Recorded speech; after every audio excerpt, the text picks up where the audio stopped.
Mayor Kaur, Group 4 Jasneet Kaur from Seattle, Group 5 Jagjit Singh, Group 5 Manjot Singh, Group 5 Navpreet Kaur. ये जिन्नी जल्दी तो जल्दी दे सकते हैं मैनू या बाहर रजिस्ट्रेशन टेबल पे दे दें। वाहिगुरू जी का खालसा वाहिगुरू जी की फतेह।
वाहिगुरू जी का खालसा वाहिगुरू जी की फतेह।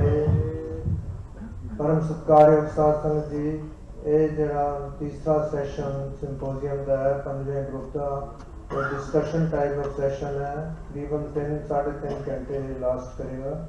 उस दे विच एक शॉर्ट ब्रेक होगी ते इन द मीन टाइम जेडे बच्चे पहले और दूजे ग्रुप के हैं उन्होंने स्पैशल प्रोग्राम किया जा रहा है।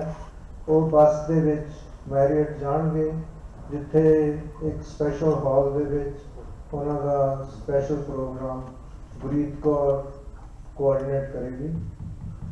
सो गुरीत कौर के नाल बस जी है तकरीबन 10 बजे इतों निकलेगी। पहले और दूजे ग्रुप के बच्चे ते उन्होंने पेरेंट्स नाल जा सकते हैं। फर्स्ट एंड सेकंड ग्रुप ऐसे बैठे बच्चे जो पहले और दूसरे ग्रुप के बस तैयार है कि वो जा सकते हैं।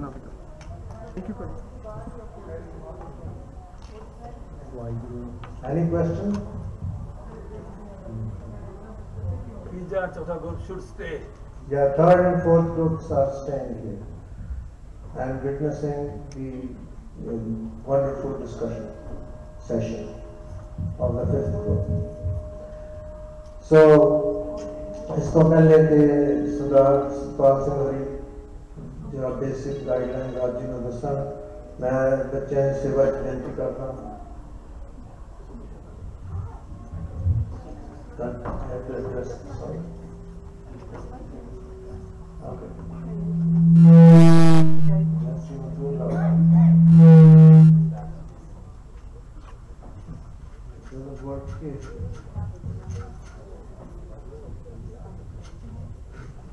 हाँ जी।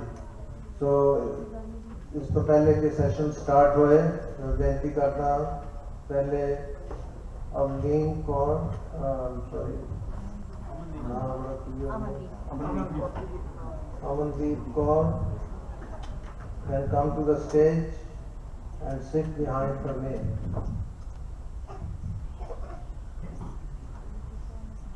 And Gundeep Singh is next. And after Gundeep Singh is Gurleen Kaur.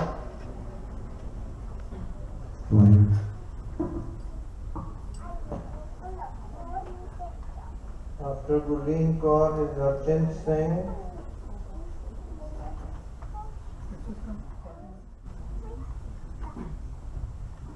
After Harjind Singh is Ekonkar Kaur.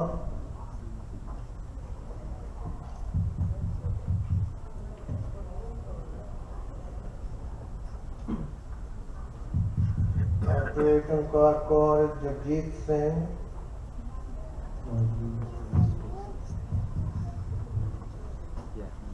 then Jaskaran Singh,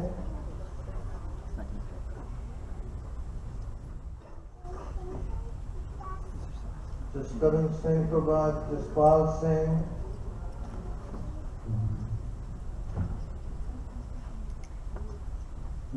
Jaspal Singh के बाद Manjot Singh,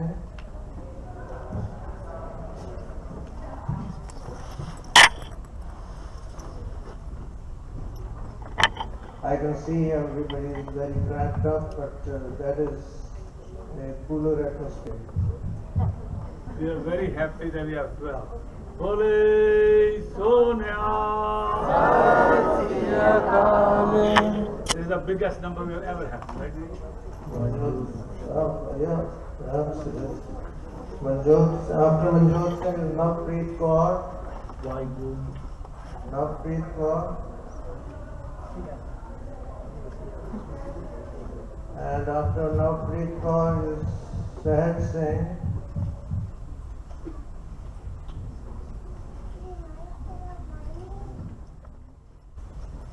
And after Sahaj Singh is Triman Singh.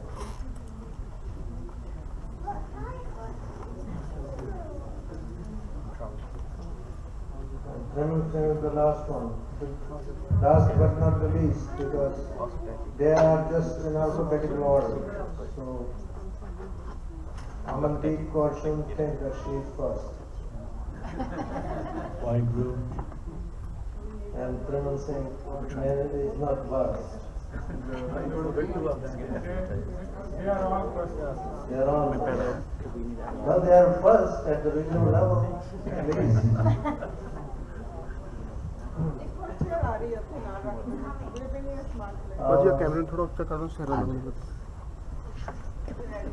at least. We wish you all the best, and you will be moderated by Sardar Satpal Singh ji of Buffalo, New York.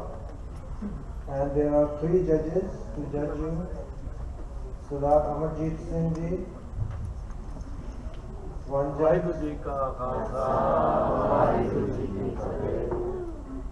from Buffalo, New York, and Sardarni Jaspir Kaur from Washington, Seattle, Washington.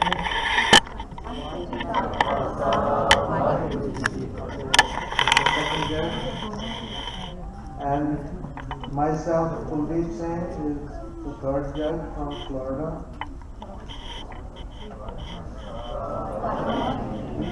Now I will hand over the mic to Sardar Satpal Singh to go over briefly with the guidelines, and then we will start the session. And of course, I forgot the timekeeping seva is done by Sardar Jasmeet Singh ji from Renton, Washington. Thank you very much. Vaheguru Ji Ka Khalsa, Vaheguru Ji Ki Fateh.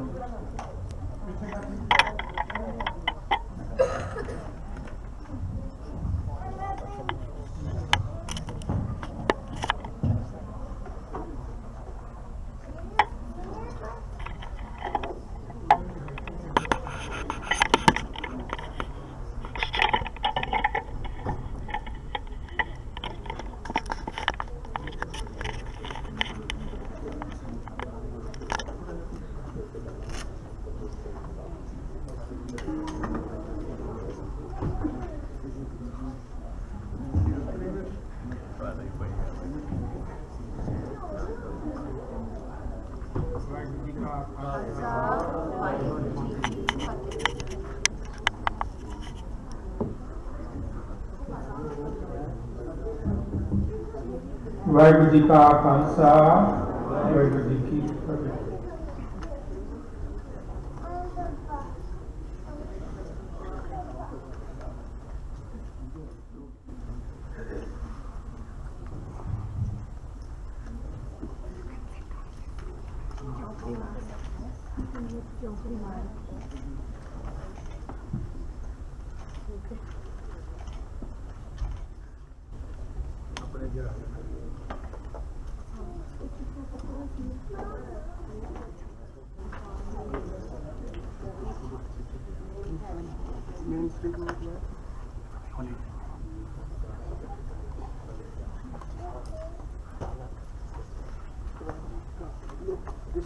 This one is full, then it's what?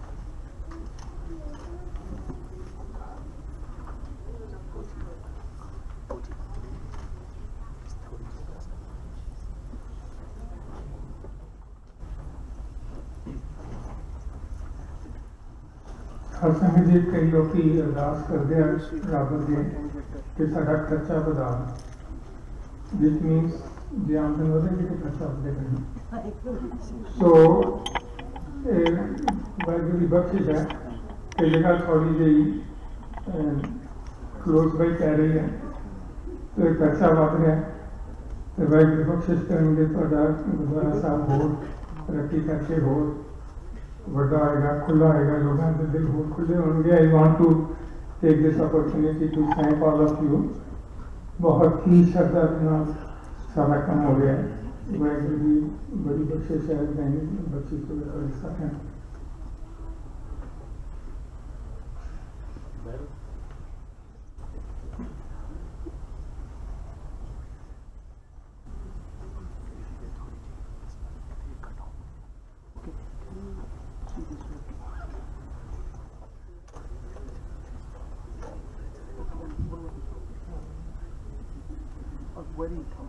काम करो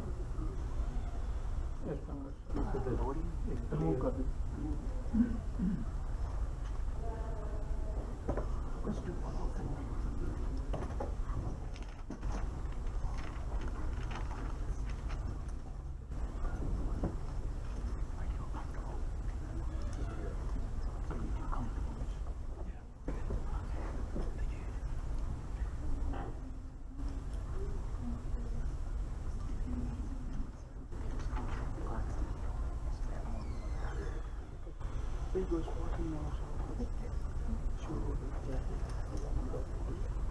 You have the time to do it. What do you want me to do? थोड़े अपने exam कर लो वैसे मैं किसते हैं because otherwise I can't see the names from there. थोड़े just little bit. Do some focus. You don't know because you don't need to. Yes. Okay.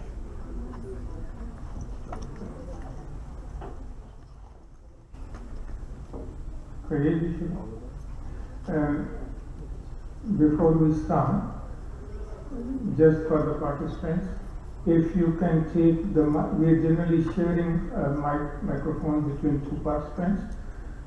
Whatever microphone comes to your side, just say something, maybe Fateh or something, so that we know that the microphone is working fine. Okay, so maybe we can start with the Mandeep call and then go in the sequence.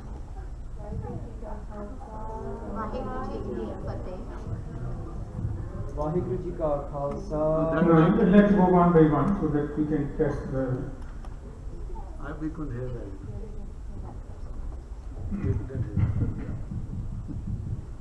Waheguru ji का खालसा वाहिगुरु जी की फतेह वाहिगुरु जी का खालसा वाहिगुरु जी की फतेह mic नहीं काम कर रहे हैं Yeah, I think my the volume is if it is possible.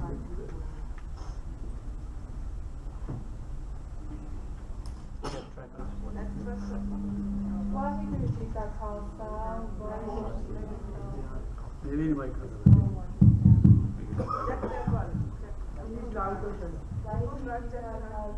मुंह दे खोल दो हूं बैठ रहे वाहिगुरु जी का खालसा वाहिगुरु जी की फतेह. गुड मुंह दे नाल आ जाओ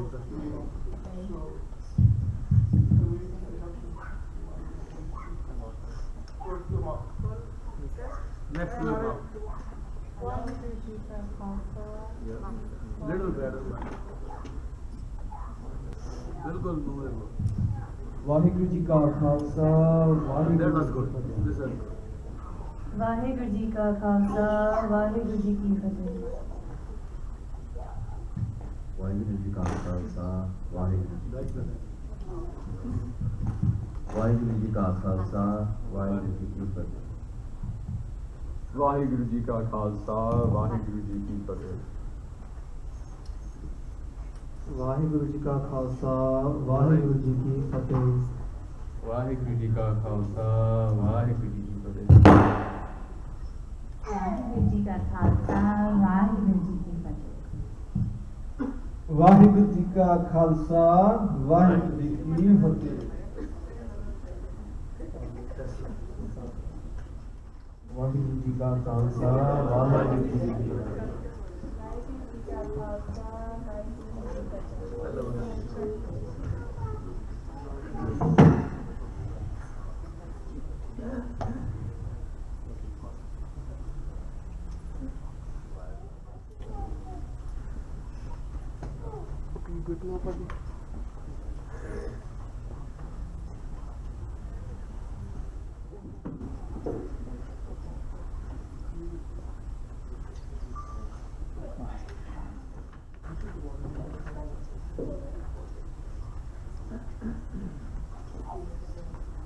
सारा कुछ ठीक है जी, कहता है कि कुछ हो रहा है I need to move the camera a little bit more, so just can you look at it? नहीं सर, एक मिनट ग्राउंड है सारा कुछ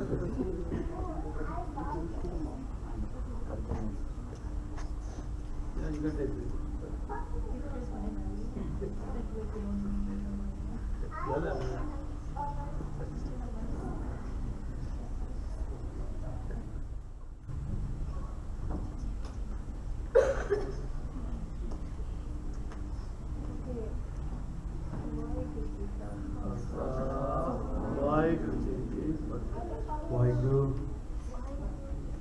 What did you get? Waheguru Yeah. Waheguru ji ਕਾ ਖਾਲਸਾ ਵਾਹਿਗੁਰੂ ਜੀ ਕੀ ਫਤਿਹ। ਵਾਹਿਗੁਰੂ ਜੀ ਕਾ ਖਾਲਸਾ ਵਾਹਿਗੁਰੂ ਜੀ ਕੀ ਫਤਿਹ। ਵਾਹਿਗੁਰੂ ਵਾਹਿਗੁਰੂ ਜੀ ਕਾ ਖਾਲਸਾ ਵਾਹਿਗੁਰੂ ਜੀ ਕੀ ਫਤਿਹ। ਵਾਹਿਗੁਰੂ ਜੀ ਕਾ ਖਾਲਸਾ ਵਾਹਿਗੁਰੂ ਜੀ ਕੀ ਫਤਿਹ। ਵਾਹਿਗੁਰੂ ਵਾਹਿਗੁਰੂ ਜੀ ਕਾ ਖਾਲਸਾ ਵਾਹਿਗੁਰੂ ਜੀ ਕੀ ਫਤਿਹ। ਵਾਹਿਗੁਰੂ ਜੀ ਕਾ ਖਾਲਸਾ ਵਾਹਿਗੁਰੂ ਜੀ ਕੀ ਫਤਿਹ। ਵਾਹਿਗੁਰੂ ਵਾਹਿਗੁਰੂ ਜੀ ਕਾ ਖਾਲਸਾ ਵਾਹਿਗੁਰੂ ਜੀ ਕੀ ਫਤਿਹ। ਵਾਹਿਗੁਰੂ ਜੀ ਕਾ ਖਾਲਸਾ ਵਾਹਿਗੁਰੂ ਜੀ ਕੀ ਫਤਿਹ। ਵਾਹਿਗੁਰੂ ਵਾਹਿਗੁਰੂ ਜੀ ਕਾ ਖਾਲਸਾ ਵਾਹਿਗੁਰੂ ਜੀ ਕੀ ਫਤਿਹ। ਵਾਹਿਗੁਰੂ ਜੀ ਕਾ ਖਾਲਸਾ ਵਾਹਿਗੁਰੂ ਜੀ ਕੀ ਫਤਿਹ। ਵਾਹਿਗੁਰੂ ਵਾਹਿਗੁਰੂ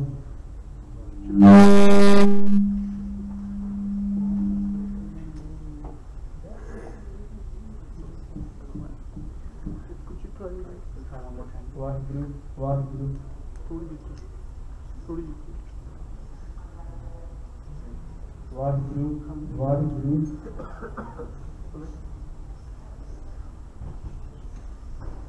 ਵਾਹਿਗੁਰੂ ਵਾਹਿਗੁਰੂ ਵਾਹਿਗੁਰੂ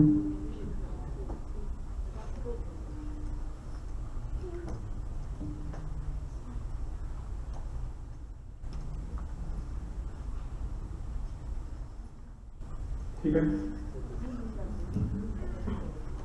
साथियों जी, वाहिगुरू जी का खालसा वाहिगुरू जी की फतेह। सब तो पहले तो इंस्ट्रक्शन जस्ट ब्रीफली डिस्क्राइब करने हैं, पर उसके पहले I want to do something else. I'm going to ask all the participants a question. Don't answer it, just raise your hand if you know the answer. Again, don't answer it. Just raise your hand, and for judges, this is not a part of your judgment. Today is some special day. It's an anniversary of something. How many of you know what it is?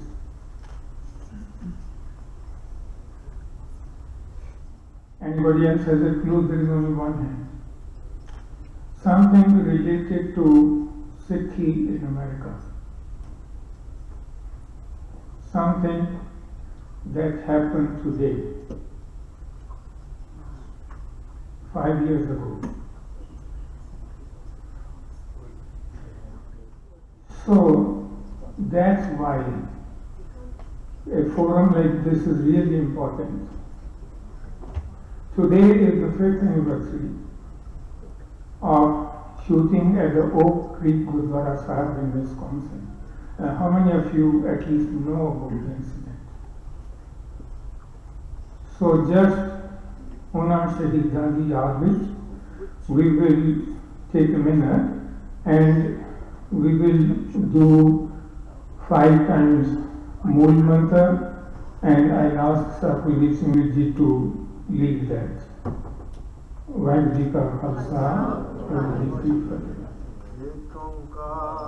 Satnam करता पुरख निर्भव निर्वैर अकाल मूर्त अजूनी सैभं गुर प्रसाद निर्भोकार सतनाम करता पुरख निर्भव निर्वैर अकाल मूर्त अजूनी सैभं गुर प्रसाद एक ओंकार सतनाम करता पुरख निर्भव निर्वैर अकाल मूर्त अजूनी सैभं गुर प्रसाद एक ओंकार सतनाम करता पुरख निर्भव निर्वैर अकाल मूर्त अजूनी सैभं गुर प्रसाद एक ओंकार सतनाम करता पुरख निर्भव निर्वैर अकाल मूर्त अजूनी सैभं गुर प्रसाद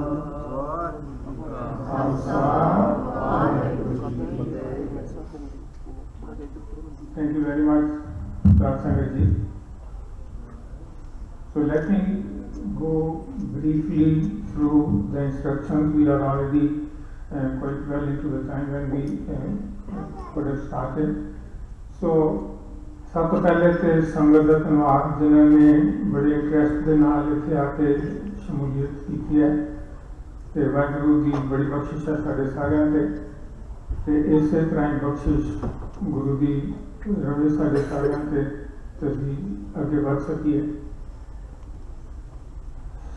Before I go further, I want to congratulate all the 12 participants here and their parents, because their parents the मदद तो बगैर, हेल्प तो बगैर, encouragement तो बगैर, and without their sacrifice in many different ways, these things are not possible. ਉਸ ਤੋਂ ਉੱਪਰ ਵਾਹਿਗੁਰੂ ਦਾ ਧੰਨਵਾਦ ਸਾਰਿਆਂ ਵੱਲੋਂ ਕਿ ਸਾਨੂੰ ਇਸ ਜਗ੍ਹਾ ਤੇ ਇਕੱਠੇ ਕੀਤਾ for this purpose.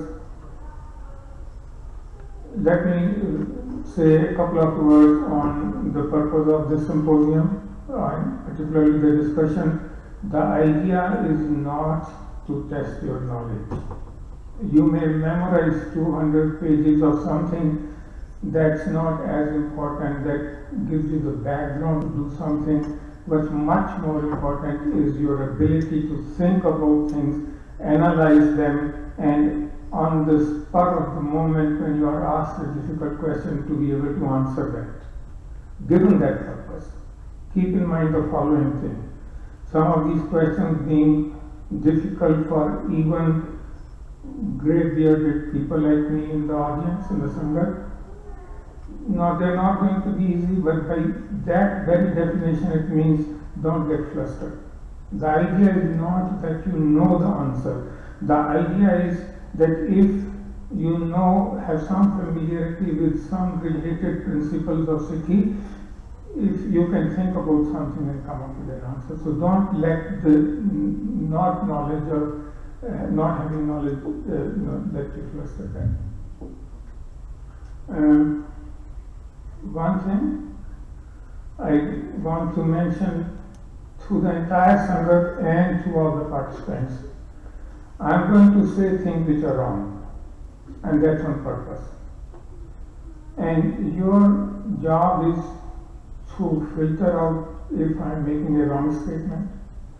For example, this is just a wild example. If I say Baba Banda Singh Bahadur was great, but he used to drink a lot, and you have to catch me and say, no uncle, that's wrong, he was not doing it. If I tell you that I will ask a question sometimes purposely which is wrong, I might say, what was the purpose of this Sangat to paint these walls green? And you have to tell me, no, it's not green. If I say no, look at that patch which is green, you have to tell me no. There is a difference between the patch and the wall being green, and you have to give me a reason why it is different. The whole idea is that your job is to defend and promote Sikhi in the presence of or under attack by people like O'Reilly. There was a time when I was pitted against the Grand Wizard of KKK, and you have to answer their questions. And they are not going to say, okay, here is a question, go home, do your homework, and come back and answer that. So, what in English is called devil's advocate, that is my job. For the Sangha, that's important to realize that when I make that statement, it's not that I believe in that. So, I hope I can walk out of this hall intact. Because if you believe that what I am saying, I believe in that, there is no reason I would, that I would be able to go out. So, I am going to do that for the simple reason that when these youths go out in the public, they are going to be barraged with really difficult questions, and they are going to be put on the hot seat without any notice.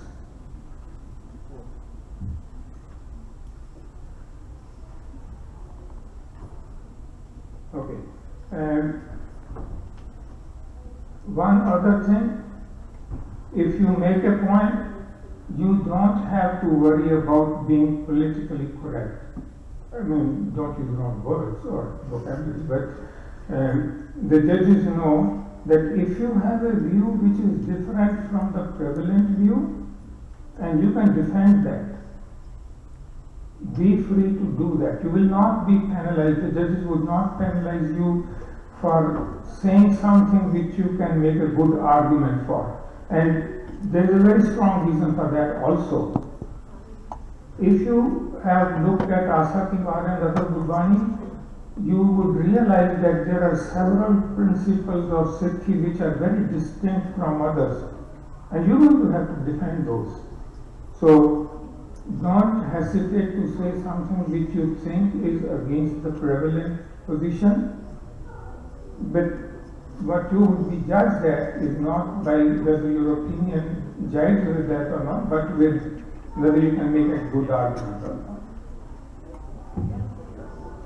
For the Sangha, however good an argument is, however impressed you may be so impressed that you are searching for a checkbook in your pocket, but there is going to be no jakaras.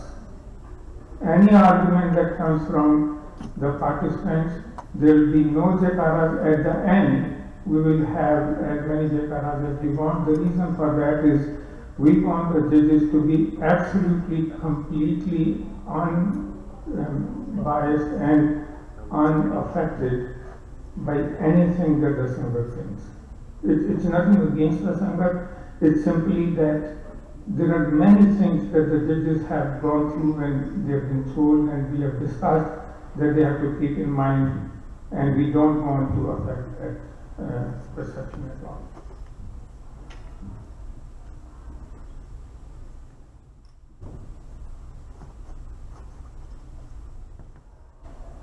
Okay, and one thing before I go further, if I do offend somebody's feelings, either among the participants or in the Sangha, that's not an intention, and as I said earlier, some of those things are just to elicit responses, and if you have to blame anything, you can blame it on a grey beard, because when you grow, you start taking some liberty.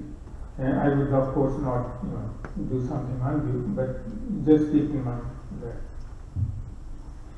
For the participants, if any of you, and that has happened in the past, are more comfortable in Punjabi, most of it will be conducted in English, because that's what we are used to with the participants. But if you want me to repeat my question in Punjabi, not to buy time, but just to understand it better, and if you want to answer the question in Punjabi, feel absolutely free to do that. Stop me and ask me, and you repeat the question in Punjabi, and I will do that.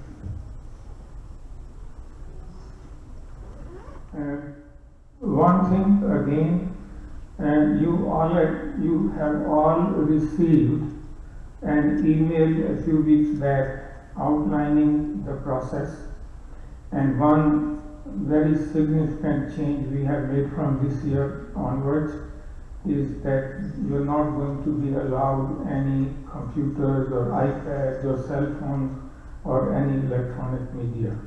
So basically for us, for the time being, we would stop believing in the existence of physics and of electrons.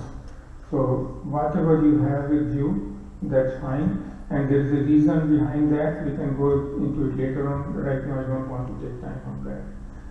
For the Sangat, we have mentioned this to the participants. We sent an email, and also for the participants and the Sangat, the participants were sent an email which emphasized again something which they have been given in their question sheet, that what we are going to discuss here is not limited to just the 3 questions they answered at the local and the regional level.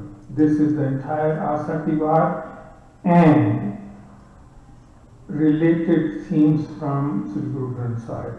Because as all of us realize, Asativar is one of the most significant banis, not to say that other banis are not, but it lays out very clearly some of the most profound basic principles of Sikhism. Okay, so very briefly, the overall format is going to be the following. Participants have been given this, and there will be one round, phase 1. In phase 1, each participant picked at random would make a statement for, I think we have 2 minutes or something, whatever we have given. 2 minutes. 2 minutes. And they'll be judged on the opening statement. Then we would have by now picked a person to respond to that. That person has to start responding right away and has 1.5 minutes to respond to that opening statement. We will follow that with 5 minutes of discussion. That's phase 1. Response is 1 1 minute. minute. Sorry, response is 1 minute. And this whole session through 12 participants will be phase 1. Phase 2 will be where I would pose a question to a particular participant picked at random. They would have 1 minute to answer that question off the cuff, on the fly. And then there will be 5 minutes of discussion followed by that, going through the entire cycle, and that will be phase 2. Phase 3 will be the closing statements.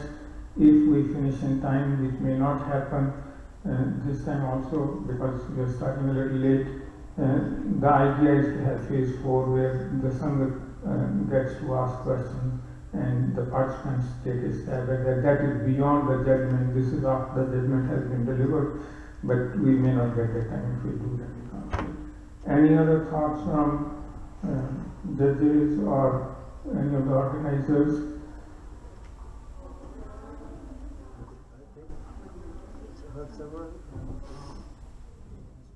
Just move that.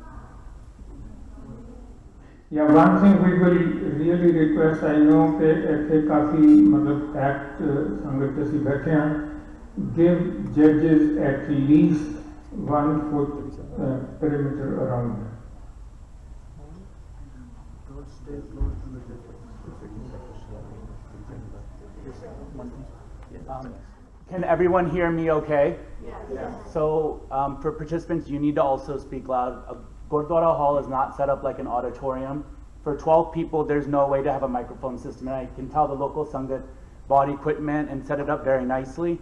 But the speakers are set up for Kirtan Divan, not for a symposium like this. So please hold the microphone close to your mouth. Try to speak loudly also into the microphone. There's no way to crank up the microphone so loud that without getting feedback from everywhere. So just keep that in mind when you're speaking. And Uncle, the participants had a question on the light. The participants had a question on the light. One thing Yes, for the the red light, light. just because a lot of singers coming in now, the whole back is blocked. If everybody could just try and scoot towards, scoot forward two times, that would be great because it's getting blocked from the back. As long as you keep a distance from the judges. That's all. No, that. Absolutely. Yeah.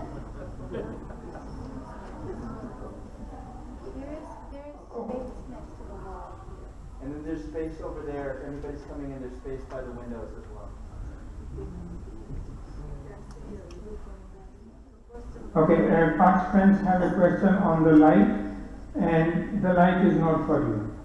The light is for me. As you know, your opening statement has a time limit, closing statement has a time limit, your answer to my question has a time limit, and actually I should mention this point going further, in addition to this light is for me, but keep in mind one thing, there is a tendency in all of us to drag on, and unfortunately we cannot afford that. So even though I'm requesting you at the beginning not to drag on and finish it within time, it will happen, and unfortunately not any personal thing against any one of you, I will have you cut you off. This will not be an absolute sharp cut-off, drop dead cut-off. It will be maybe something like I'll give you 5 seconds or so to finish what you are saying, but try not to drag on. And during the discussion, I'm going to throw it open to all the participants for 5-minute discussion when we have each time. And during that 5-minute discussion, I really want to give chance to everybody, not just 2 or 3 people who are going to speak. So if you have spoken once, it's likely that you will not be picked up again even if you raise your hand. But you do raise your hand when you think you can appropriately make a comment. One other thing, many times all of us again have a feeling that every time there is a question I should say something because it will get counted. Be aware that the judges have been doing it for a long time. They know if a point means something, you get a point. If the point doesn't mean anything, or you're just taking time just for the sake of speaking, that's not going to help you. And if you do it consistently, it obviously irritates the people. So be careful about the point you're making, and don't hesitate. And all of you, some people are generally shy, don't hesitate to speak. There is no penalty for speaking, and we are not going to, judge you otherwise except for this performance. And as I said earlier, you are all winners. Don't worry about winning this. You are leaders. You're going to be all of you leaders of the segment. So, any quick questions from the audience before we go further? If there is any quick burning question.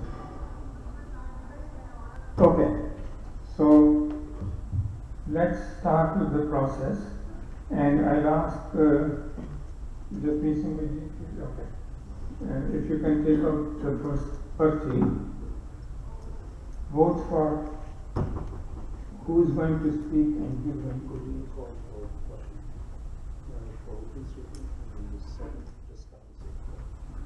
So we will start. Let me just write this down. Gurleen Kaur will give her opening statement, and Seven, just current Kaur will give.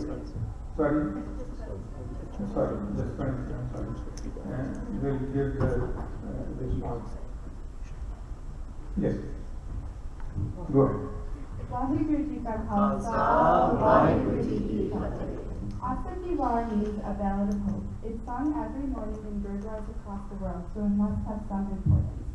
Sikhism is a religion that does nothing arbitrarily. We don't say prayers solely to say them.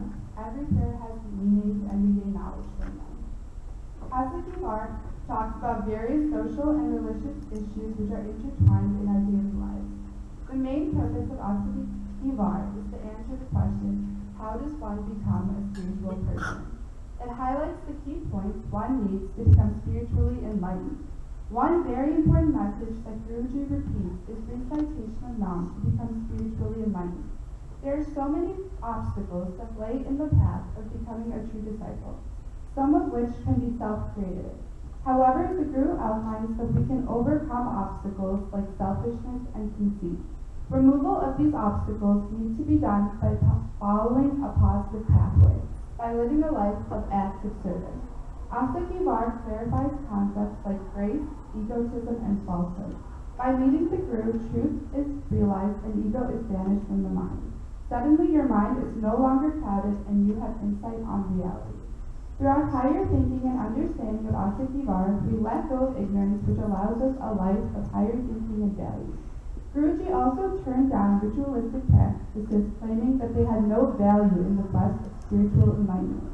He's not affected by only recitations of holy texts, markings on the forehead with sandalwood paste, cooking food within plastered squares, offerings of choice dishes, and libations of water. These things are done to win popular acclaim or to appease priests.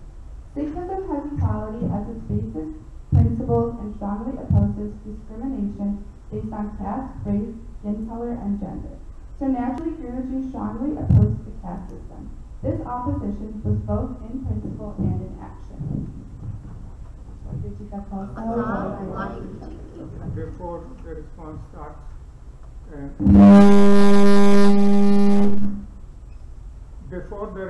starts, can you all hear me? Yes. Just a pointer, when you first start your statements, say Fateh, after that, because we are going to speak many times, every time you don't have to start with Fateh and end with Fateh. But this was totally needed. So the first time you speak, say Fateh, and then you don't have to. Go ahead. Vaheguru Ji Ka Khalsa, Vaheguru Ji Ki Fateh. So to comment on the ideas of against discrimination and for equality, I think that this is a unique principle in Sikhism that is actually years ahead of its time. The Bani was written 500 years ago, and we have to recognize that issues such as equality, women's equality, discrimination based on race, caste, and color, these are still issues that happen today. And the fact that Guruji was preaching this 500 years ago means something for Sikhism, and it means that the rest of the world can learn something. And another topic that was discussed was the idea of Nam Simran. So this is one of the main three pillars of Sikhism, Nam Japna Kirtana and Man Chakna. And it's a very simple lifestyle to understand and to practice. And we have to understand that Sikhism, in essence, it's not a complicated religion. It's for us to understand purely,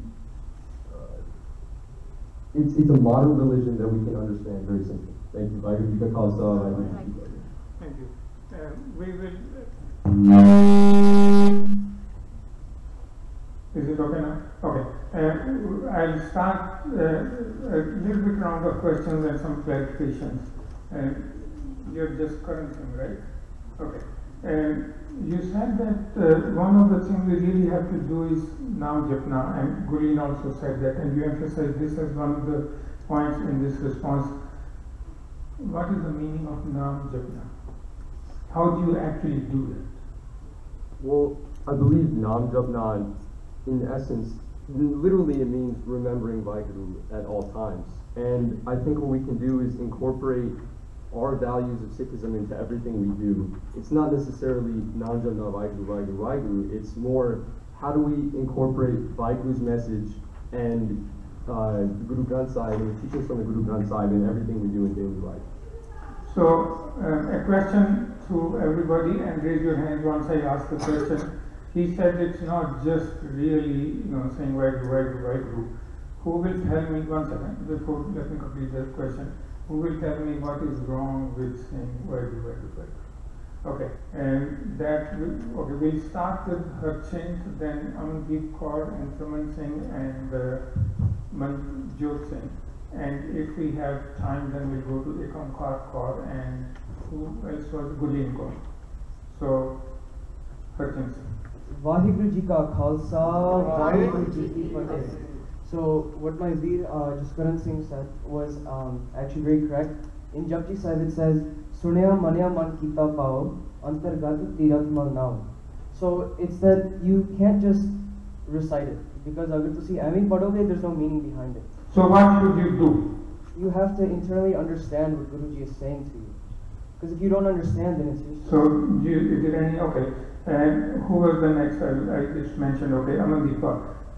So you have to recite it and you have to understand it. What else? I think you have to take it one step further instead of just reciting it. If you just recite it, we all do our nickname in the morning, you know, we fast, whatever fast we do. If you just keep on reciting it every single day, you don't take the time to understand it, and then also apply it and live it in our lives, then it has no meaning. So give me a specific example of actually living it. Just any specific example. I'm not sure what you're asking. I'm sorry? I'm not sure what you're asking. So you said that you should not only understand it and take the next step, but also then eventually live a life according to that. So give me one specific example what you can do to live life like in Nam. Well, one of the key things that Akiwara talked about is the virtues of Kapasi, Dog, Sud, Sun.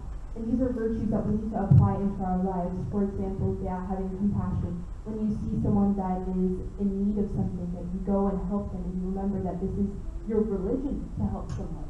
Because that's what Sikh is. Sikh is a way of life. Okay, let's go to Simon Singh, who was the next. I just wanted to mention that according to my understanding, Nam Simran is actually a loving remembrance of Vaheguru, and the only way we can truly do Nam Simran is if we take Guru into our life, okay? And Gurbani says, Ram Ram sab ho kahe Ram na koi gurpat sati, Ram man vasai tam fal paave koi. That only through the true Guru can we have that loving remembrance. And just to note out what Satpal Uncle was saying about doing Vaheguru again and again. There's nothing wrong with doing Vaheguru again and again. And you can ask that to the Shaheeds, many Shaheeds. Recent Shaheed that we know is Bhai Nok Singh Baba. Ask him what protected him in the situation when he was being tortured. This Simran, saying Vaheguru is not bad, but the main thing about Nam Simran is that we have to take Guru into our lives, and that's the only way we can truly do Nam Simran.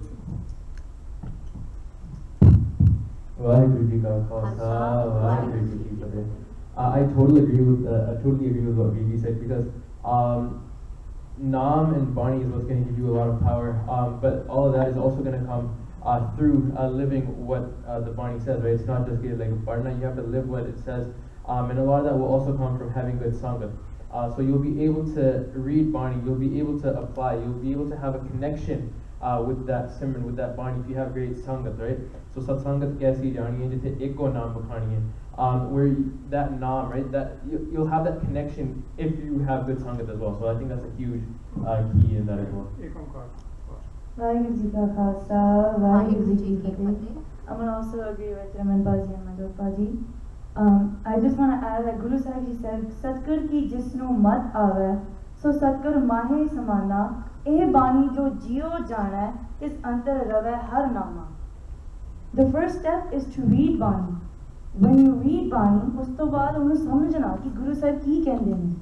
Once you understand what Guru Sahib is saying, unnu jiona, because that is the main point of Gurbani.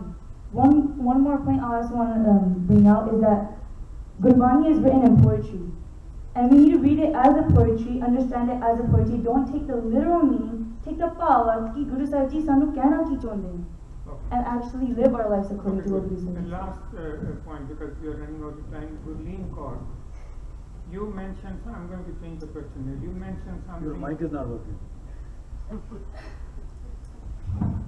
I actually turned it off because the mic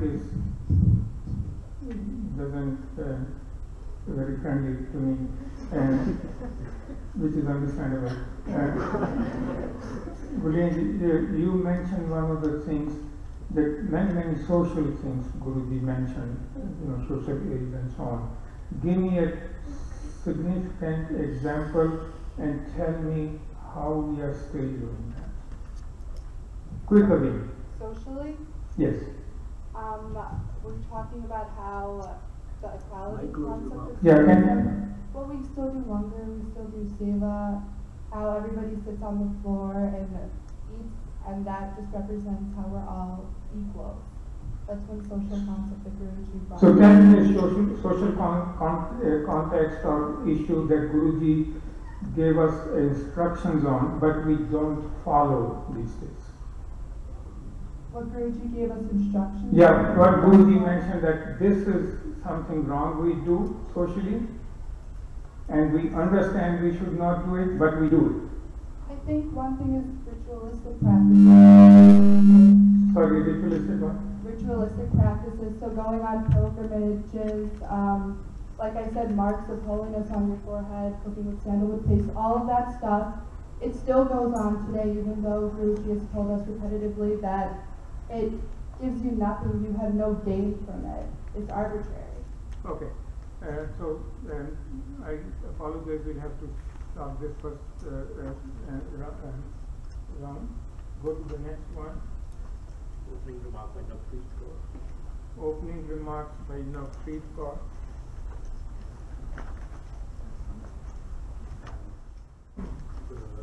Response by Gurleen Kaur. Response by Gurleen Kaur. Yeah, please start. Waheguru ji का खालसा वाहिगुरु जी की फतेह। सतसेवा की सफल है जिस सत्य का वर्णन। Outside the question stanzas by Guru Nanak Dev Ji, which are meant to relate to us the very core values of our religion. I'm sorry to interrupt you. Thoda ja mic piche kar raha hai. It's giving me a lot of echo. So you can start. I'm sorry. Asakivai is a collection of stanzas by Guru Nanak Dev Ji, which are meant to relate to us the very core values of our religion. Its overall theme lies around the idea of practicing equality, humility, and selflessness in any action that we partake in and in our day-to-day lives. And by keeping values such as those in mind, which lie at the very core of our religion, as we perform any action, we can then become more self-aware and just reach a state of contentment in which we're constantly striving to do good within our lives. It's spiritual texts such as Asakivai, which very clearly and distinctly outline the values that our religion holds, which we can then refer to when addressing any problems that we encounter in our today's world, or while we're attempting to build our character and overcome the vices that are present around us. Although the text of Asakivai has now been around for generations, the values that are addressed in it ring true to both the inequalities that were addressed during the time of its writing and in today's world. Poems such as racism, human trafficking, and poverty are still very much prominent today, and are all things that continuously need to be addressed in order to make a change in any of those issues. Beyond that, there are also issues that we should be addressing as a religion simply because they go against the very core values that our religion preaches. Asakivai very clearly outlines that the values of practicing equality, humbleness, and selflessness should be practiced in any context. We can't selectively choose the situations or the days that we practice those things. It should be a daily attempt to continuously remember them, to better understand them, and carry them out in our actions.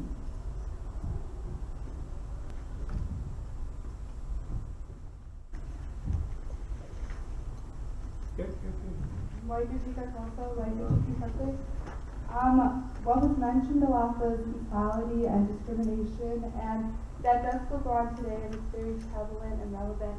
And I think Guruji originally, he really wanted to get past this, and he did this by, introducing langar, by introducing Sarovar community baths, by introducing seva, selfless service, and I think our Guruji really wanted to get past discrimination and to show for equality. And what you said about humbleness and selflessness, that's really important in Sikhism too. We strive to be humble and selfless by doing all of these things. Okay, thanks. Okay, I'm going to ask a question. So, who was the first one? I'm sorry about that, just Karan Singh, right? Okay, we'll start with just Karan Singh, and then Jagdeep Singh, and then Shiman Singh. Anybody else who didn't speak last time? Navpreet Kaur, and who else would, okay, Gundeep Singh and Jaspal. No, because this is a parallax here, so Navpreet Kaur, Gundeep Singh. Okay, here is my question. That goes to Yes, sir. this currency. So this issue of, can you hear me without the mic? Yes. Okay, so the issue of equality came up among the more important, emphasis in this round. Can you put it in the context of the Oak Creek incident and tell us what lessons we can draw from? Yes. So the perpetrator of the Oak Creek incident was, in fact, a white supremacist, and so this kind of hate that's been going around, we can contextualize it in that with the recent political climate, it's more pronounced now. And so it's our job to export our ideas from the Gurdwara and out into the local community so people know who we are and what we stand for. And so this is why I propose a social activism more among Sikhism. So we should reach out, go to schools, go to classrooms, tie patkas in front of the kids so they understand what it is, not to grab it. It's a symbol of our religion. And I think that because of the recent political climate, if we do this much more, then people know who Sikhs are, even though we're such a minority community here in the United States. I'll go to Jagjit Singh. He mentioned, Karan just mentioned about social activism, and he gave one example. Beyond that, can you give us another example that at your level, you youth can engage yourself? I think one really important thing, social activism by liturgy is a great idea. But I think another thing is we need to show, as Sikhs, I think we need to show that we're more accepting of other people first. Believe it or not, I see a lot of Sikh people, our brothers and sisters. I find some of them are in fact discriminating towards other people. And I think that before we can have other people accept us, we need to start by accepting other people. And I think the reason why I said this is so important is because I was at an interfaith community just a short while ago. And one thing I saw is it felt like we were just talking at people. And we're not really interacting. A conversation is with two people. We have to do our efforts to understand other people's views and then deliver our own. Triman Singh, can you give me another example, just like we discussed about Oak Creek, another example where equality or inequality played a very significant role in the last year or so? In the last year? Yeah. Make it 2 years. Even now, we know a lot of the inequalities that are going on. We know that there's a lot of discrimination that's being faced throughout the world. And all the mass shootings that happen in the US, I think the main thing is that, just like my brother Jagjit Singh was saying, he was saying that we need to fix ourselves because we also have a lot of inequality. Let me redirect the question again. I'm asking specifically about a specific mass shooting. So there have been many mass shootings, even Aurora and so on. A specific mass shooting which is precipitated by inequality. That's the question. So, a specific one. Give me an example. So, the shooting that happened in Florida in the bar, you guys all know about. As Sikhs, we are here to propagate the message of Guru Nanak Dev Ji. And no matter who it is, no matter what their background is, it's a Sikh's duty to protect those that are being mistreated. And the shooting that happened in Florida, we all know that the specific extremist Muslim, Muhammad says, the Muslims are doing today, Manas Khane Kare Nawaz, that they're eating humans, but they're doing namaz at the same time. They're not properly following their religion. Let's move forward. Now, Preet Kaur, was the Aurora shooting precipitated by Muslims? I think those types of awareness not necessarily point to a religion as being the cause.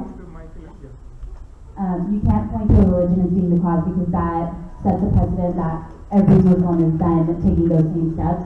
Just as if a Sikh led a shooting, you can't say that that Sikh is then representing the entire religion.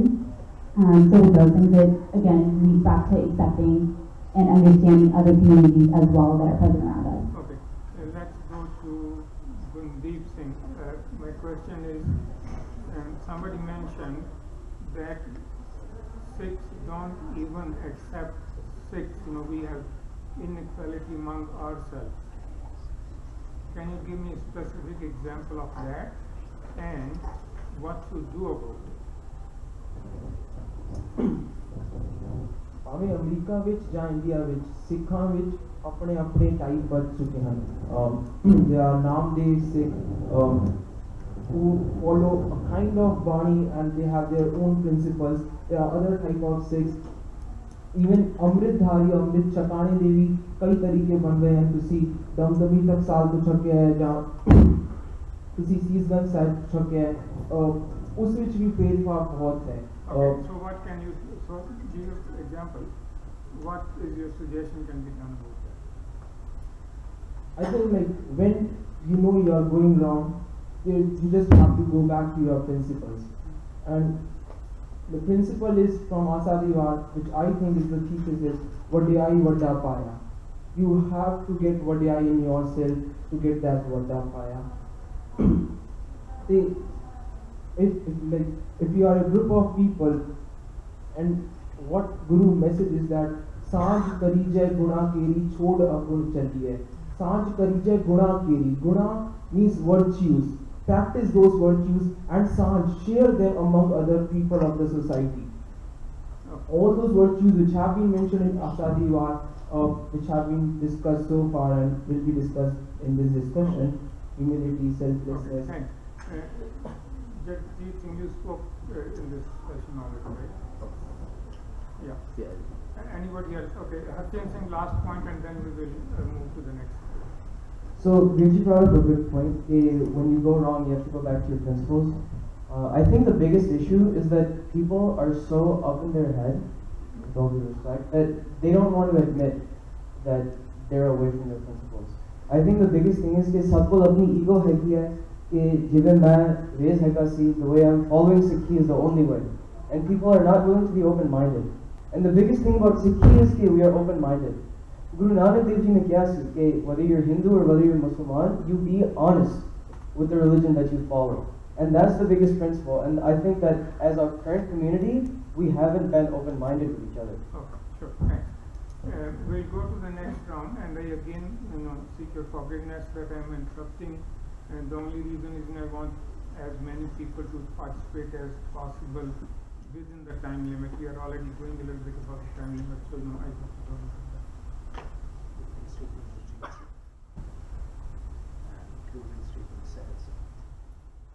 So the opening statement will be Jagjeet Singh, and the closing statement. Response. Sorry, the response will be by Syed Singh.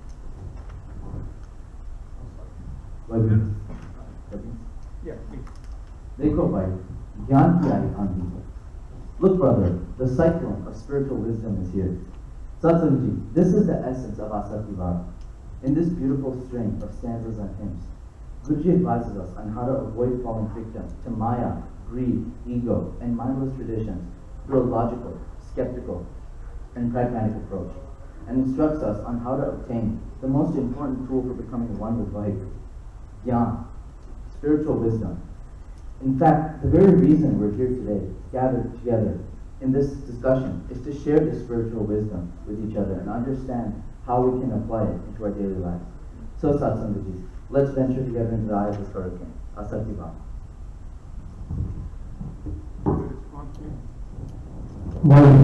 Khalsa, I appreciate the response from Jagjeet Singh. I'd like to point out one of the points he made was about Gyan. So when we talk about Gyan, it's very important to move forward with that. In Asadivar says, it's very hard to actually realize what Gyan is. We don't really know Gyan. Only way we know is Karam Leta Paya, Hukmat Hukum Kuwa. With the Mere Satkar, Vaheguru Te Guru Kripa, that's the only way to actually figure out what Gyan is.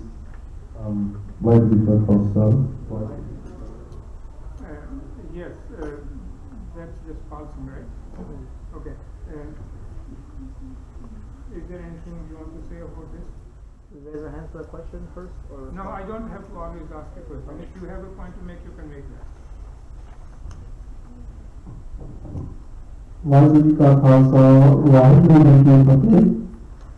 Guruji speaks about education and Gyan somewhat in Asiki Bhava. Guruji says when talking about equality that whether you're educated or you're poor, it doesn't matter about how much Gyan you have. What matters is your God and what you do and what you do with that knowledge. So we can all read all of the words that you memorize every single punctuation down to the correct pronunciation. But what is the value of that? The value of that is when we use it in our lives. If I'm over here and I do nitmam every single day and I memorize all my nitmam, the value is when I use it. That's when I'm truly doing nitmam, when I use it in my life. So for me, it's not Gyan is acquiring it, like using it is when it's the most valuable.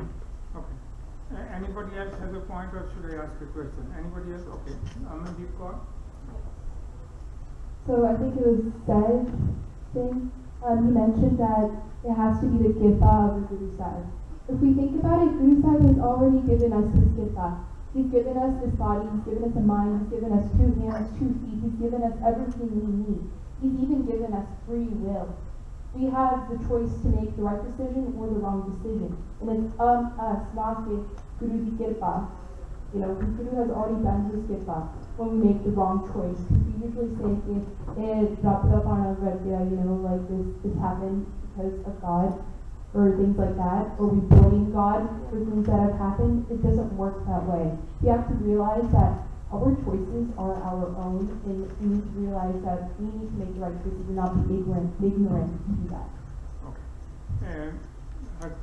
Harchan Singh and then Manjot Singh. I have a specific question. There was this point about देखो भाई ज्ञान की आई आंधी सवे उड़ानी मन की ताती, and there was also a point about Maya being always bothering us and so on. Can you relate the two things and how to get rid of Maya in the context of Gyan ki Ai? Sorry, can you say it again? I'm sorry? Can you say it again, please? So there was a point made about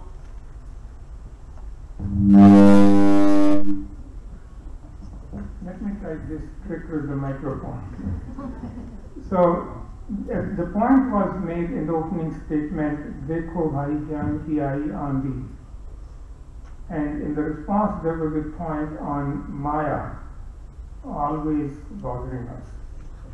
So can you tell us how Gyan ki aandhi can help us from getting rid of Maya? Go ahead. So the first thing that I want to say is that I think Sada ko likha hai कि Maya is here to father us. I believe that Maya is actually a gift given to us by Vaheguru. This is our challenge as humans. कि sanu Maya deke, how can we accomplish defeat, or how can we defeat Maya? Sorry. No, that's okay. So the thing is that we need to use Maya and not get used by Maya, and that's something that we always get into. Maya is so beautiful. Bani warns us about this too. The whole point of Asaki Bhava is to teach us that Maya to dura, right? So, agar assi dhyan nal dekhiye, we see that Guru Nanak Dev Ji is telling us exactly what to do. He has given us the exact steps to get away from Maya. But we become sucked into Maya because it's so beautiful. Okay.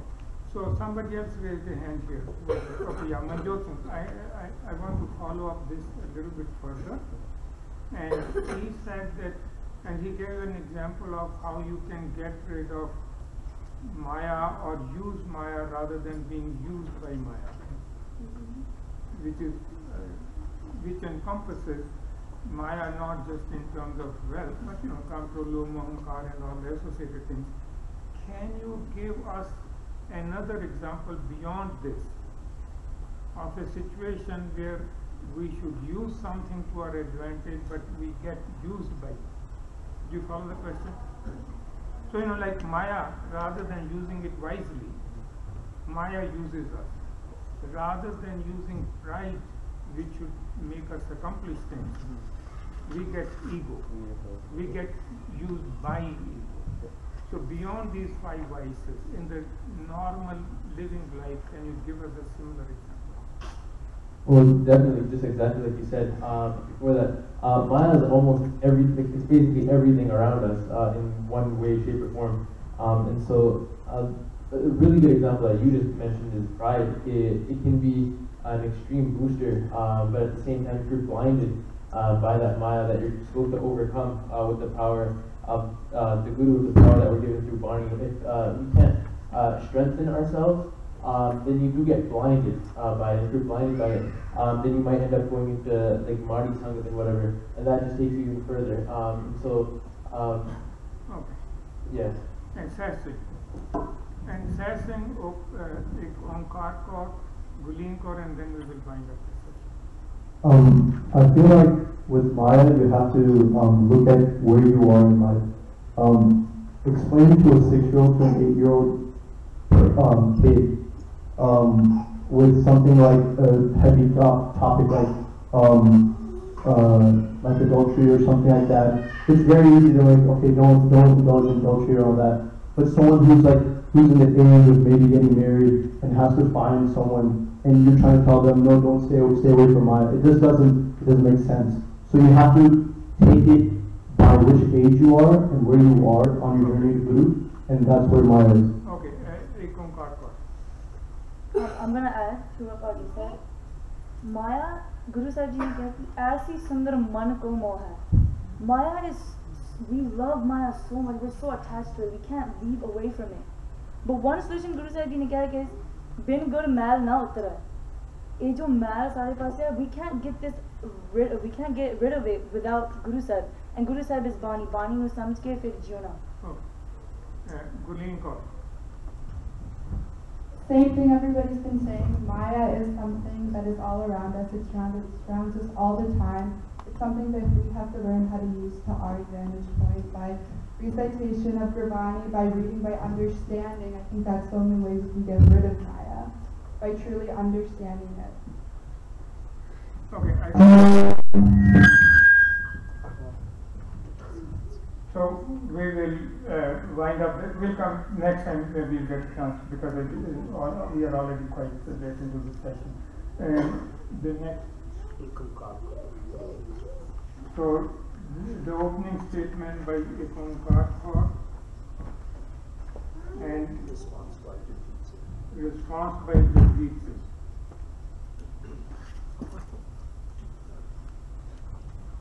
Yes. Waheguru ji ਕਾ ਖਾਲਸਾ ਵਾਹਿਗੁਰੂ ਜੀ ਕੀ ਫਤਿਹ ਸਤਿਗੁਰ ਕੀ ਜਿਸਨੂੰ ਮਤ ਆਵੈ ਸੋ ਸਤਿਗੁਰ ਮਾਹੇ ਸਮਾਨਾ ਇਹ ਬਾਣੀ ਜੋ ਜੀਉ ਜਾਣੈ ਤਿਸ ਅੰਤਰ ਰਵੈ ਹਰ ਨਾਮਾ. The one who accepts the wisdom of the true Guru's teachings is absorbed into the true Guru. The one who realizes the Bani within their soul and practically lives their life according to what Guru Sahib Ji said, Guru Sahib abides within them. Asakiwar, which means a ballad of hope, arises our ask to be able to live our lives according to Guru Sahib Ji. Guru Sahib har thaan baith ke jagat tamasha vekh reha hai. Jagat vich manukh paida kita hai कि सच ਨੂੰ ग्रहण करे सच्चे प्रभु ਦੀ ਬੰਦਗੀ करे पर दुनिया ਵਿੱਚ ਲੱਗ ਕੇ ਬੰਦਾ ਹਾਰ ਰਿਹਾ ਹੈ. प्रभु ਦੀ ਮਿਹਰ ਨਾਲ ਜਿਸ ਨੂੰ ਗੁਰੂ ਮਿਲਦਾ ਹੈ ਉਹ ਆਪਾ ਪਾਪ ਗਵਾ ਕੇ ਗੁਰੂ ਦਾ ਉਪਦੇਸ਼ ਸੁਣਦਾ ਹੈ ਤੇ ਨਾਮ ਸਿਮਰਦਾ ਹੈ ਜਿਸ ਕਰਕੇ ਉਸ ਦੇ ਦੁੱਖ ਕਲੇਸ਼ ਨਿਵਰਦੇ ਹਨ. ਨਾਮ ਦੀ ਕਮਾਈ ਕੀ ਹੈ?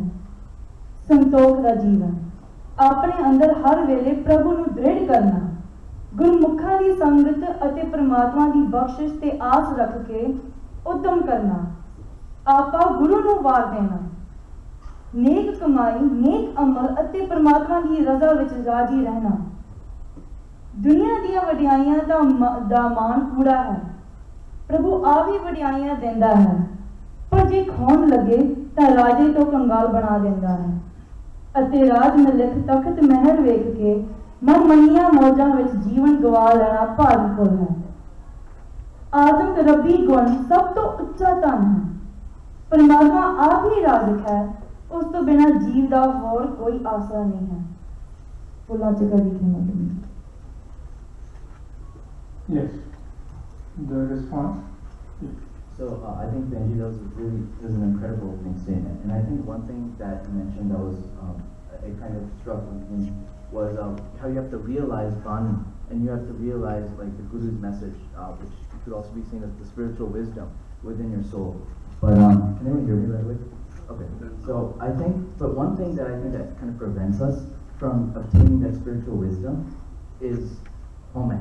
And I think that's something that we need to address, because when we talk about Maya and all these things, and we need to like live within Maya. But I think one of the big things that drowns us is home. So there's a shabad, homage Maya, homage Chaya, home karka chantupaya, homage puje, dadar suje, jnana huna karka suje. And we need to get rid of home in order to obtain now. Anybody wants to make a point? Okay, Chairman, because he's been asking. So, relevant to what's being discussed here. So again, I totally agree with Benji and Jagjit Singh that we have to connect ourselves to the Guru, and that's the most important thing. Because through the Guru, because through the Guru we can understand what actually home is. Guru Sahib says, home dina darog hai, daru pi ismail. It's not about totally getting rid of home. Even the cure of home is within home. How? Because you have to submit to the Guru as well. You have to submit, you have to stay in Pana. Okay? And by doing that, the only way you can do that is by following the true Guru, just like Benji said. By following what Bani says. By living by the divine virtues that Guru Sahib gave us, okay? Okay. Yeah. Let's be quick, all of you. So, who raised their hands again?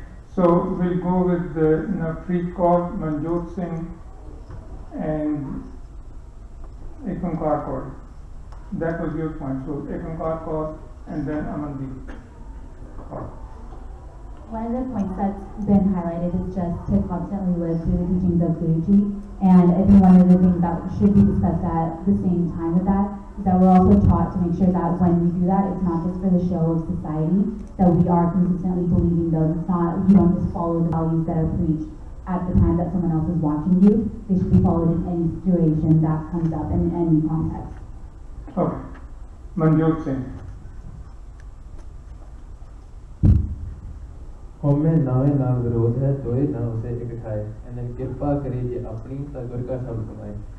So home and nam, as was mentioned, they can't be together. They will always be opposite sides of the spectrum or whatever.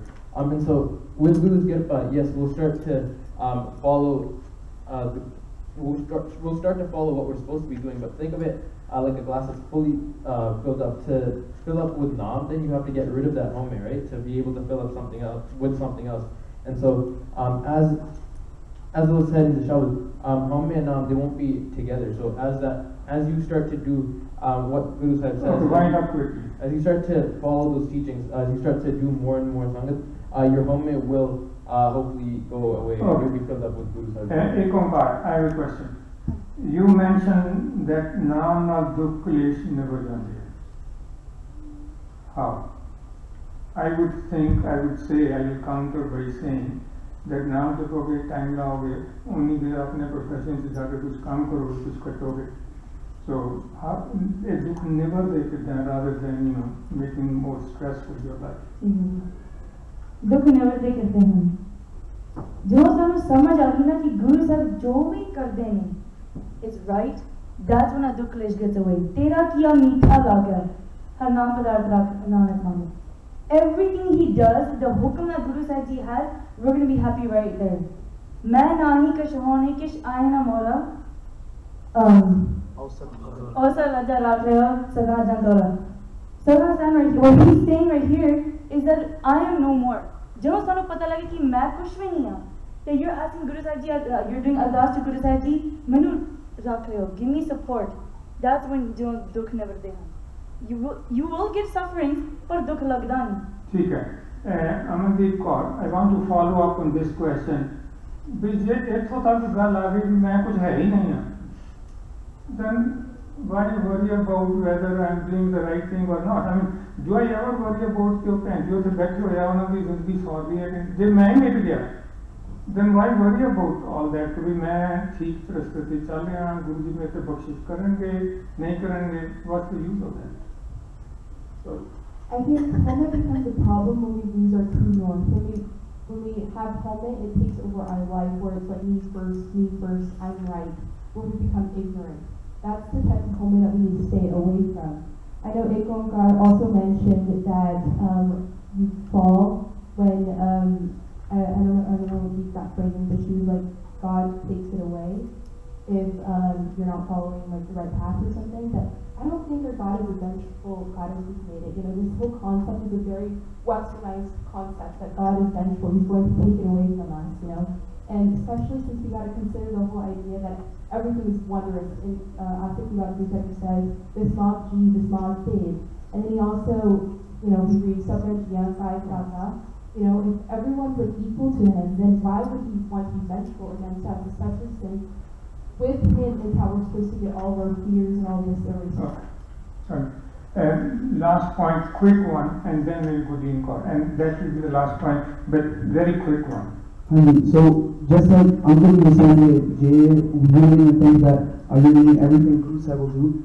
Another thing is, Guru Sahib never said that, oh, aapne sara kuch karna. He said, Uddam kiya karaya, aram rachaya. That he told us, if we think that sara kuch Guru Sahib is doing that, we're again using our homeland. We're again using our own mind. Guru Sahib ne kaha, Uddam karo. Uddam kare palge, prabhati ishnan kare, amrit sarnave.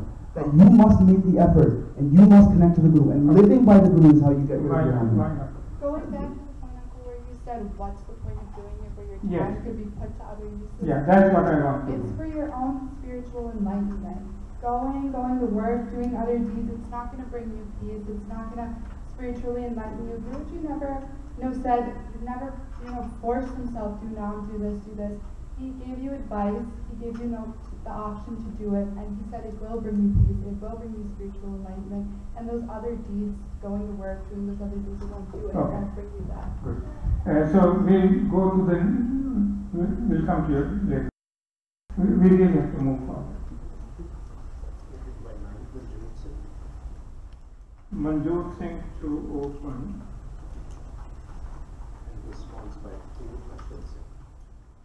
Response by Kachim. Go.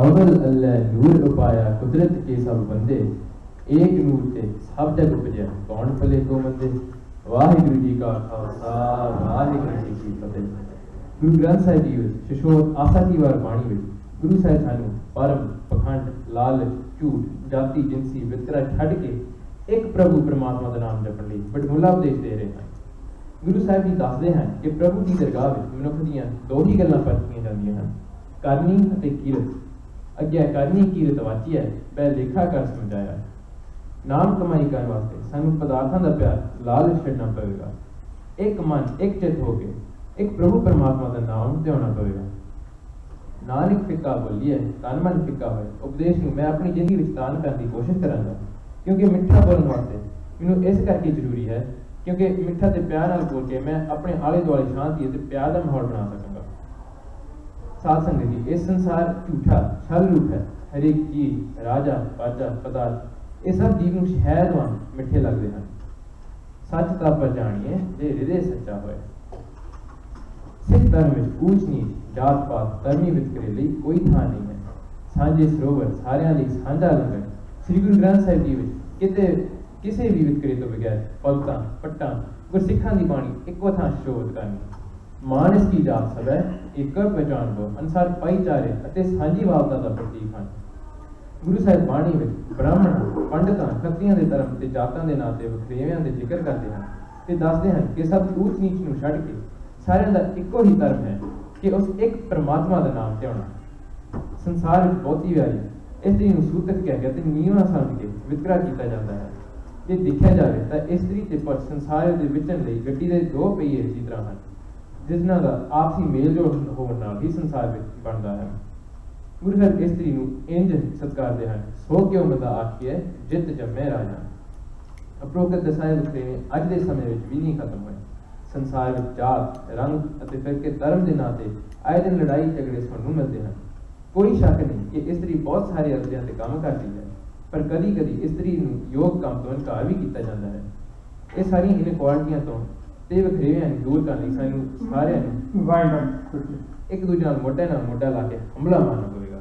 Waheguru ji ਕਾ ਖਾਲਸਾ ਵਾਹਿਗੁਰੂ ਜੀ ਕੀ ਫਤਿਹ। So, Virji, you mentioned a lot of good points, and I do want to say that I do agree with the points you made. The central theme of his opening statement was based around Maya and equality. So, Gurbani कहती है कि सो क्यों मंदा आती जब जम्मै राजा, right? Like you mentioned about Istriyan, in Sikhi we always consider females, our sisters, our moms, everyone's equal, right? Going on Maya and love. You mentioned love, and I think that's the biggest thing about Sikhi कि ਅਸੀਂ प्यार दे बिना कुछ नहीं कर सकते। कहते हैं you can speak English, German, Punjabi, Hindi. Vaheguru ji only speaks one language, and that's प्यार। ते प्यार दे बिना अगर ਤੁਸੀਂ नहीं बोल सकते, अगर ਤੁਸੀਂ प्यार ਨਾਲ नहीं जी सकते, then I think that you can't really live as a Sikh, because without प्यार you can't be a Sikh, you can't have Vaheguru। Thank you. I go to Manjot Singh first. I have a question. And please raise your hands again so that I can write. Jaspal Singh, not gotten much chance, and Gundeep Singh, and Jagjit Singh. And will he come back on? And I'm just trying, I mean, I'm probably not perfect in terms of remembering, but just trying to see who is spoken and so on. Manjot Singh, you said something about कि Guru Ji ने सानू आदेश दिता है कि सारियां नू equal treat करना है. You also said something like कि there is only one Vaheguru. Now, if I remember that Vaheguru in one way and you remember in some other way, that should be fine. But at the same time, Guruji keeps on criticizing others. You know, he says, for example, Anna khaya, saag jo aaya, bodh khaya, duja khaya, bastar na pehne, you know, keeps on condemning things. Gau Brahman kokar lago, gobar taran na jai. I'm taking from Asakya. So, why this double language? That, you know, we should not criticize anybody at the same time criticize it. Well, it's not really that you should criticize or you should. It's that, like was mentioned before, if you call it God or it or Maharaj or God, they reside in all of us, right? So if they reside in all of us, then who can you say bad? For example, Frita khalq mein khalq wase Rabb mahe manda kisno aake jan this bin koi na. So God resides in all of us. How can we even criticize anyone? That's one way to look at it. But the other way, if there are people that are remembering God through murtiyan, we know that that's not going to work for them, right? There is God, and like Hachan Viti mentioned, through love, through the teachings of Vaheguru, through the teachings of Goshabad, that's how we can actually meet God, right? And so it's not necessarily criticizing, it's rather, sure through love they've found, but it's not the right path. Okay, just one thing. Do you have any response to this? Do you really think it's not criticizing? I think it's more difficult to understand than just saying criticizing. So Guruji goes in Mullah and a lot of Bani, says a lot of things about a lot of people. But it's not an attempt to make enemies. Guruji says that we have no enemies in anyone. And any war with any Mughal, with the Mughal Empire, Guru Gobind Singh Maharaj and everyone who fought there weren't fighting against Muslims. They were fighting against they weren't even fighting against those people, they were fighting against their values of oppression. And their goal was to free them. So, in that same sense, Guruji, when writing their Bani, they're also at war. But they're not at war physically, they're at war mentally. They're saying, no, let's be equal to all. Let's treat others with respect, love others, as Fadi said, about showing love with anyone. And I was going to ask, Gundeep, could I have a question? So, Manjot Singh said that they Karni Tirat watches right? So who watches, or even is there a drone that says that keeps on watching what we do and or Santa Claus, who watches it?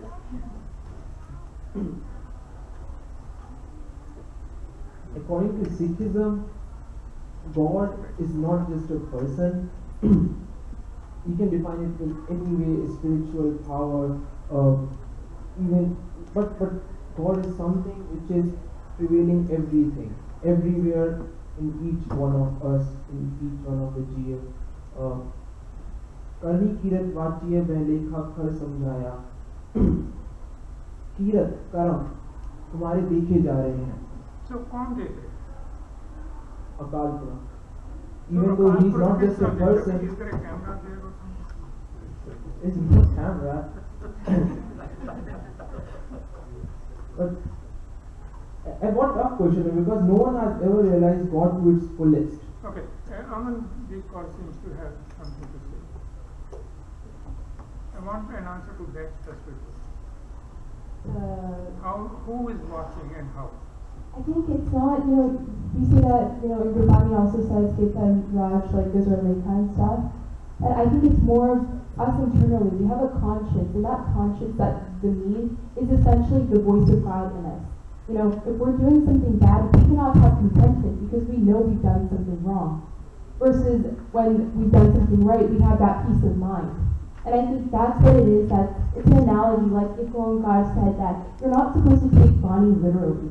It's an analogy that Guru Sahib is making, and I think that that the person that is watching, it's us inside, we're watching ourselves, we know what we're doing, even if no one else does. Okay, last point, Preet Kaur, we had raised her hand earlier, and then we'll go to the next.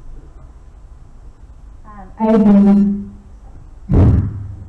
with the fact that the main thing that we preach is to be self-aware. And so with anything that we do in our religion, the idea is that you should constantly be monitoring yourself. And so that contentment is again reached when you are making sure that you are doing good in any action that you partake in, and that you're following the values that are instilled in us. Okay, thank you so much.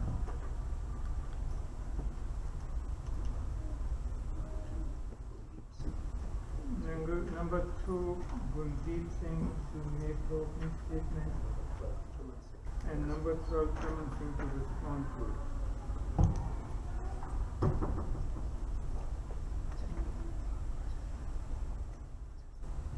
Yes, you can start. Waheguru ji का खालसा वाहिगुरु जी की फतेह. टाडी करे पसाओ सबद वजाया, नानक सच सलाहे पूरा पाया.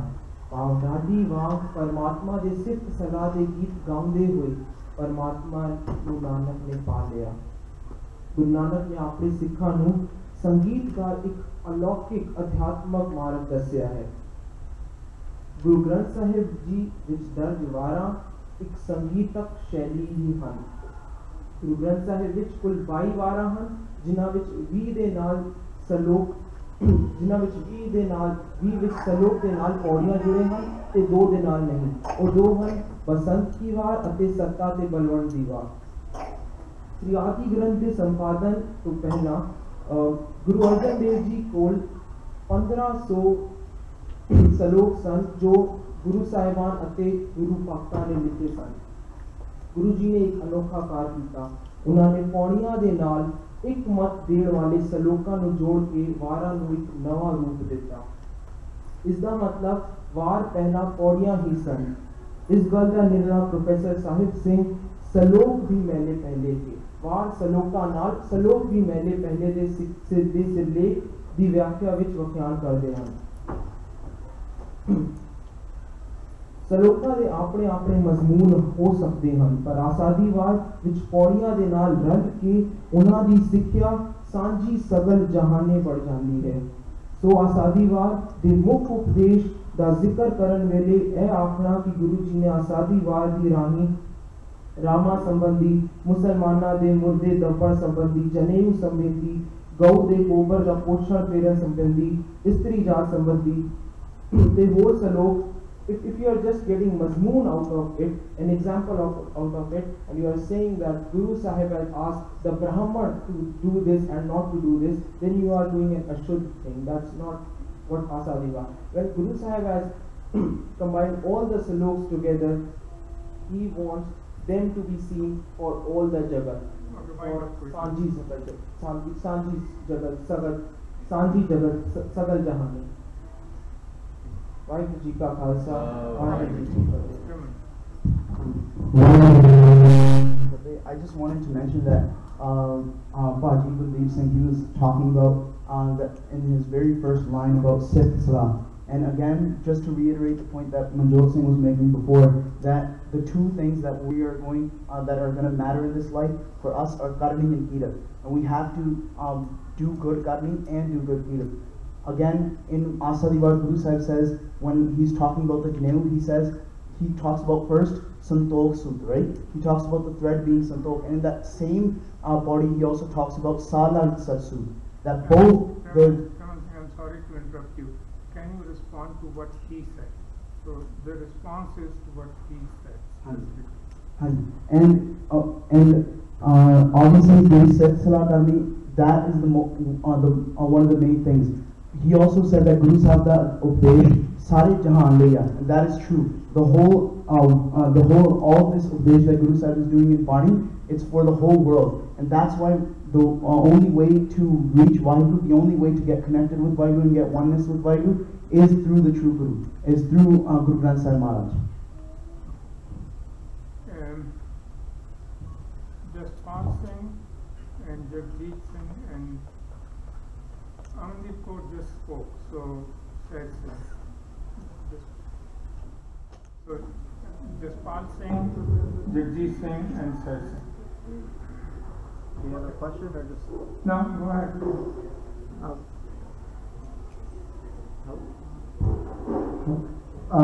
So what you talked about with our only way to reach Vaheguru is through Guru Granth Sahib Ji Maharaj.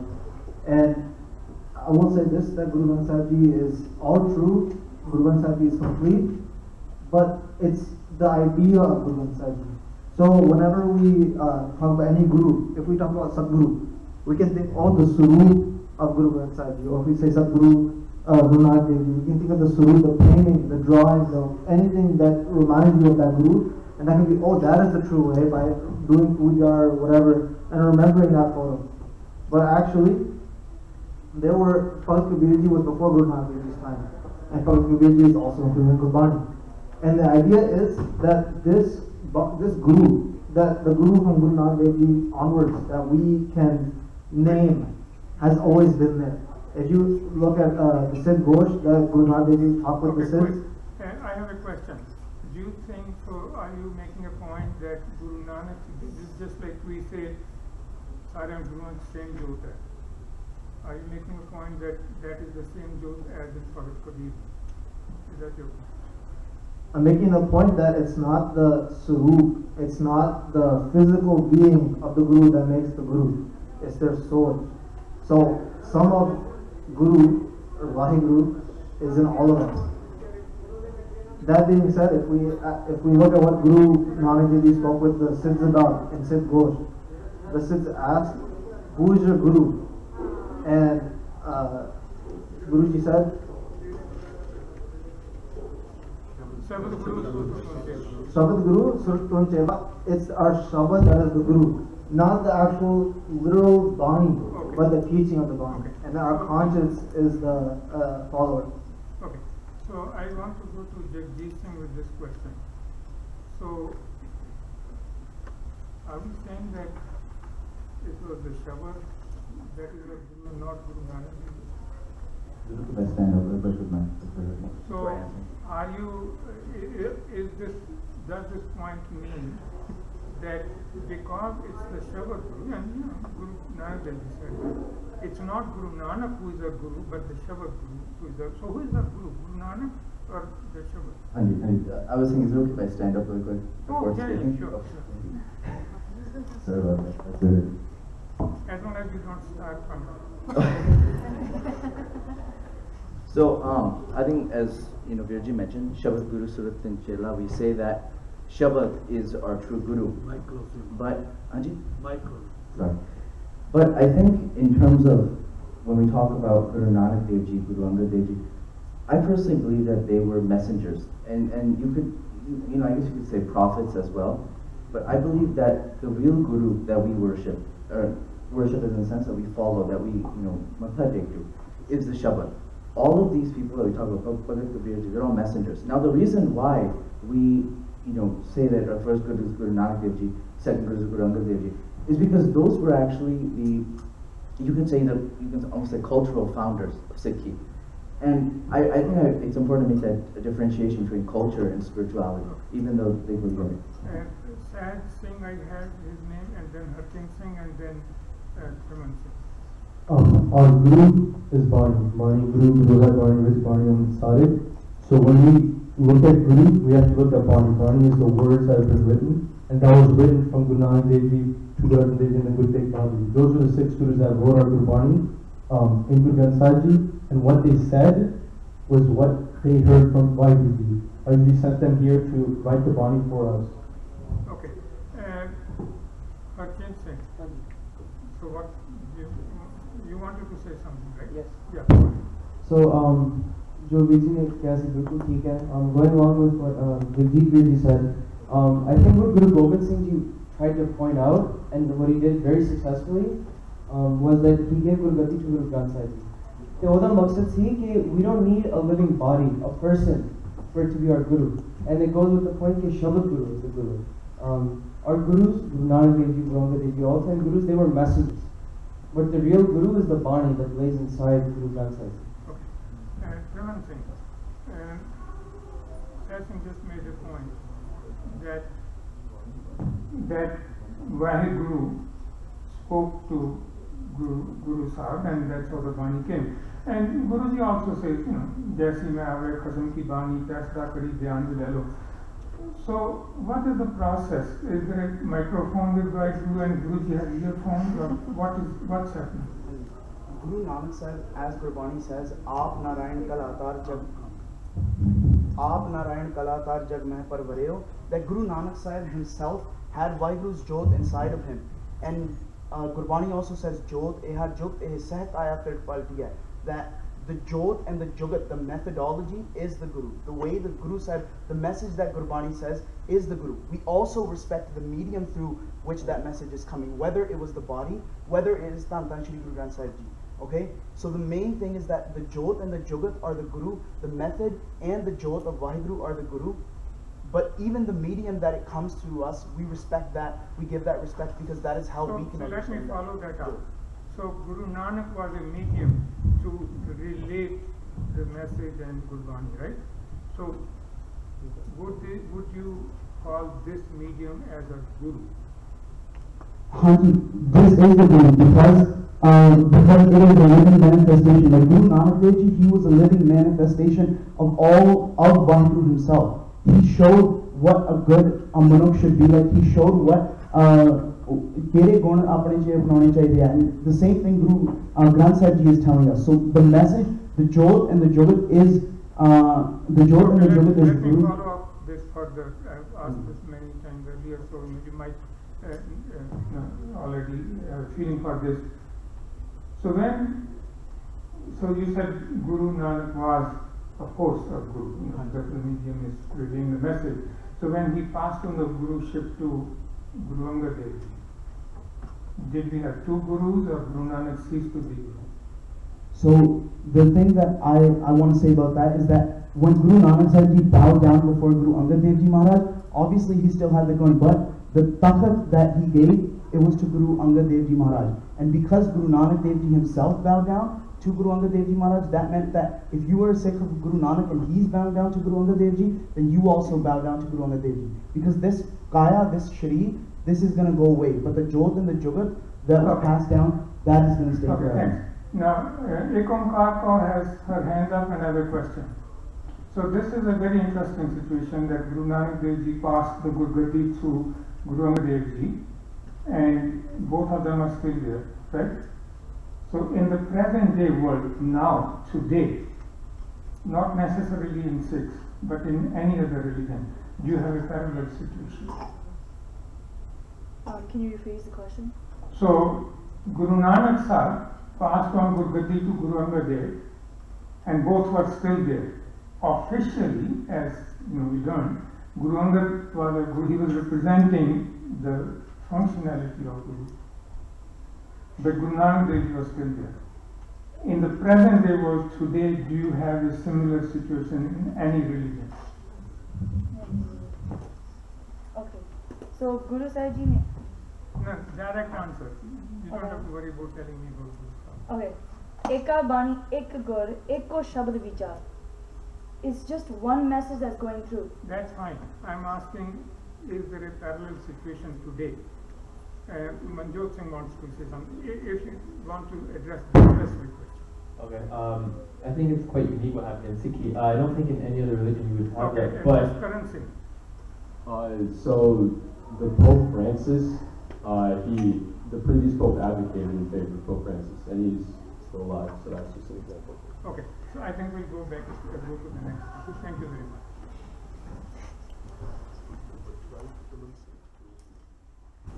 12 commencing to make the opening statement. Manjot Singh to respond. Go ahead. Waheguru ji ਕਾ ਖਾਲਸਾ ਵਾਹਿਗੁਰੂ ਜੀ ਕੀ ਫਤਿਹ। ਮਨੁੱਖਾ ਜਨ ਅਕਾਲ ਪੁਰਖ ਦਾ ਇੱਕ ਅਨਮੋਲ ਤੋਹਫਾ ਹੈ ਜਿਸ ਦਾ ਮੁੱਖ ਮਕਸਦ ਵਾਹਿਗੁਰੂ ਨਾਲ ਇਕਮਿਕ ਹੋਣਾ ਹੈ ਅਤੇ ਆਸਾ ਦੀ ਬਾਤ ਦੀ ਬਾਣੀ ਸਾਨੂੰ ਦੱਸਦੀ ਹੈ ਕਿ ਇਸ ਮੰਜ਼ਿਲ ਤੱਕ ਕਿਵੇਂ ਪਹੁੰਚਣਾ ਹੈ। ਸੱਚੇ ਗੁਰੂ ਦੀ ਕਿਰਪਾ ਨਾਲ ਮਨੁੱਖ ਨੂੰ ਦੇਵਤਾ ਬਣਨ ਲੱਗਿਆਂ ਦੇਰ ਨਹੀਂ ਲੱਗਦੀ। ਜਿਨ ਮਾਨਸ ਤੇ ਦੇਵਤੇ ਕੀਏ ਤੱਕ ਨਾ ਲਾਗੀ ਵਾਰ। ਗੁਰੂ ਪਰਮਾਤਮਾ ਦੀ ਕਿਰਪਾ ਨਾਲ ਹੀ ਮਿਲਦਾ ਹੈ। ਨਦਰ ਕਹਿ ਜੇ ਆਪਣੀ ਤਾਂ ਨਦਰੀ ਸਤਿਗੁਰ ਪਾਇਆ। ਗੁਰੂ ਤੋਂ ਬਿਨਾਂ ਸਾਡੀ ਜ਼ਿੰਦਗੀ ਵਿੱਚੋਂ ਅਗਿਆਨਤਾ ਦਾ ਹਨੇਰਾ ਮਿਟ ਨਹੀਂ ਸਕਦਾ ਅਤੇ ਪਰਮੇਸ਼ਰ ਦੀ ਪ੍ਰਾਪਤੀ ਨਹੀਂ ਹੋ ਸਕਦੀ। ਬਿਨ ਸਤਿਗੁਰ ਕਿਨੈ ਨਾ ਪਾਇਓ, ਬਿਨ ਸਤਿਗੁਰ ਕਿਨੈ ਨਾ ਪਾਇਆ। ਵਾਹਿਗੁਰੂ ਦੀ ਪ੍ਰਾਪਤੀ ਦੇ ਰਸਤੇ ਵਿੱਚ ਸਭ ਤੋਂ ਵੱਡੀ ਰੁਕਾਵਟ ਹਉਮੈ ਹੈ ਜਿਸ ਦਾ ਨਾਸ਼ ਗੁਰੂ ਦੇ ਸ਼ਬਦ ਨੂੰ ਕਮਾ ਕੇ ਹੀ ਕੀਤਾ ਜਾ ਸਕਦਾ ਹੈ। ਆਸ ਅੰਦੇਸੇ ਤੇ ਨਹਿ ਕੇਵਲ ਹਉਮੈ ਸ਼ਬਦ ਜਲਾਏ। ਇਸ ਬਾਣੀ ਦਾ ਗਾਇਨ ਹਰ ਗੁਰਦੁਆਰਾ ਸਾਹਿਬ ਵਿੱਚ ਸਿੱਖ ਤੇ ਸੰਤੀ ਜੀਵਨ ਦਾ ਨਿਤਨੇਮ ਹੈ ਕਿਉਂਕਿ ਇਹ ਬਾਣੀ ਦੱਸਦੀ ਹੈ ਕਿ ਇੱਕ ਆਈਡੀਅਲ ਦੇਵਤਾ ਮਨੁੱਖ ਦੀ ਸਿਰਜਣਾ ਲਈ ਕਿਹੋ ਜਿਹੀ ਆਦਰਸ਼ ਸਮਾਜਿਕ ਰਾਜਨੀਤਿਕ ਅਤੇ ਧਾਰਮਿਕ ਵਿਵਸਥਾ ਹੋਣੀ ਚਾਹੀਦੀ ਹੈ।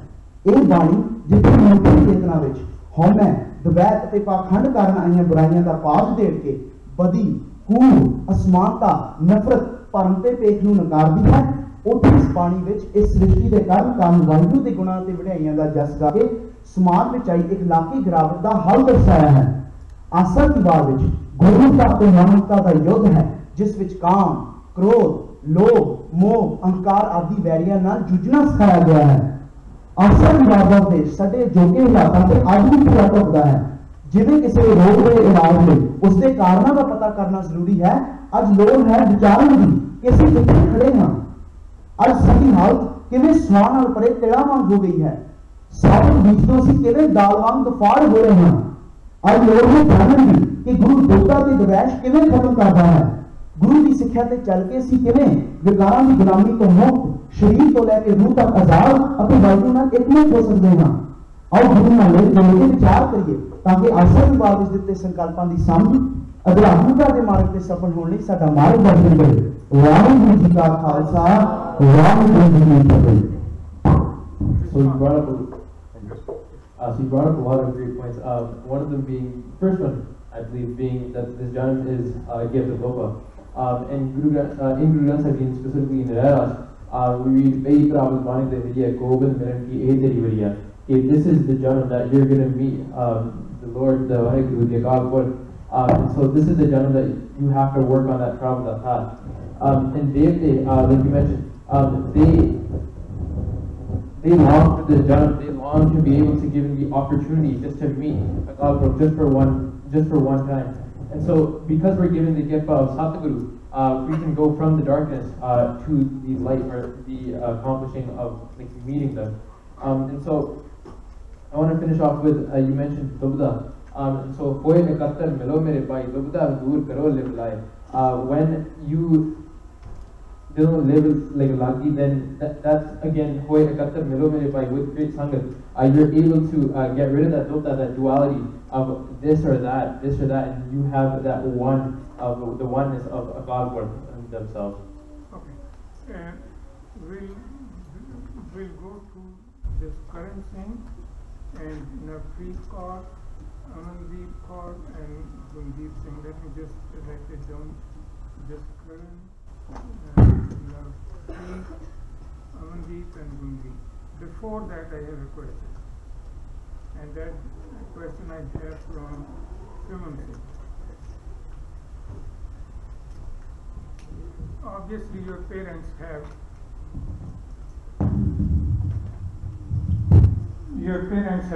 done a great job in nurturing you. All parents have done great jobs. Can you think of a situation where your parents have tried to teach you both the good things and the bad things so that you can figure out how to move in your life, or do they try to ever give you really bad things in life, lessons, so that you can figure out what to do? That's a pre-question. Then I'm going to come to the actual question. Just, have they done that ever? Have they ever done that? No. Okay. So you said in your statement that Manmukta to Gurmukta da Hamesha Yudh Reha. Why did Vaheguru give us both these things? I mean, we are all children of Vaheguru, right?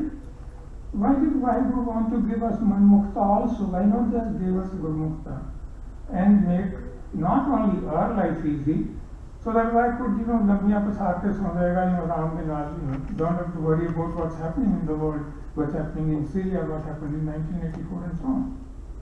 Why? This is the amazing thing. This is Vaheguru's cave. He made all this. He made this pasara. He made this everything. He made this challenge for us to go through all these difficulties in our life. Vikam, Gro, Lo, Mo, Anka. He created this cave. We don't know his end. We don't know why he did this. We just know that what our duty is to connect with him. God asked him to Chojao. We don't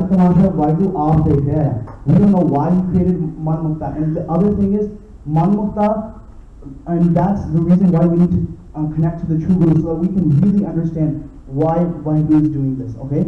And once we understand that, once we become one with Vaheguru, all of our books and all of our, even our, will go away. Okay, just Karan has.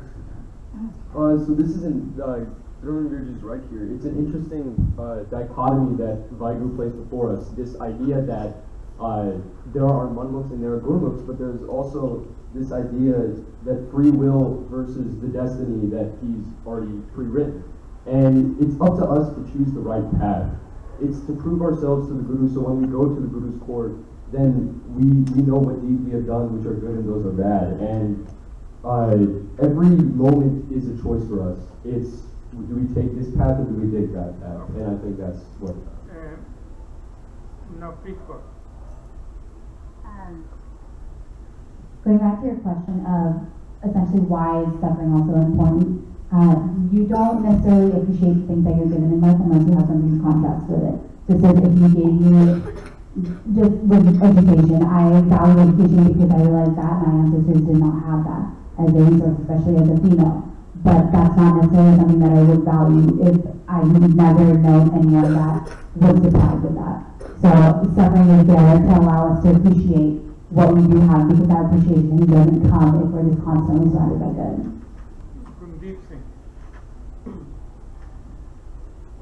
मैं सहमत कर दिया त्रिमन सिंह तो कि वाहिगुरु का करनी वाहिगुरु जान सकता है, but just to try, why would he have done so?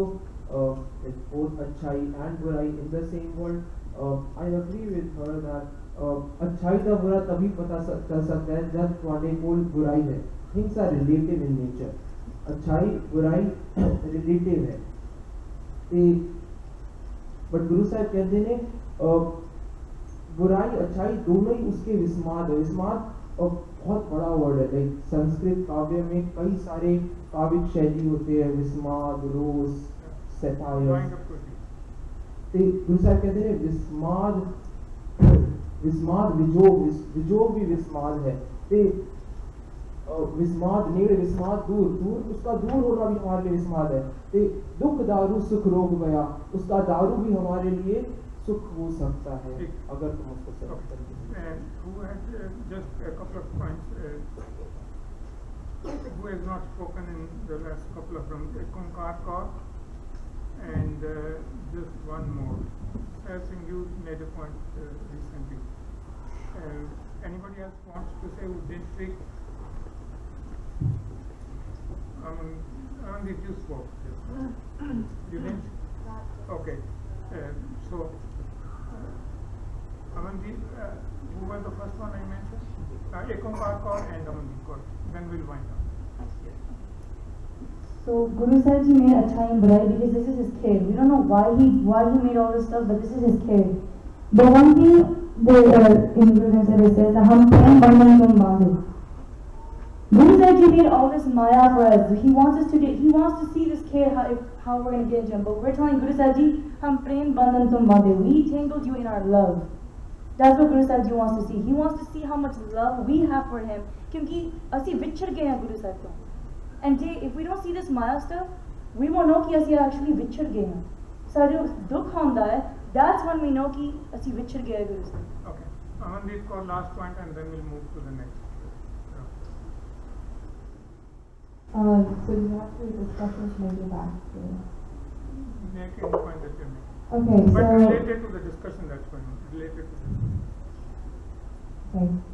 So like we've all been talking about how like we have to embrace God, we have to love God, we have to show God that we love Him, and I think a lot of that has to do with we can't blame God when something bad happens then, because it's all about Jardikala and it's about accepting the will of God. And you know, we may face problems, but those problems, when we face them, it's how we handle them that determines whether they become a bigger problem or whether they get resolved. So it's just having that sort of mindset that matters. Let's go to the next round. And then,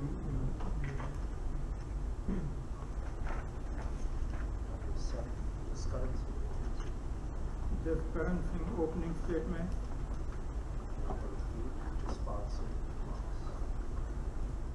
And just Pal Singh response. Guru Nanak Dev Ji founded Sikhism with a set of ideals: Nam Japna, Kirtana, and Vanchakna. These three pillars are presented in Asa Ki Baat in various forms, and Asa Ki Baat teaches us how to live our lives as Sikhs. It teaches us to realize that we must be humble servants of the Guru, despite the chaos that surrounds us and the obstacles that stand in our way. Guru Nanak laid the foundation for some very central ideas of Sikhism in Asa Ki Baat, such as the belief in one God, the rejection of ritualism, and the quest to rid oneself of excess ego. Asa Ki Baat is essentially a microcosm of the whole Guru Granth Sahib Ji, and the Guru's message rings loud and true throughout its 24 40s. Although Asa Ki Baat was written centuries ago, it has more relevance now than ever due to the fast-paced life we all live in during the age of technology. We make excuses for not going to Gurdwara or not doing our daily Hikam, and for some reason we no longer have time within a 24-hour day to remember Vaheguru. However, without Vaheguru, what are we and what is this world? Je soch ganga urve, suraj jage hazar, ete jain ho gaya, gurke gor anhar. Guruji's emphasis of meditation on the Nam above all else runs counter to the type of world we currently live in, which is full of distractions from the Guru's path. For us to remain ignorant and engrossed within our own materialism is no longer an option. Modern society is full of moral degradations, and it is time for us to stop being influenced by them and set ourselves straight. With the lessons learned from Asa Ki Baat, we can work towards becoming better Sikhs and through that, better people. Vaheguru Ji Ka Khalsa, Vaheguru Ji Ki Fateh. I agree a lot with what he said. I think it was very well said. The thing I want to capture is that, as he said, Asa Ki Baat is a microcosm of the Guru Granth Sahib Ji. And also, it describes believing in one God, getting rid of excess ego, doing Nam Japna, Vanchakna, Kirtan, and that our world is full of Maya around us. But one thing that I wanted to specifically capture is ego, getting rid of excess ego. And this might be a little bit controversial, so I apologize in advance. But we always say, like, we have to get rid of ego, we have to only act in a way we believe God would appreciate. But one thing that we do is that, oh, let's go do a donation drive, but not regular donation drive, Gurdwara donation drive. Or let's go help the homeless only if we have our Gurdwara's name on it. Or in around the US and also abroad, oh, this is going to be this Gurdwara, Ramgarhia, or this Gurdwara, but for Jats, or for this community, that community. And the idea is that we have this ego, And even if we read Gurbani and do all this, Naam Japna, Kirtan, Vanchakna, only to truly do them over here with this ego, and then we can truly avoid all this Maya that makes us so blind. We're all blind unless we follow the Guru's teachings.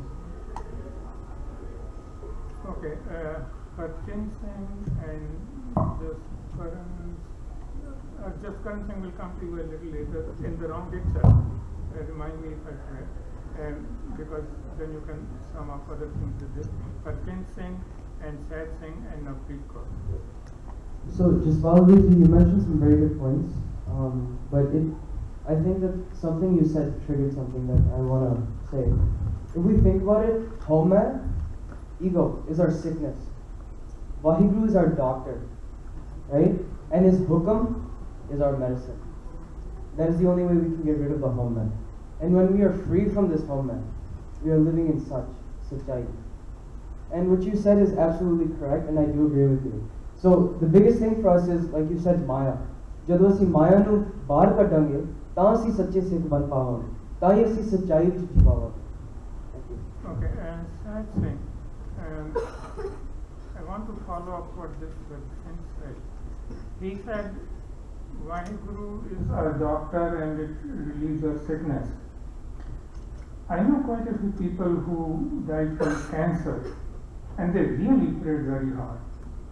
So is Vaheguru not a guru, not a doctor, or what?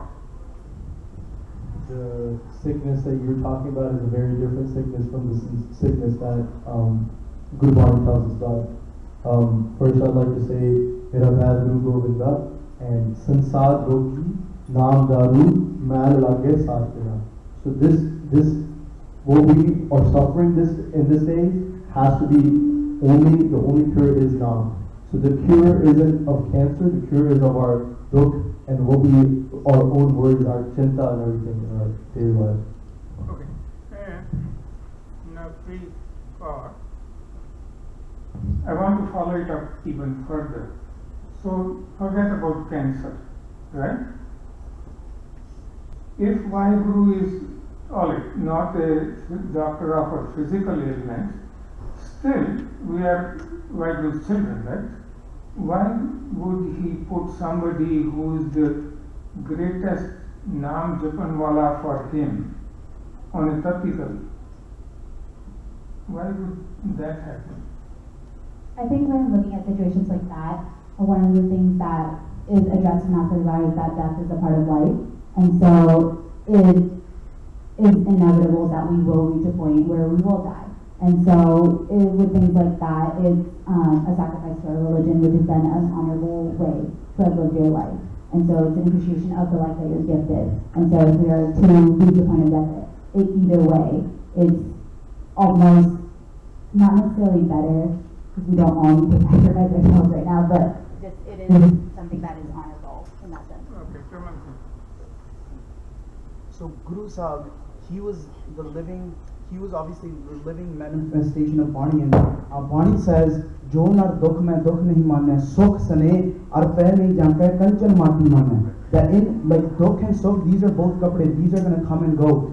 But even when you realize what Vaheguru is, when you become one with the Sach, even the Krur, just like Guru Gobind Singh says, "Namo Krur karne," even the bad guy, that's in Vaheguru's Bana, that's in Vaheguru's will, that's happening. Obi thani mithai lagda hai. So everything that Vaheguru does, once you realize that Vaheguru is the karta of everything, then you'll realize that anything that Vaheguru does, unu mitha karke manna chahe, unu cancer ka rog lagya hove, or any other rog. Guru Arjan Dev Ji Maharaj sitting on Tapita, did he ever say there was dukh on him? Manjot Singh has a point. So, do you want to say something? If not, that's fine. I'll come back. Okay. Jagjit Singh and Ekonkar Kaur, and then we'll move. So I think everybody's talking about a really a good thing, which is that when we always face happiness and sadness in our lives, it's a part of it's part of life. But I think one thing that we forget is that sometimes we do fall off track. And I think that everyone says oh, after you become one with Vaheguru, that's it, there's no more pain, there's no more pleasure. I kind of disagree. I think that it's a cycle. Like when we talk about life and death and all that in the Guru Granth Sahib Ji, I don't think we're necessarily talking about like real reincarnation, although if you believe that, that's okay. I personally think that life is when we're with Vaheguru and death is when we're away from Vaheguru. And I think sometimes sadness does bring us death, but... So Ekankar was going next. I have a question. This point came up about our ego that wants us to name Gurdwaras like, Ramgarh and so on. What's wrong with that? I mean, if you do that, if you name these places, it will encourage other people to do that. Why is it wrong? I feel like it's wrong. It's wrong because ਜਦੋਂ ਮੈਂ ਆ ਜਾਂਦਾ, that is wrong. If it's selfless service, कि किसी ने नहीं पता लगा कि okay, yeah, I did this seva, like backstage seva, you can say. That's real seva. Guru Sahib ने पता, he's the only one. And then the Jat part, again Jat ना जोर है, again जियो ना हो. Jat, no one cares. Guru Sahib, he doesn't care if you're a Ramgadi, if you're a Chamyar or whatever you are. If you come inside, Guru Sahib ने नहीं देखा कि what's your Jat. उन्होंने ये देखा कि तुसी करते की. Okay, I want to follow up with this. Okay, I discard my man, right? I don't name the Gurdwara on my name. And I is somebody who I really respect. And I name the Gurdwara as Kuldeep Singh Gurdwara. I am not, there's no man involved in it, right? So what's wrong with that? And we'll finish at this and go to the next. Like if we do Sardar Kuldeep Singh Gurdwara? Yeah, not Kuldeep Singh Gurdwara. Pehli gal to Gurdwara kisi da nahi Gurudwara hai. So it doesn't belong to any committee. जिन्होंने कहने कि this is the committee of this brother, no. एक गुरुद्वारा गुरु उदाया, and this is darbar for everyone. It's not for one person. Nobody owns a gurdwara. Only Guru Sahib owns a gurdwara. Okay. Let's move to the next. I think you said you'd come back to me. Oh yeah. Okay. So I think the inherent problem in naming a gurdwara after a person or after a group is it's the divisiveness and that it has to come under the greater banner of Sikhi. So that when people see a gurdwara, they see another gurdwara with another name on it. They don't say, oh, this is not this person that helped me or this person that didn't help me. And I think it's getting our message out there, exporting our face, our image to the community. Say, this man helped me do this. Okay, thanks.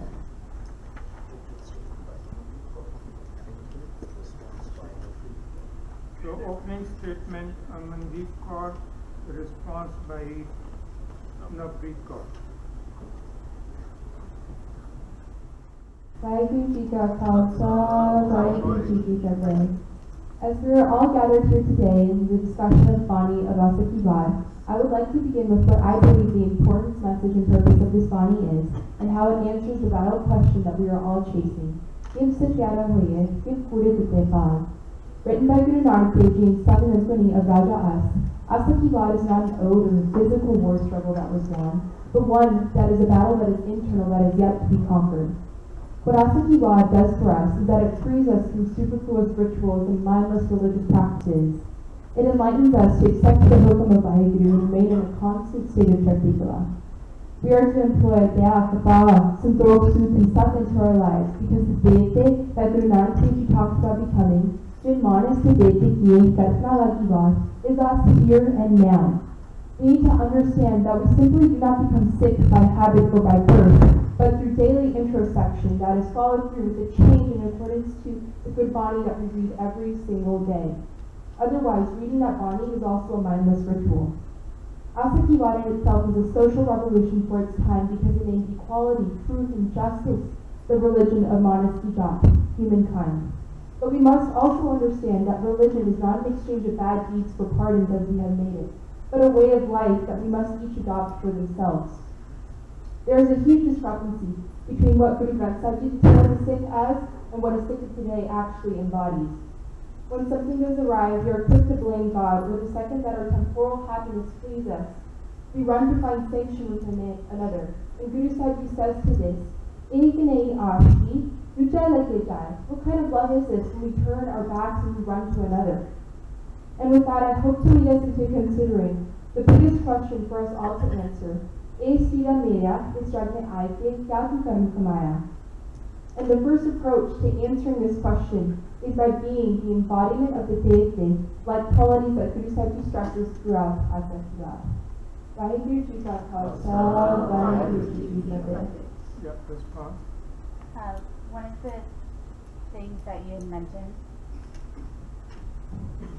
One of the things that you mentioned was just that the values that are stated should be a consistent battle. It's not necessarily one thing that we, just because it's written down, now we have accomplished that. So the values that are written in Asadivar are things that we should be addressing consistently. And another thing that was mentioned was that we should be aware of the here and now and the world around us as well. For example, our religion is based on equality, and a recent issue was the transgender, the idea of transgender people the idea of the transgender community not being allowed to serve in the military. And that's been an issue that has affected the world in the U.S. because it is an issue of equality. So that's something that we should be discussing because it goes against one of the core values that are discussed in Asadivar and throughout our religion. Okay, so what we will do is we'll open it up for discussion with the limitation because we are really going a long way. So we'll have two points anybody wants to make out of those people who have not spoken in the last two rounds. So who has not spoken in the last two? Gundeep Singh, and who else wants to go who has not spoken in the last two? Has everybody spoken? Gurleen Kaur. If you have any point. If not, then we can go to somebody else. But first, Gundeep Singh. आसादीवार which inequality ਨੂੰ ਕਾਫੀ जोड़ दिता गया है, but it's not only limited to Sokyo Mandaki है. Even the sentence कुदरत जाति जिनसी रंगी कुदरत जी जहान, सारी जातियां सारी जिनसी जितने भी हैं सब इस कुदरत के ही हैं. और if परमात्मा ने कुदरत ਨੂੰ बनाया है तो परमात्मा कोई भेदभाव नहीं करता ते असी कौन होंदे आ भेदभाव करने वाले.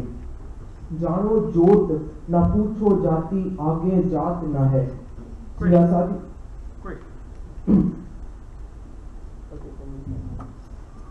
Do you have a point or do you want me to?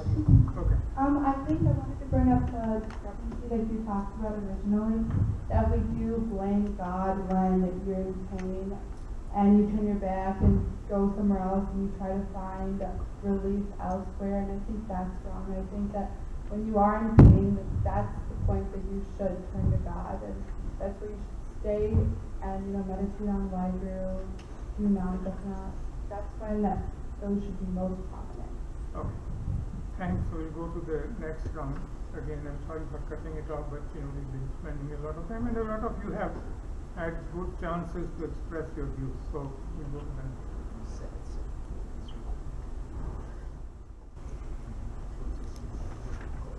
So opening statement Sahaj Singh, closing statement.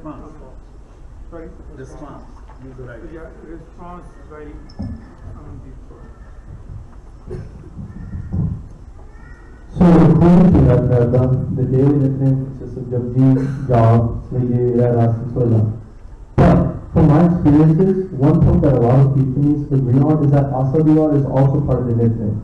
But what really has stuck with me is that how impactful could this Bani be to the point where they sing it every single day. कई काती राजे कसाई धर्म पंख कर उड़ गया कूड़ माव सच चंद्रमा जिसे नहीं कह चढ़िया. इन्हां हालातां नूं देखदे होए ढंग नाल बेजवान ने अनेकां बाणे दे नाल श्री आसादीवार दी रचना कीती. ਉਹ ਆਸਾਦੀਵਾਰ ਜਿਸਨੂੰ ਕਥਾਕਾਰਾਂ ਨੇ ਮਨੁੱਖਾਂ ਨੂੰ ਗੁਰੂ ਪ੍ਰਾਪਤੀ ਦਾ ਮਾਰਗ ਦੱਸਿਆ ਹੈ. ਇਸ ਬਾਣੀ ਵਿੱਚ ਸਿੱਖੀ ਦੀ ਅਸਲੀ ਮਰਿਆਦਾ ਦੀ ਦਰਜ ਕੀਤੀ ਹੈ. ਆਸਾਦੀਵਾਰ ਵਿੱਚ ਮਨੁੱਖੀ ਜੀਵਨ ਦੇ ਹਰ ਇੱਕ ਪੱਖ ਨੂੰ ਚਿਤਰਨ ਕੀਤਾ ਹੈ. ਗੁਰੂ ਹੁਕਮ ਕੁਦਰਤ विस्मार सेवा संतोख आदि कई विषयों के नाल होमै भूल पढ़ाई की जकड़ मोह आदि कई कृत्यों नाल एक आरूपान की सौंध बख्शिश की है. साथ संगत जी, Asadivar teaches us how to build one's character and how to overcome obstacles like ego, attachment, greed, and maya. Asadivar ਵਿੱਚ ਮਨੁੱਖ ਨੇ ਰੱਬੀ ਗੁਣ ਧਾਰਨ ਕਰਦੇ ਹੋਏ ਮਨੁੱਖ ਤੋਂ ਦੇਵਤਾ ਬਣਨ ਦਾ ਸੁਨੇਹਾ ਹੈ. Asadivar's main message describes in a broad theme of how to become a spiritual being or devta, having the merits and qualities of Kalpur with Guru Sahib's Kirpa. Balahari Gurapane, Devhari Sadvar, Jin Manas te devte kiye, Kartana Kiva, Jodamuluk, Guruji de Bakshishna, Nirpo, Tingal Ram Hunde Hoy, Rabbi Gur Prapat Karna hai. और ते संसार की सेवा में परोपकार इंसान बन के आत्मदर्शी बन जाता है उस वक्त मनुष्य ते उस परमात्मा में कोई भेद नहीं रहता आत्मरस जे जानी सो है खालिस देव प्रभ मैं मोह मैं दास मैं रंजिक ना हटे वाहिगुरु जी का खालसा वाहिगुरु जी की फतेह.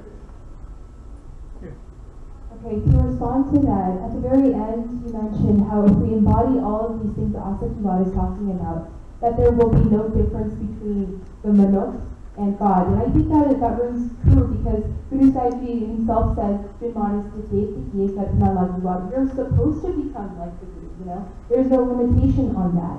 And the Sikhi living that Asakjivat gives us is a very full embodiment, you know, because it tells us not just how to live our lives, but it also encourages us to examine the way we are currently living our lives. Like, for example, if we take the whole slok of the Homet where it talks about Paul and Homet, and it says Homet vich aya, Homet vich gaya, Homet vich jamya, Homet vich more, we're really supposed to think about this Homet. I was listening to some of the speeches yesterday, and someone mentioned something about a butterfly in a jar. And, you know, we're sort of like that butterfly because we're trapped in that jar and we don't actually get to realize our fullest potential, you know, because of all these things that have been taught to us. Okay. Two people who have not spoken in the last 3 rounds. So when I said last in 2 rounds, those rounds and the last one, who has not spoken? Manjot Singh, and there probably should be one more, or just Manjot Singh.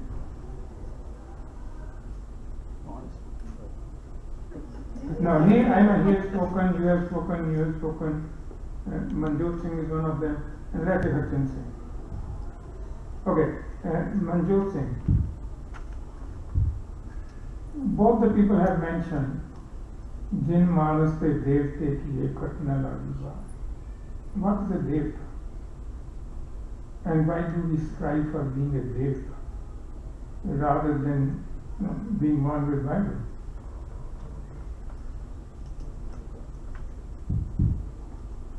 So I'm going to put 2 spins on this.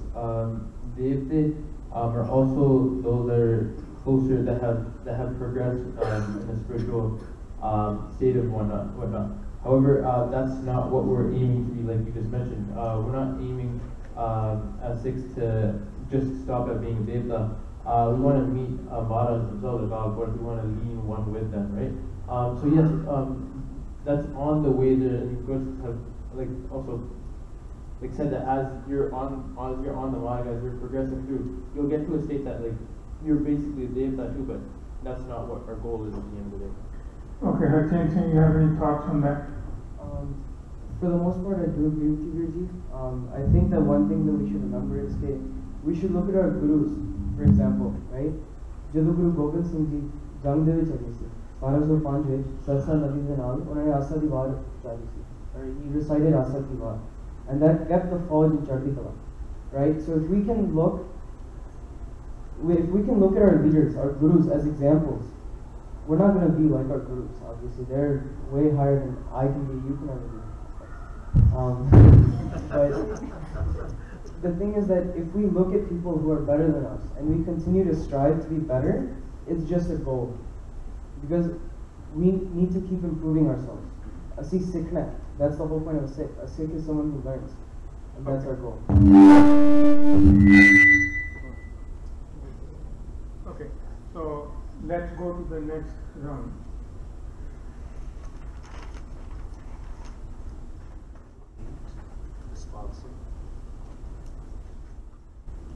So number 8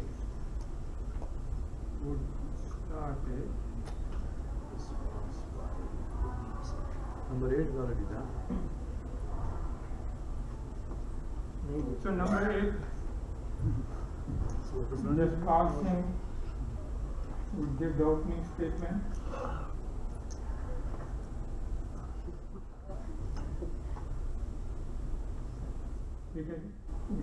Okay. And number 2, Gundeep Singh would respond. गुरु प्यारे साध संगत जी, वाहिगुरु जी का खालसा, वाहिगुरु जी की फतेह. I'd like to talk about some themes in Asaktivar. First is Mukti. We haven't spoken much about Mukti yet. And Guruji describes a ritual done by Hindus called Ras Leela. And when speaking about these rituals, Guruji states that these people cannot obtain Mukti and cannot obtain Jnana by singing or dancing. Guruji guides us away from these seemingly easy routes of salvation to Mukti and describes the way we should. Guruji says in the 5th Pauri how to avoid hell, how to avoid narak, how to avoid death of the mind and get out of the cycle. And we have to take and meditate on Vaheguruji's name, not specifically saying Vaheguru, Vaheguru, Vaheguru, but by living and constantly remembering Vaheguru in our actions. Guruji is saying that we must work for it and do it humbly.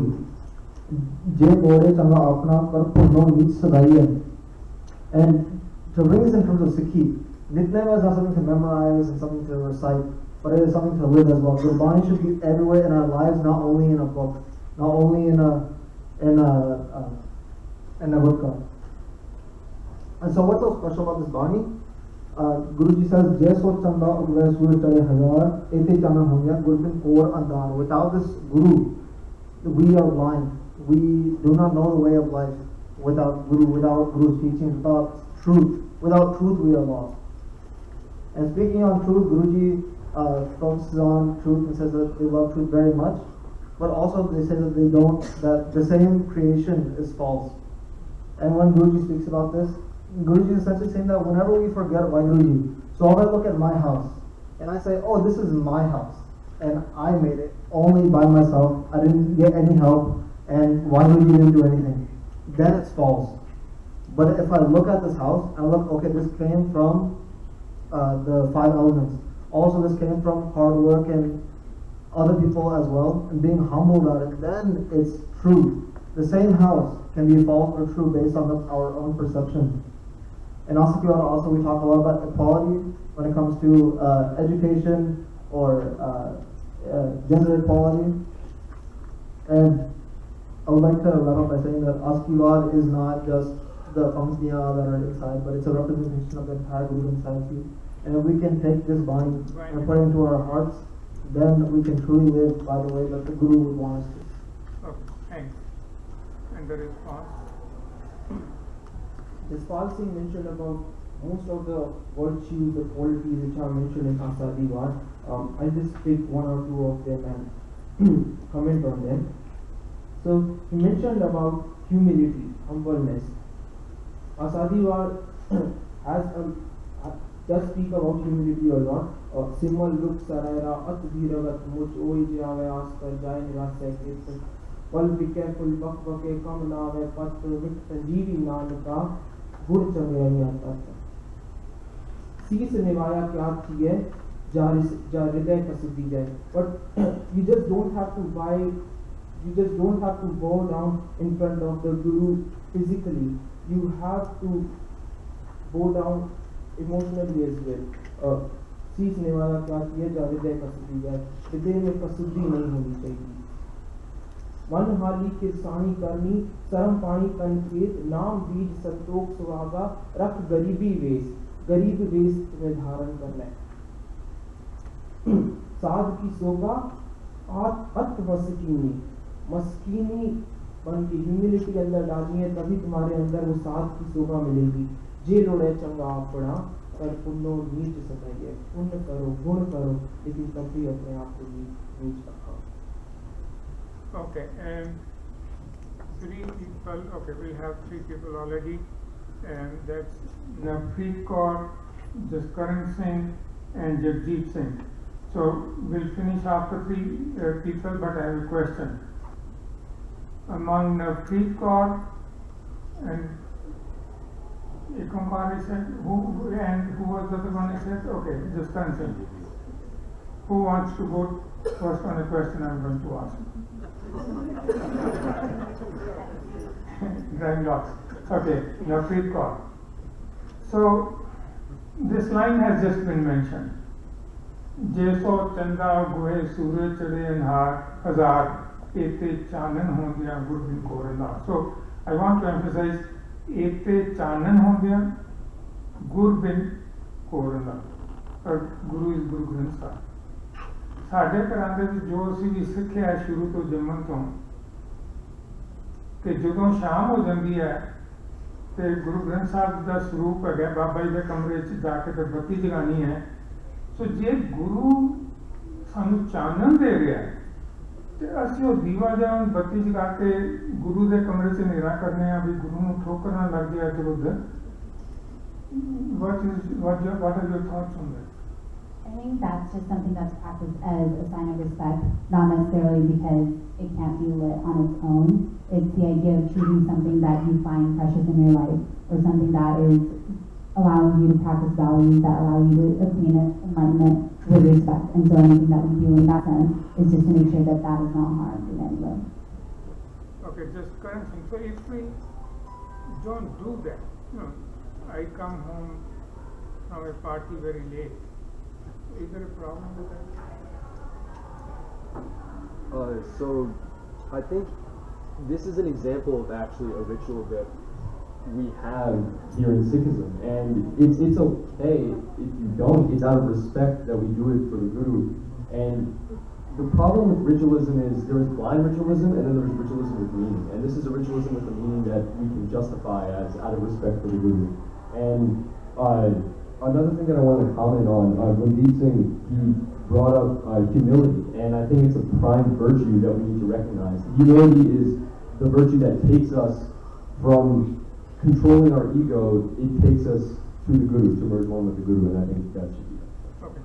And Ikon Karkar, you are the one who I think so ਜਦੋਂ ਅਸੀਂ ਸਵੇਰੇ ਗੁਰੂ ਸਾਹਿਬ ਦਾ ਪ੍ਰਕਾਸ਼ ਕਰਨੇ ਆ we specifically say ਪ੍ਰਕਾਸ਼ ਕਰਨਾ, right? I don't see any light in that in the room. So what does that mean? A simple question. Yeah, go ahead. So I think the light that Guruji is talking about, and when he says, Suraj Jari Hazar, Ete Chanan Honmya, I think the real light is not physical light. I think that's more of a metaphor that, is a personification that we're supposed to allude to. But really what Guruji is talking about, enlightenment. He's talking about like that spiritual wisdom. So, and it's also, like you could say, clarity. That's the main thing that Guruji is saying. Okay. We'll go to the next round and, you'll have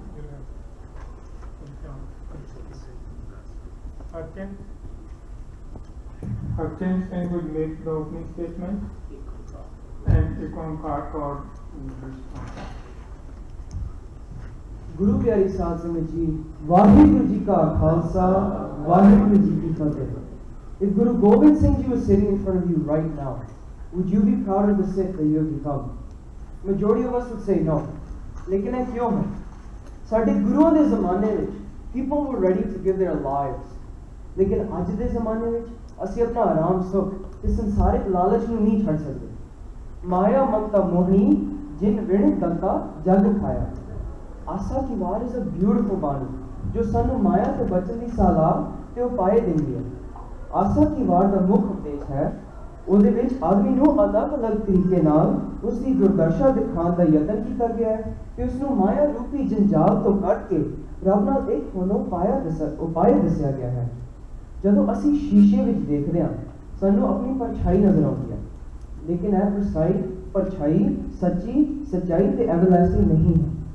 ਅਗਰ ਕੁਝ ਐਵਰਲਾਸਟਿੰਗ ਹੈ ਤੇ ਉਹ ਰੱਬ ਦੀ ਕੁਦਰਤ ਹੈ ਪਰ ਅਸੀਂ ਕਾਮ ਕ੍ਰੋਧ ਲੋਭ ਮੋਹ ਅਤੇ ਹੰਕਾਰ ਦੇ ਵਿੱਚ ਫਸ ਕੇ ਇਸ ਸੱਚਾਈ ਤੋਂ ਦੂਰ ਹੋ ਜਾਂਦੇ ਆ ਤੇ ਮਾਇਆ ਦੇ ਜੰਜਾਲ ਵਿੱਚ ਫਸ ਜਾਂਦੇ ਆ. ਗੁਰੂ ਦੇ ਮਾਰਗ ਦੇ ਵਿੱਚ ਚੱਲਦੇ ਹੋਏ ਆਸਾ ਦੀ ਵਾਰ ਸਾਨੂੰ ਮਨਮੁਖ ਤੋਂ ਗੁਰਮੁਖ ਬਣਨ ਦਾ ਰਾਹ ਦੱਸਦੀ ਹੈ. ਗੁਰਮੁਖ ਲਾਹਾ ਲੈ ਗਏ ਮਨਮੁਖ ਚੱਲੇ ਮੂਲ ਗਵਾਈ ਜਿਓ.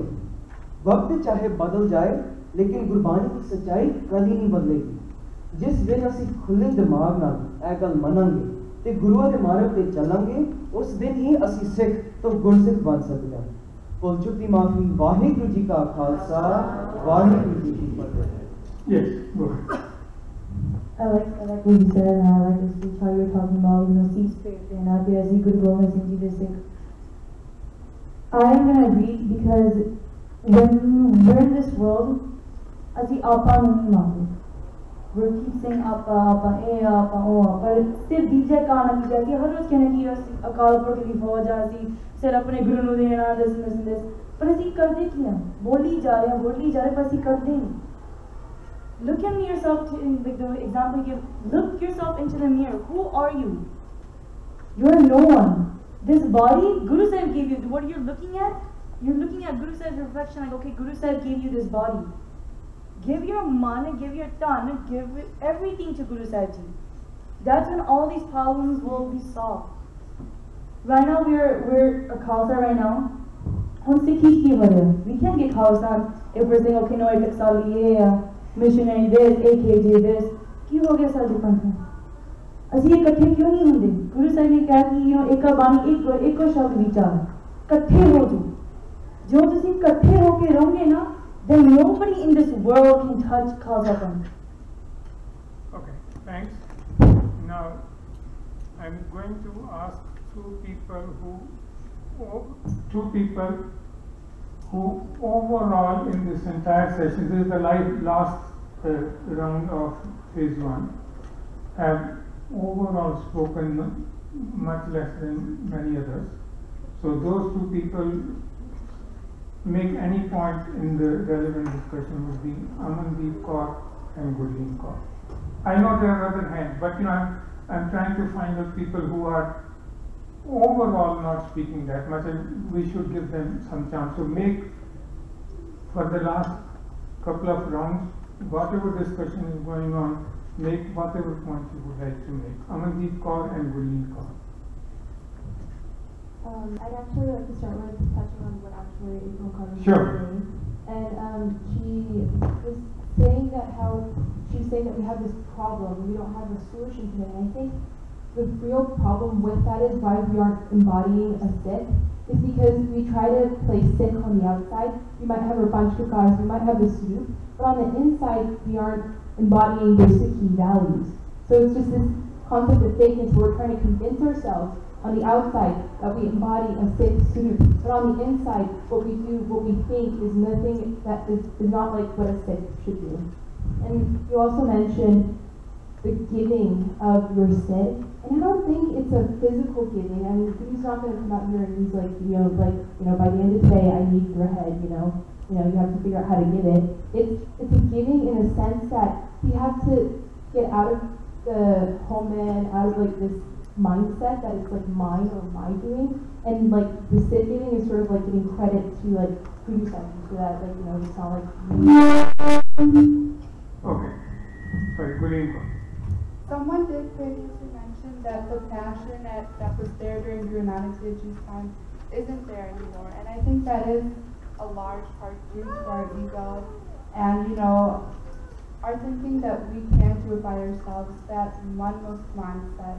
And I think a way to get past this is to try to embody our Guru, to try and follow his teachings and his principles and what he set out for us, and by doing that, that's how we can embody, more of a Gurmukh mindset.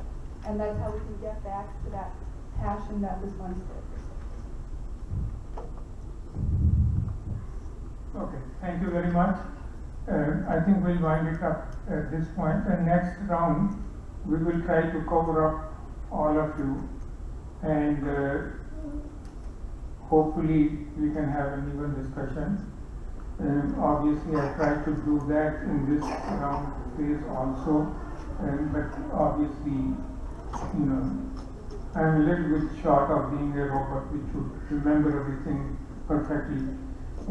So we will wind up the phase 1 and take a little break.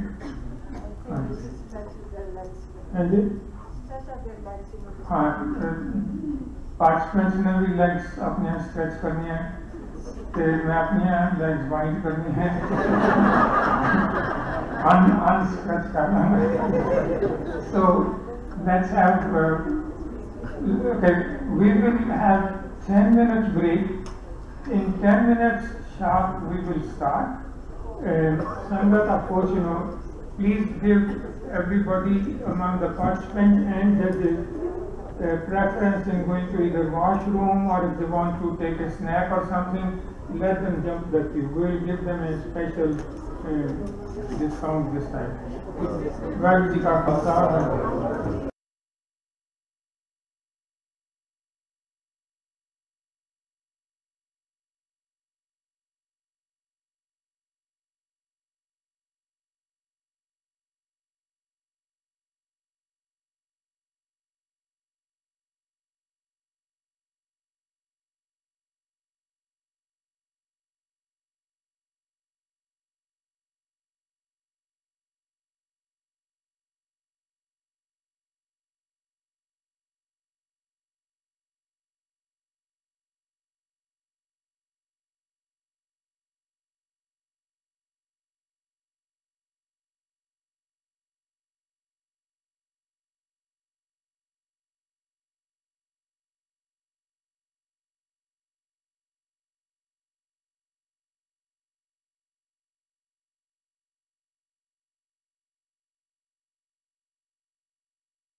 Well, I'm going to go 4, 3, 2, 1. Okay, hold on. I'm going to turn it.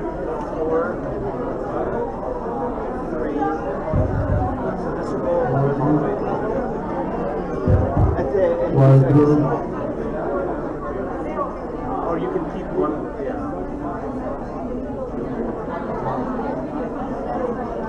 4, 3, 2. They can share another one. Should we pick up the other one? Yeah, we're going to pick up the other one. Floor doesn't mean. Yes. That was painful, man.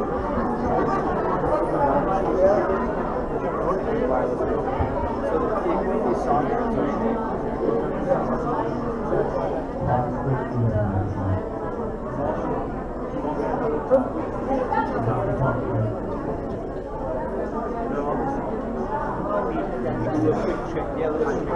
They should all be, you can try them all. They're all set to the same thing. They're all on the floor.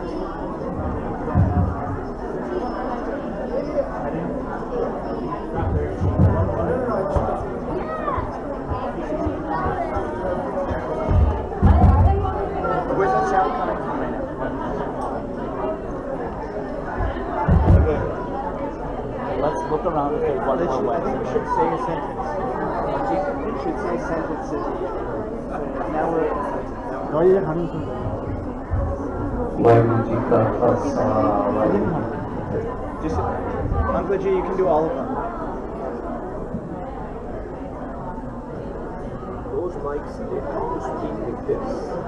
Well, the wireless mics is very different volume than that. That is the problem. This one they can speak. Vaiguru Ji Ka Khalsa, Vaiguru Ji Ki Fateh.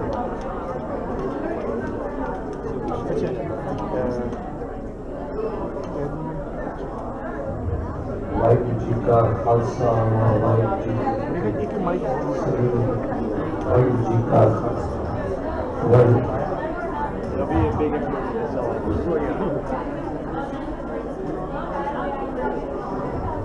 Vaiguru Ji Ka Khalsa, Vaiguru Ji Ki Fateh.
ਇਕੱਠਾ ਕਰਕੇ ਨਾ ਉੱਥੇ ਵੀ ਜਾਣਾ ਬੱਚਿਆਂ ਦਾ programme ਦੇਖਿਆ ਕਿ ਸਾਰੀ ਅਕਾਦਨ ਹੋਵੇ ਬਾਹਰ ਤੁਰੇ ਫਿਰਦੇ ਬਾਹਰ ਥੋੜੇ ਫਿਰੋ ਤਾਂ ਅੱਜ ਵੀ ਬਾਹਰ ਤੁਰੇ ਫਿਰੋ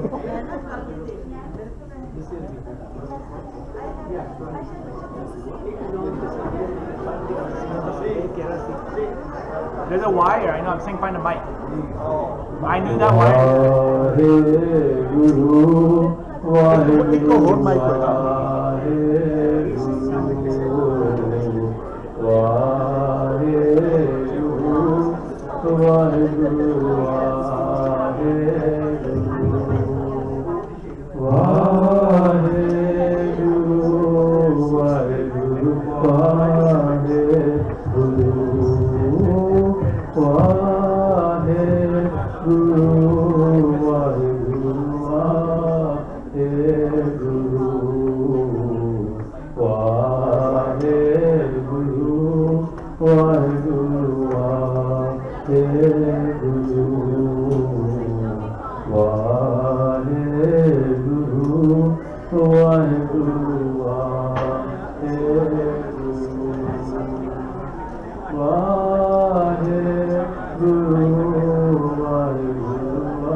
Waheguru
You should just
Hare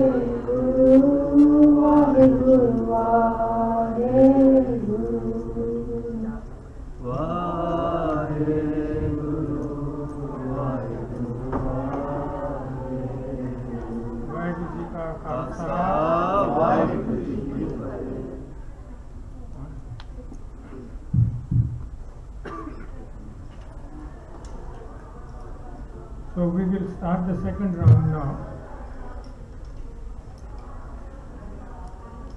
And I mention one point, we're going to change the format very slightly in terms of timing. Although I have been trying to avoid cutting people off, but I think probably I'm cutting off people because, otherwise the discussion goes too long. So we'll make that, I'll throw that responsibility in your lap. So the light for each sub-question or any comment that you make beyond the question that I'm asking. So I'm going to ask one question from each person in turn. You have 1 minute to answer that. Beyond that, when we start the discussion, and we will restrict it to 3 or 4 people so that we don't stay here for too long. Also, when you start speaking, after 30 seconds, the light will go on. And when the light goes on, you will have about 5 seconds to wind up your comment. Now, I know 30 seconds is a strict, kind of restricted thing, but that's, number one, that's what we can afford. And number two, that's being crisp and answering quickly to the point, I think is important. So, by circumstances that we cannot really do beyond that. So it's your responsibility. If you don't cut out or stop your discussion or your point within 5 seconds or so, I will have to step in. And again, I apologize in the beginning.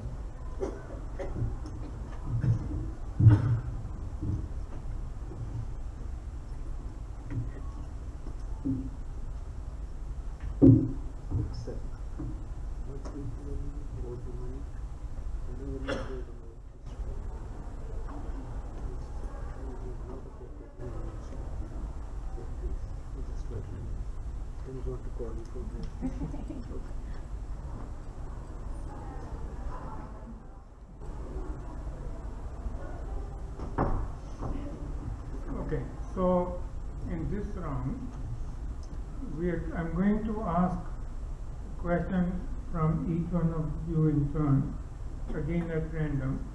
So you answer that question. As soon as I finish the question, you start answering it. You have 1 minute, and then I might ask you a follow-up question or throw it open for discussion. Okay.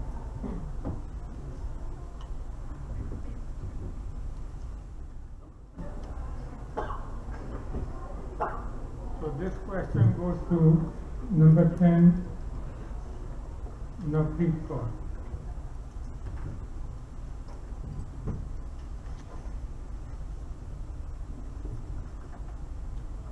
So many of my questions are going to be based on Sukha from Sativa, but as we said earlier, there will be related issues that come up. So one of the very well-known Sukh in Sativa is Mitti Musalman ki kede pai kumyar kar pande ektantiya jaldi kare pukar jal jal ruwe bakuri chat chat pade angyar nanak din karta kani. So we know what happened historically, that Ram Rai ji gave the wrong answer to the Mughal rulers, and this is what happened if you do the wrong answer. And he was not given good Gajji because of that. So we will set that aside. But here is my question. All said and done, when Guruji says, Mitti Musalman ki kede pai kumyar kat ande ita kiya na jaldi karo pukar chat chat pade angyar. Also, why is he criticizing Muslims for burying their bodies? So that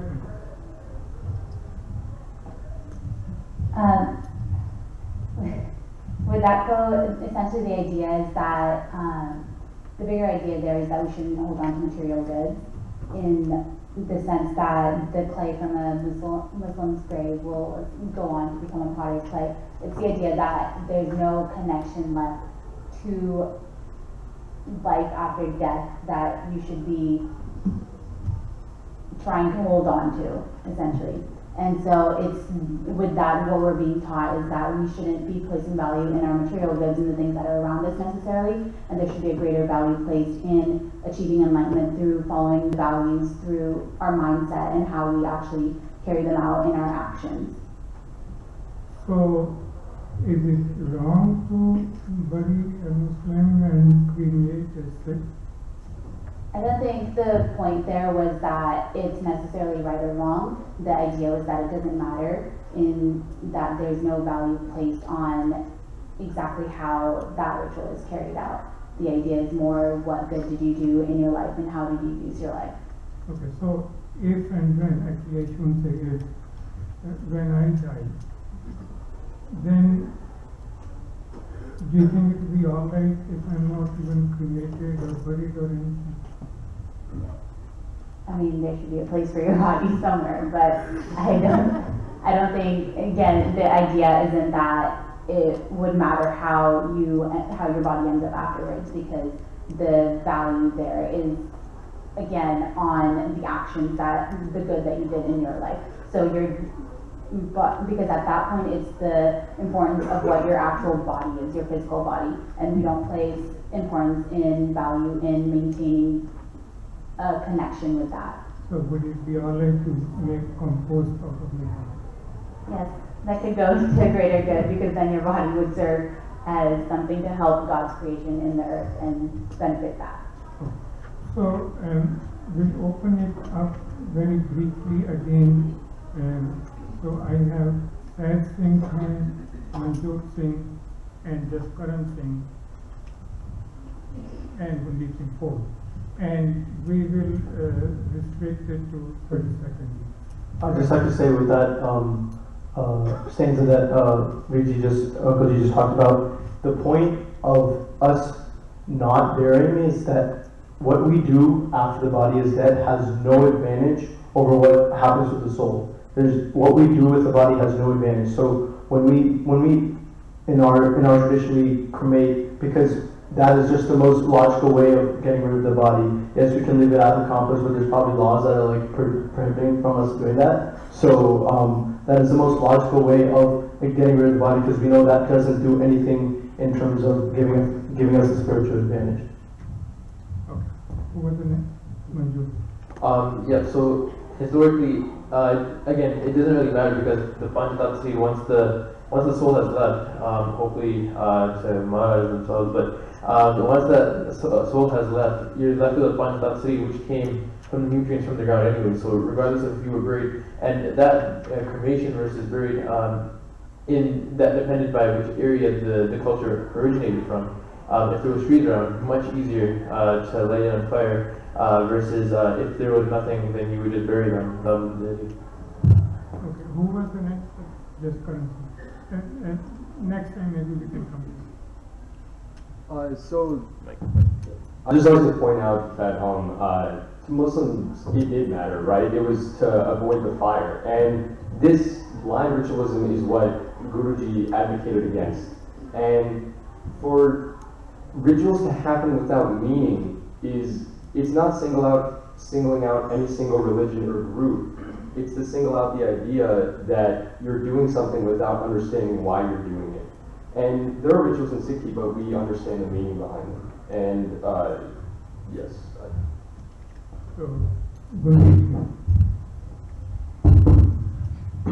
गुरु अमरदास जी का एक सलोक है, एक दर्ज है, एक दबी है, एक ना कुत्ते खाए, एक पानी विचों सट्टी है, एक भी फिर हसन पाए, नानक एव ना जापई किथे जाए समाए. So the basic idea is rise above these things. This is how you are cremated or even buried. That's not the point. And as I was mentioning before, the main point of having salok with the body is to give an example of the body. The main meaning lies in the body. If you just read the body, you will understand it. In this body, Guru Nanak Sahib Ji कहते हैं, उत्तम एहो विचार है जिन सच्चे स्यो चितलाया जग जीवन दाता पाया, जग जीवन दाता पाया. Thank you very much. Okay, we'll make the last point here and then we'll go to the next.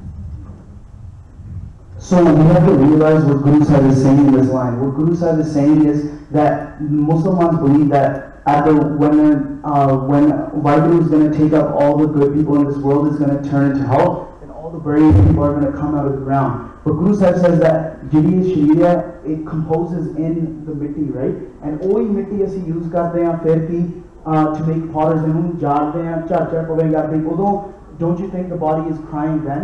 It's not Guru Sahib is specifically talking about that. And then Guru Sahib says Nanak mussa gyan vidhuni khaye gaya jamkal, that without gyan, without the naam tat gyan har amrit naam, that all of us are going to face this death and face this cycle of life and birth again and again. Thank you. So we'll go to the next round, and next time people who have not spoken out of those we can pick up something. Number 12, Shriman Singh.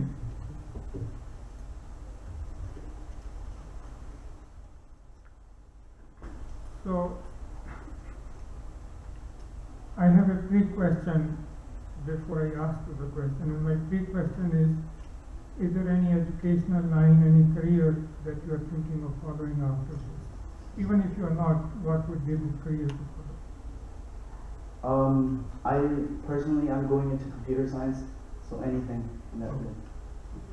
So the slok I want to come to is, you are of course going to do a degree in computer science and so on. But in Asa Vivar, Guruji says, part par gadi lagiye, part par pahiye saath, part par dedi paiye, part par gadiye khaat, padiye jete bas bas, padiye jete maas. So Guru says Nanak ek ekla, so hame chakna char. So all else is produced, right? So why do these degrees? The reason why we do the Padai is because we still need to live in this world. We still need to do our gift. We still need to live in this world. And the reason why Guru Sahib is saying this used to be a tradition back then, that Pandits, they used to go around and they used to debate with each other, and they used to have cartloads of their grunts, and whoever would win that debate, that person would get the person's grunts. And Guru Sahib is saying that what's the point of you're just debating on all these things. You're not even living by what you're preaching. All you're doing is you're showing your helmet. You're showing who's better in this situation. And all of us know that all it really is doing, just Nanak lekha gal helmet chak nacha. All it's really doing is it's making our ego greater. So do the padai, do the education you need so that you can do your gift. But the main thing is that this education is not going to go with you, is not going to get you near Vaheguru. The only education that's going to get you near Vaheguru is Gurbani, and living by Gurbani, not just knowing what Gurbani says, not just it's living by Gurbani, it's doing the Karni along with the people. Okay, now I tend to agree with you that you have to earn your living, etc.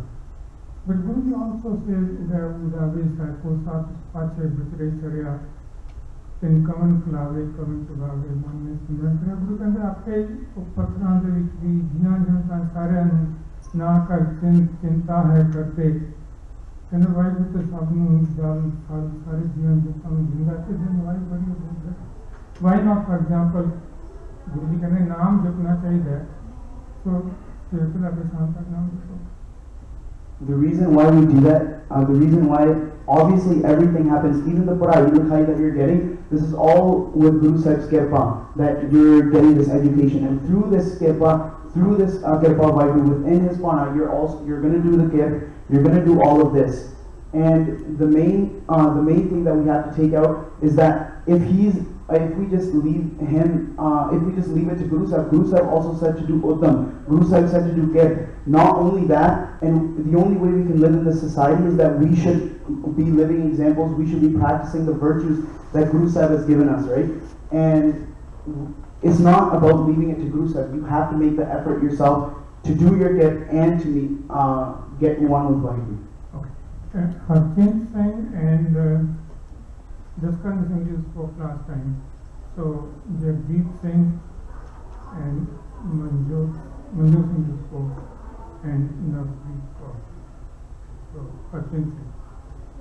So there's a Sakhi about Guru Nanak Dev Ji where he goes to the hilly sadhus, and they're sitting there and they're just doing namaskar all day. And Guru Nanak Dev Ji taught us that you don't have to just isolate yourself from the world, right? You can be a human in a functioning society, and you can be a Sikh at the same time. All right. There's a Gurbani ki line: Path padyo ar ved vicharyo nival pongam sadhe panch janas seo sang na chutkyo adik ahan buddh bate. So you can keep reading to the Ved Parlo, you can do everything. Lekin agar tusi apne man vich you're not understanding, then it's of no use, right? And you said, okay, why not just do Naam Simran all day long? If you can, then I commend you, right? But agar tusi sacha Naam Simran karo, and what I mean by that is, if you're actually doing it for the purpose of being one with Vaheguru, if you're connecting with Him, then it's useful. But agar tusi padh rahe ho, that your mind's wandering somewhere else. If you're doing Vaheguru, and you're thinking about, oh, I wonder how the stocks are going right now. Like, if your mind is wandering, it's of no use. So let me follow up on this. Jai Vaheguru da Simran Naam Japan as karke karyogi Vaheguru likho jo, then it's fine, you say. But then that brings up a purpose behind what you're doing. That's a selfish purpose. So Guruji says, mangai mokh dwar. I mean, सारा कुछ करते हैं ऐसा करके भी मैंने मोक्ष द्वारा मिल जाए, मैंने मुक्ति मिल जाए. So Guruji says that when you have a self-interest focused action, that doesn't mean anything. It kind of goes back to the point you have to use Maya, right? Because selfishness, that's a part of Maya. So if you can use that selfishness to become a better Sikh, to become a good Sikh, to become one with Vaheguru, then you're utilizing Maya. Maya is not utilizing you, and that's the key difference there. Jagdeep Singh. You want to respond? Yeah, go ahead. So I think that's, I think to address your question, another part of it is you say that like whatever Guruji is saying, you should do it for other people, not for selfish desires. In many ways, if you're studying something like computer science, which I'm going into by the way also as well, one of the big things with things like that is they help society. Another thing is, when we talk about I think the main message that Harchan Guruji also pointed out is that you have to get the essence from it. And another thing is, when you get the essence from one area, you see that other areas start to be interconnected. For example, when we're doing this, we're analyzing Gurbani, and where it's improving our analytical skills, which we can use in other areas. So I think when Guruji, what really he's saying is, don't just read it and let it pass your mind. You have to absorb the knowledge. Navpreet Kaur.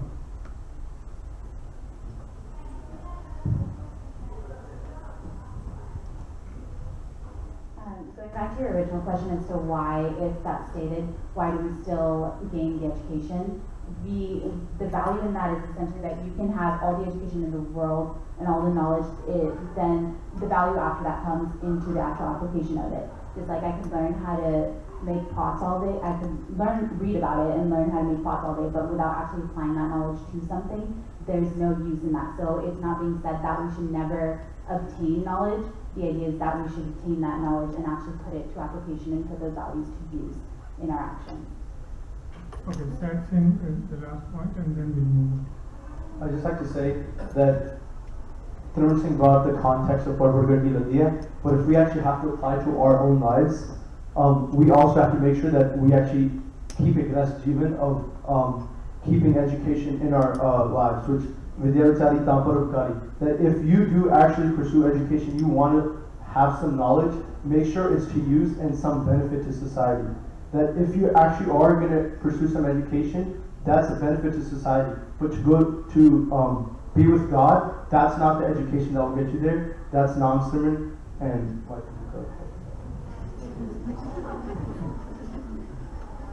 I think it's always good to automatize your function, so I don't have to input. Thank you so much. We'll come to that some other time.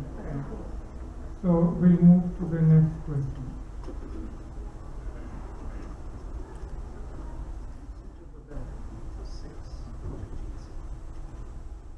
So number 6, Jagdeep Singh.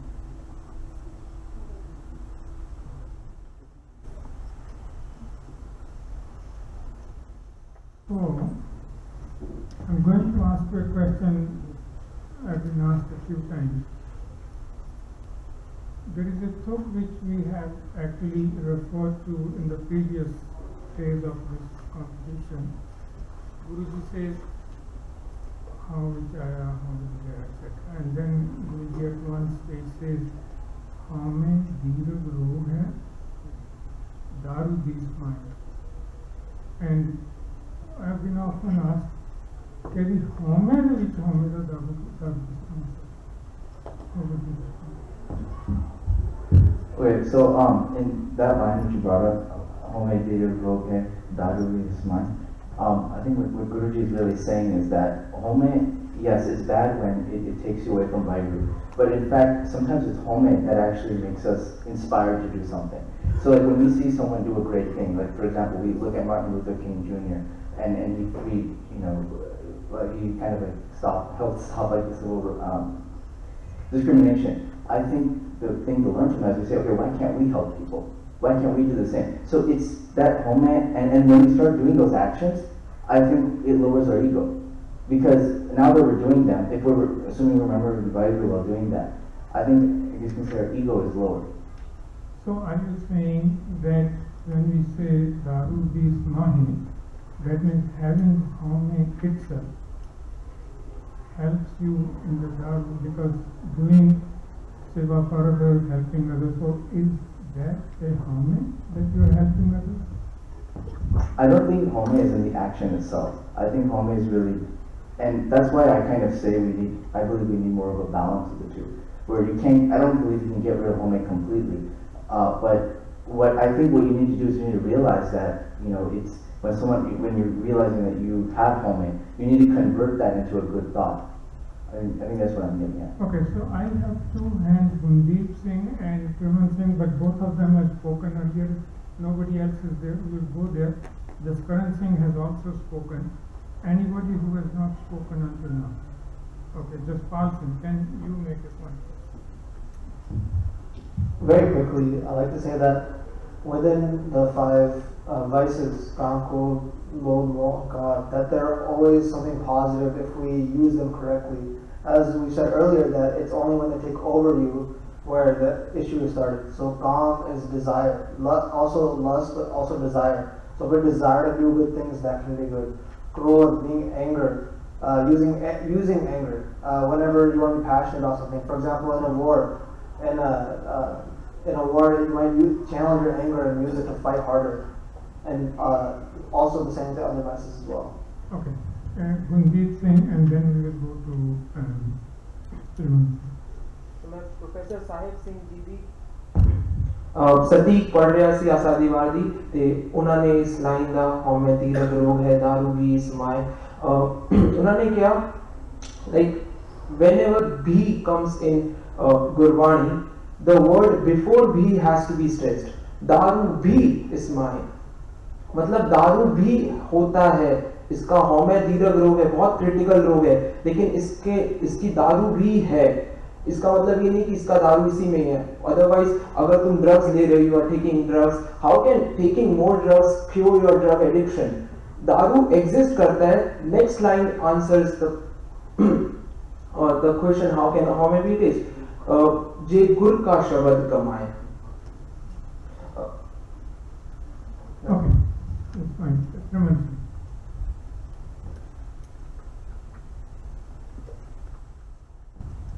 The main answer, Daru bhi ismail, Professor Sahib Singh says that, but many other people say that that home is the cure to it. And why?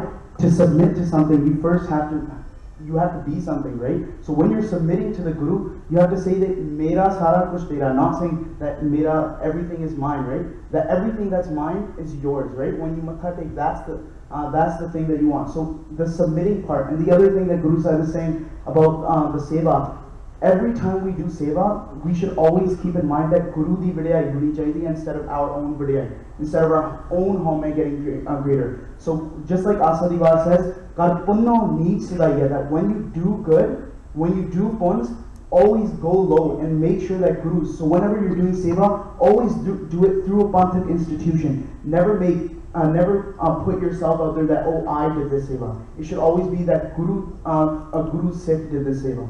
Okay, just current thing and then we'll go to the next. I understand what Dhruv Singh is saying here, but Asa Ki Baat is largely a bani focused on the individual.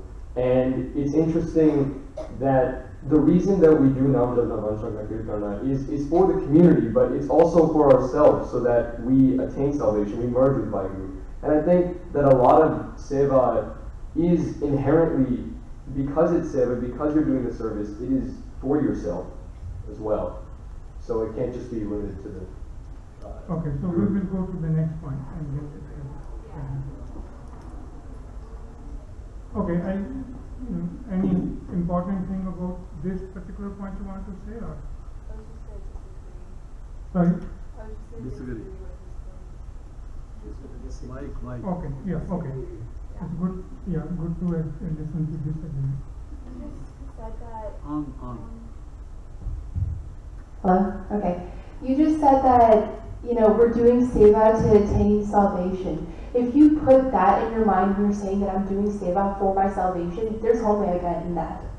You can't say that I'm doing seva to help someone, You have to, seva is something that just comes from within. You're not thinking that, today I gotta help 5 people.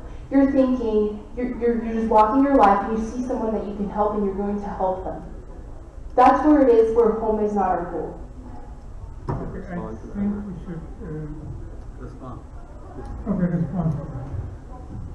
Okay, so I understand what you're saying, that the goal is not a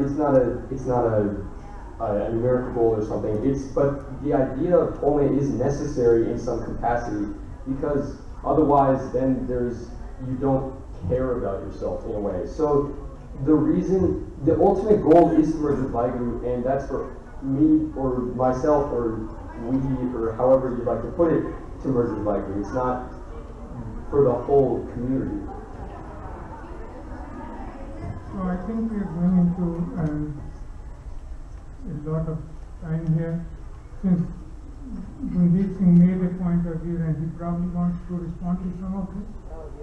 Okay, and we'll maybe eventually after this. So he said that some certain amount of home is required to live the life, but pure gur ko saupna is like zero home, and that is the basic aim of Sikhi. That's it.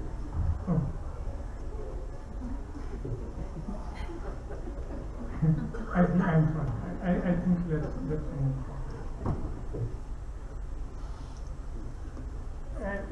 But I'm really glad. I think this is the whole point. That it evokes thoughts, and I really wish we had more time.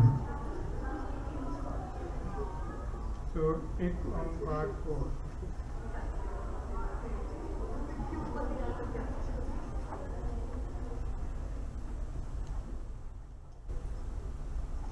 So, Asa Ki Baat, Guru Ji ਕਹਿੰਦੇ ਹਨ ਲੱਖ ਨੇਕੀਆਂ ਚੰਗਿਆਈਆਂ ਲੱਖ ਪੁੰਨਾ ਕੁਰਬਾਨ ਲੱਖ ਤਪ ਉੱਪਰ ਤੀਰਥਾਂ ਸਹਿਜ ਜੋ ਬੇਮਾਨ. So Guru Ji basically, among other things, he's saying that ਅਸੀਂ ਤਪ ਕਰਨੇ ਆ, ਜਪ ਕਰਨੇ ਆ, ਹੋਰ ਕਈ ਤਰ੍ਹਾਂ ਦੇ ਕਰਮ ਕਰਨੇ ਆ.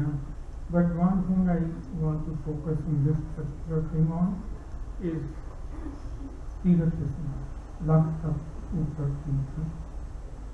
And Guru Ji,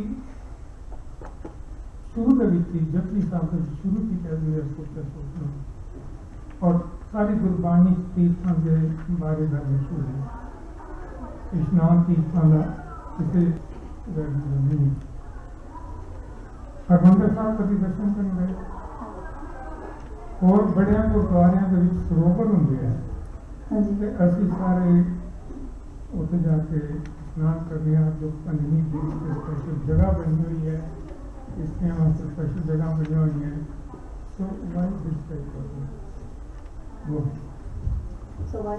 Y this type. So why the Guru ji keep on saying वे तीर्थां ते स्नान की कोई वैल्यू नहीं है.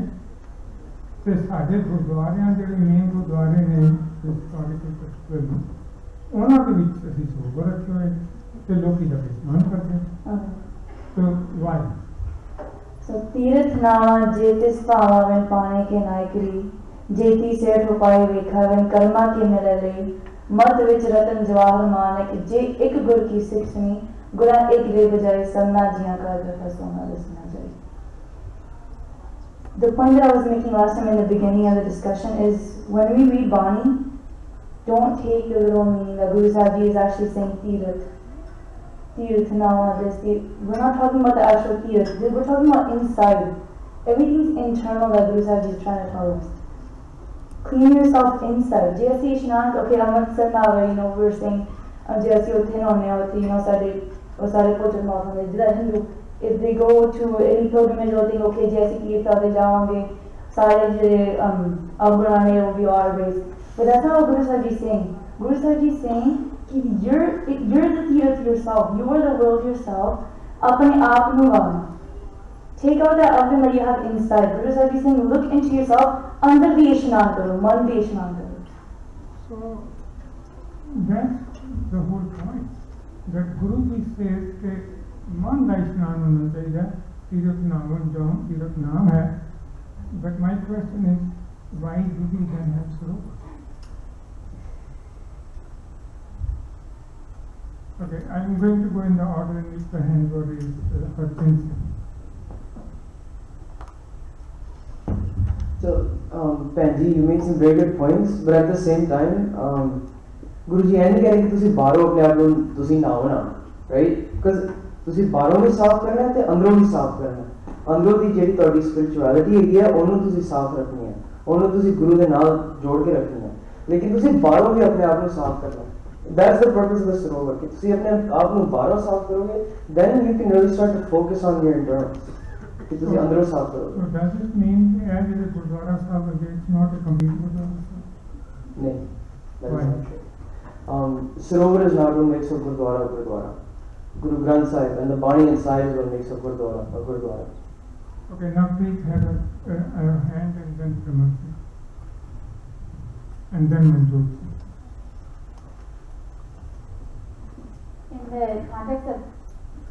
the context of the slope, I think what Guruji is trying to say is that you can't simply wash away your wrongdoings and your sins by the act of bathing, but you'd ask why we would still have them in Gurdwaras.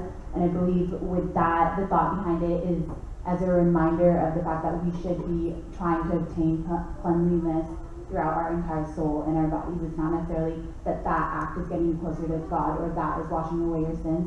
It's the idea that is reminding you to do so through your actions.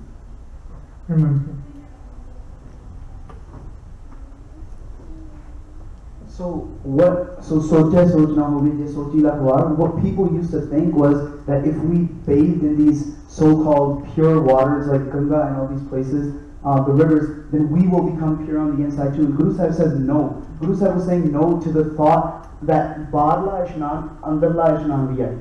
Andar Badla Ishnan ta karna taaki shareer saaf ho gaye. All her Rahname say, even Gurbani says, Uddam kare padke prabhati, pehla ishnan kare, fir ek nahana, amrit sar nahe. Fir naam Bani de vich nahana hai. Pehla ishnan karna zaruri hai. If you're dirty yourself, not only you won't be able to focus, you won't be able to do bhakti without being clean yourself. But the main thing is that if you think that your everything will go away by bathing in a river, that's not possible. Bathing in the river of Nam is how you're going to get rid of all these vikas. So, काफी पैसे होंगे. आजकल लोग $10 million का गुरुद्वारा है, $17 million का fine holding gurdwara है, beyond 20 million. So from that argument, should we make Sarovar here also? ताकि body का स्नान भी हो.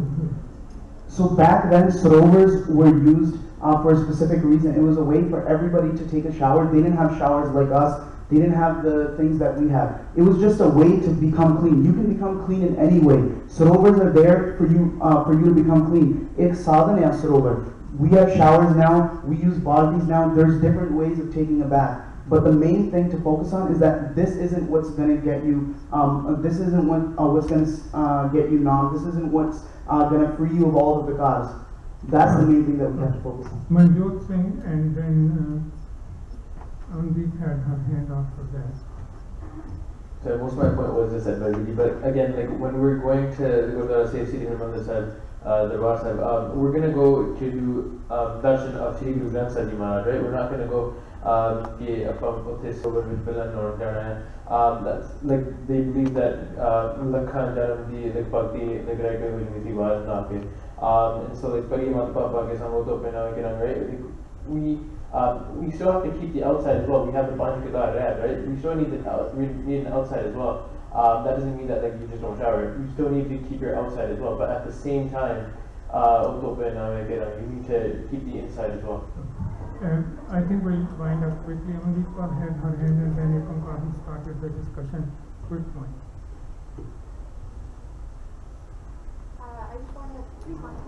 Okay, so my point is that we're sort of treating these sarovars, these physical things, as like quick fixes. You know, we want to say that, oh, then one little, I guess, bath in like the sarovar is going to clean us. And that's not how it works. We're treating Guru Sahib Ji as sort of like a bank account, you know, where we're doing all these good things, and you know, now all like 5 box are going to get canceled. That's not how it works, you know.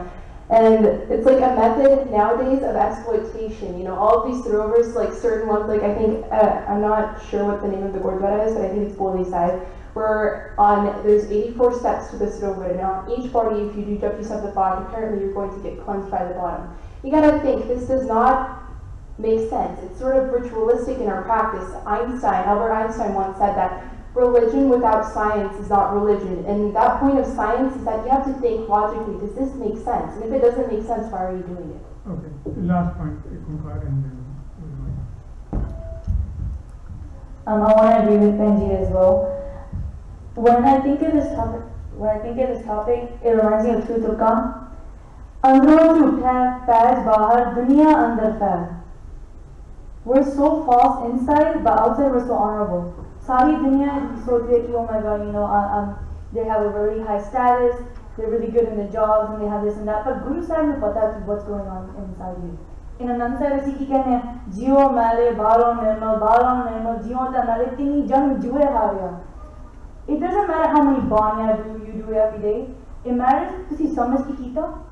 Japji Sahib ਅਸੀਂ ਜਿੱਦਾਂ 4 ਮਿੰਟਾਂ ਚ ਕਰਦੇ ਆ 6 ਮਿੰਟਾਂ ਚ ਕਰਦੇ ਆ ਪਰ ਅਸੀਂ ਸਮਝ ਕੇ ਕੀਤਾ Japji Sahib Anand Sahib ਅਸੀਂ ਸਮਝ ਕੇ ਕੀਤਾ did we actually practically live our life ਅੰਦਰੋਂ ਜਦ ਵੀ ਜੀਓ ਨੇ ਨਾ ਬਾਹਰੋਂ ਨੇ that's the main point of life ਕਿਉਂਕਿ ਜੇ ਤੁਸੀਂ if that you know like these days we say oh you're fake that's what we're basically saying that ਤੁਸੀਂ ਅੰਦਰੋਂ ਕੁਛ ਹੋਰ ਤੇ ਬਾਹਰ ਕੁਛ ਹੋਰ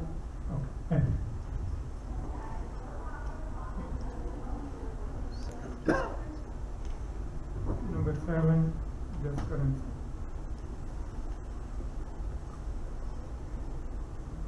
So, Guruji आस्था की बात कहते हैं दान महंगा कली खाक दे मेरे समस्तक लाइए and then he goes on. So, when Guruji says by ਲੋਕਾਂ ਦੀ ਪੈਰਾਂ ਦੀ ਖਾਕ ਨੂੰ ਸਾਡੇ ਮੱਥੇ ਤੇ ਲਾਉਣਾ ਚਾਹੀਦਾ it is a physical action ਹੋ ਗਿਆ ਨਾ and then they keep on saying physical action ਦਾ ਮਤਲਬ ਕੋਈ ਨਹੀਂ ਹੈ so what do you think about that? So I think when Guruji says that, he says it in that we must remain humble, and he's prostrating himself as the lowest of the low, and that's what we have to think of ourselves as. There must be ego, yes, but it must be controlled, and that's how we become the lowest of the low. It's not necessarily, that's, Mata Tekna is receiving blessings from the Guru, and so it's partly physical, but it's also, in a sense, we have to think of ourselves as servants of the Guru and nothing more. So, ਜਦੋਂ ਅਸੀਂ ਗੁਰਦੁਆਰਾ ਸਾਹਿਬ camp ਕਰਨੇ ਆ ਕਈ ਵਾਰੀ ਇੱਥੋਂ ਹੁੰਦਾ ਕਿ ਅਸੀਂ ਇੱਥੇ ਖੜੇ ਹੁੰਦੇ ਹਾਂ ਤੇ ਸਾਡੀਆਂ ਚਿੱਟੀਆਂ ਦਾੜਾਂ ਦੇਖ ਕੇ ਲੋਕੀ ਆ ਕੇ ਸਾਡੇ ਪੈਰਾਂ ਨੂੰ ਹੱਥ ਲਾ ਦਿੰਦੇ ਨੇ is that ਗੁਰੂ ਸਾਹਿਬ ਦੇ ਸਾਹਮਣੇ ਵੀ ਤੇ ਫਿਰ then it's humility, right? I think Oh, should I answer? No, you I think it's showing respect to others, to the elders, to those who you respect personally, and then there's a spiritual and temporal. So this is the application of media in our daily lives, which is interesting, and it's the temporal is those you respect in this world, and the spiritual is Guru Granth Sahib Ji, which you respect above all others. So if I go and matha take Guru Sahib nu har jake, so that should be enough then, because I've shown humility. There must be a meaning behind it. There must be an understanding that I am the servant of the Guru. I am the lowest of the low. I am the low. There is nothing. I am everything. The Guru owns us. Okay. So we'll go from these hands. Chaman Singh, Sad Singh, Manjot Singh, taking part, or Sachin Singh, and Jasdeep Singh. And we'll finish. Jaspal Singh has not spoken for a while, right?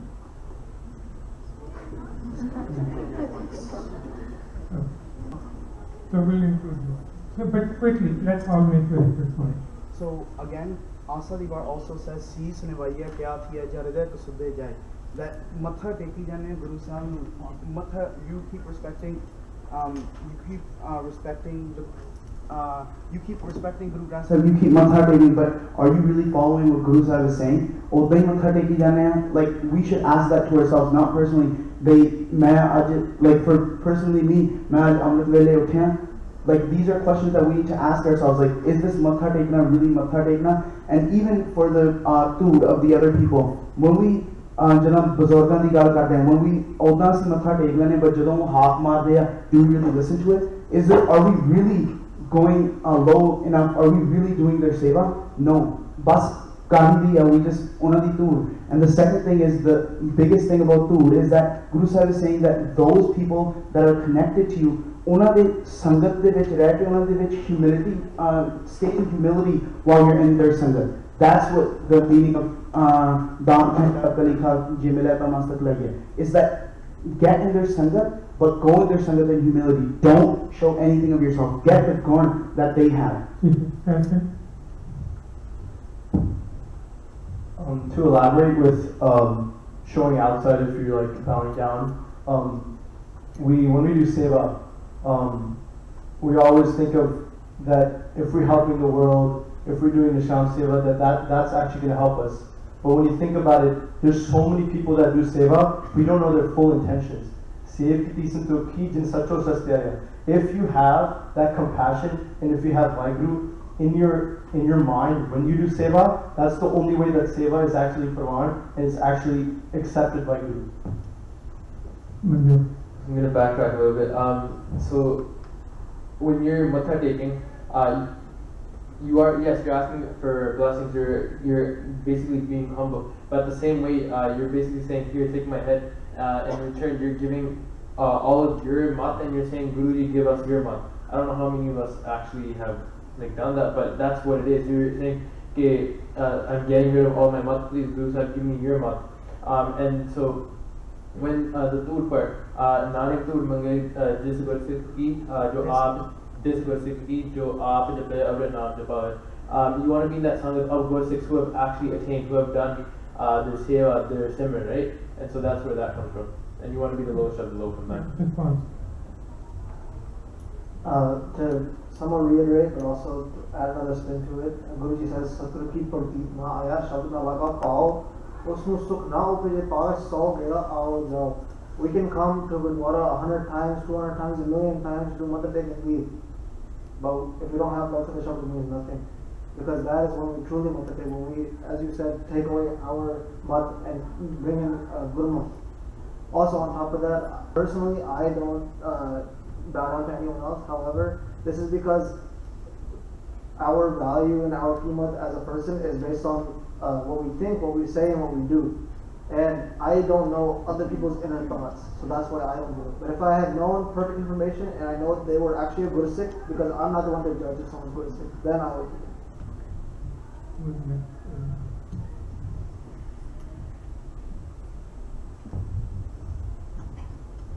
I want to say that when we matha tekde hain, we need to have something in mind. that ਅਸੀਂ ਸਾਰਾ ਕੁਝ ਗੁਰੂ ਨੂੰ ਸੌਂਪ ਰਹੇ ਹਾਂ। ਹੁਣ ਗੁਰੂ ਸਾਹਿਬ ਦੀ ਮਿਲਣ ਦੀ ਕੀ ਨਿਸ਼ਾਨੀ ਹੈ? ਅਸੀਂ ਗੁਰੂ ਸਾਹਿਬ ਨੂੰ ਮਿਲਣਾ ਚਾਹੁੰਦੇ ਹਾਂ, we want to merge into Guru Sahib ji, right? Guru Sahib ji ਇਹ ਕਹਿੰਦੇ ਕਿ ਸੋ ਸਖੀਏ ਪ੍ਰਭ ਮਿਲਣ ਨਿਸ਼ਾਨੀ। ਸੋ ਹੁਣ ਉਹ ਨਿਸ਼ਾਨੀ ਕੀ ਹੈ? ਮਨ ਤਨ ਅਰਪ ਤਜ ਲਾਜ ਲਗਾਨੀ। ਇਹ ਮਨ ਤੇ ਤਨ ਗੁਰੂ ਨੂੰ ਸੌਂਪ ਲਓ। And that's the meaning when we bow down to Guru Sahib. It's so beautiful when you come inside the Guru in the Gurdwara, and the first thing you see is Guru Sahib Ji. And you're walking to Guru Sahib Ji, you're doing matha to Guru Sahib Ji, ki Guru Sahib Ji, main kuch bhi nahi hu, mere ko kuch bhi nahi hai. Whatever is happening is because of you. Thanks. Who was this? Yeah, and then there was one more. And let's quickly do it because it's already 1:15. So the biggest thing about matha tekna is the purpose, and that's been reiterated many times. मैं कितनी बार देखा है कि बच्चे आते हैं मत्था take के छेती बार जाते हैं समोसे खाने वास्ते बाहर. Like they don't come to Gurdwara to actually listen to जो गुरु ग्रंथ साहिब जो ਅਸੀਂ पढ़ते हैं हुक्म सुनने नहीं आते. अपने दोस्तों नाल उत्थे जाके iPod ते खेल के और कोई अपने फोन ते लगे हुए हैं कोई खा के you know it's like जेड़ा purpose होंदा गुरुद्वारे आने का वो जो पहले होंदा सी गुरुआं दे वक्त कि होंदा सी कि दूजे पिंड तो कोई आ रहा होंदा सी अपने गुरुआं तो and they would just be so excited कि साडे सामने गुरु है. That excitement, that pyar that you used to see in those older generations, you don't see anymore. As sari doing matha tekna without actually giving your head to the guru is a rasam rivaj, and that's something that Sikhs should not follow. Gundeep Singh and then we'll wind it. So Guru Sahib ਕਹਿੰਦੇ ਨੇ ਛੋਟੀ ਲੈ ਪਾਖੰਡਾ, renounce your hypocrisy. ਜੇ ਤੁਸੀਂ ਮੱਥਾ ਟੇਕਦੇ ਹੋ ਤਦ ਵੀ ਤੁਹਾਡੇ ਤੁਸੀਂ ਗੁਰੂ ਨੇ ਨਹੀਂ ਸੌਂਪਿਆ ਤੇ ਹਿਪੋਕ੍ਰੇਸੀ ਹੈ ਤੁਹਾਡੇ ਮਨ ਵਿੱਚ, ਉਹਨੂੰ त्याग दो, renounce your hypocrisy, छोटी ले पाखंडा, otherwise तिल का मान मिलेगा तुम्हारे को सिर्फ इस मत्थे टेकने से, उससे ज्यादा कुछ नहीं. So let's go to the next question.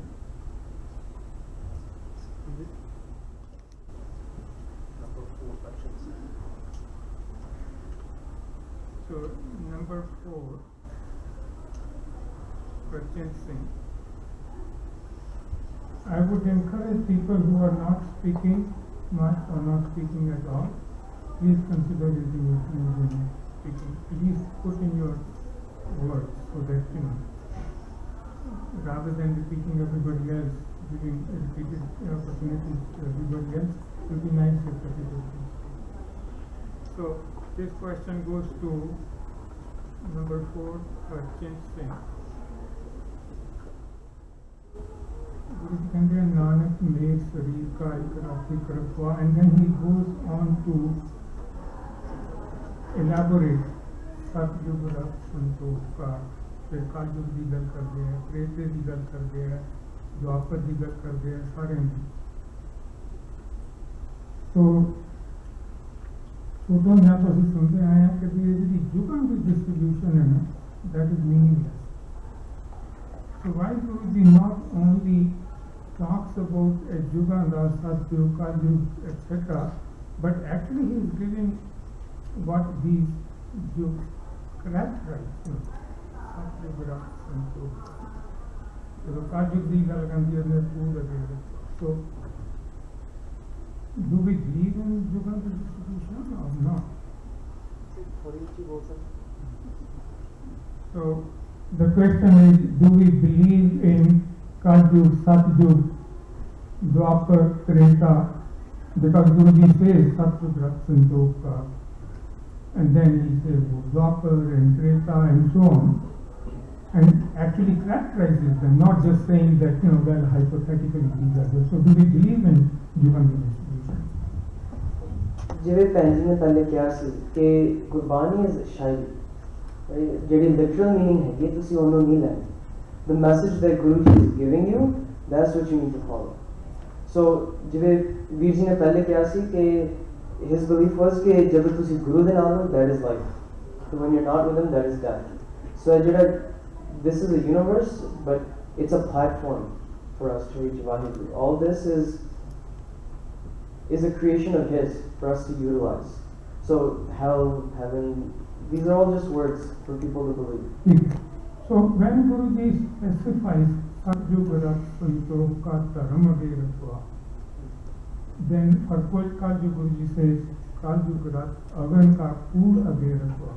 So what does that correspondence mean? So what is the meaning of this correspondence? That ਜਦੋਂ ਕਲਯੁਗ ਹੈ ਉਦੋਂ ਪੂਰ ਸਾਨੂੰ ਲੀਡ ਕਰ ਰਿਹਾ, ਜਦੋਂ ਸਤਯੁਗ ਹੈ ਉਦੋਂ ਧਰਮ ਸਾਨੂੰ ਲੀਡ ਕਰ ਰਿਹਾ. So this goes beyond, seems to go beyond just metaphorical expression. So what is happening there? Guruji is trying to explain to us, right? जो बाणी है ये साढ़े वास्ते, it's a guideline for us to follow so that we can reach Vaheguru. So he's putting it in terms that we can understand, right? So हमने जिवे ऐसी believe कर रहे हैं सतयुग कलयुग. It is a way for us to understand कि जब तुसी धर्म दे पिछे पैंदे हो ते सतयुग जिहड़ा है वाहिगुरू दे नाल एक बनना, that is the असली सतयुग. ते जब तुसी नहीं करते, तुसी अपने मन को बन के अपने ख्यालों विच चली जाते हो कि मैं हैगा मैं वो हैगा कि I am the one who is leading myself. That is the कलयुग. It doesn't go as far as it may be represented. Okay. So first, somebody who has not spoken until now. Anybody? I don't want to name people, but I don't want to put people on the spot. Okay, Jagjit Singh, Manjot Singh, people who have at least spoken less than others. So Jagjit Singh.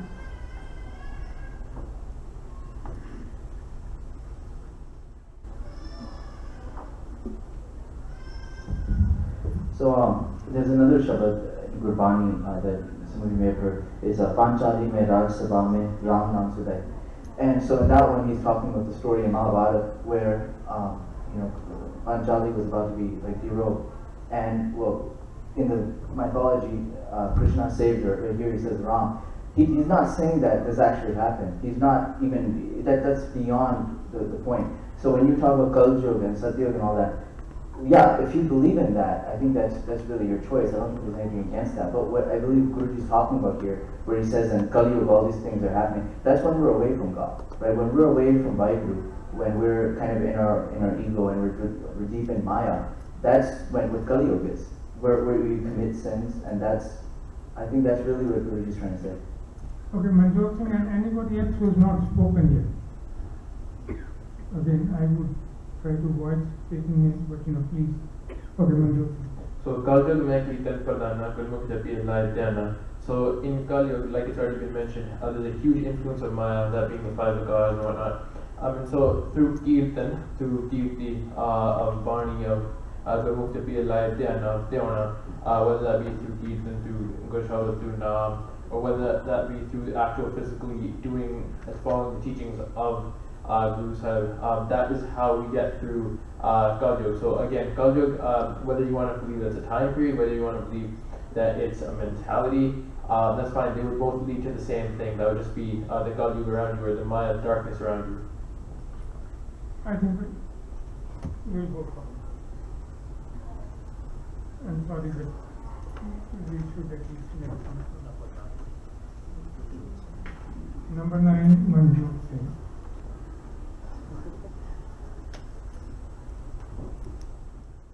It's already getting on to 25, so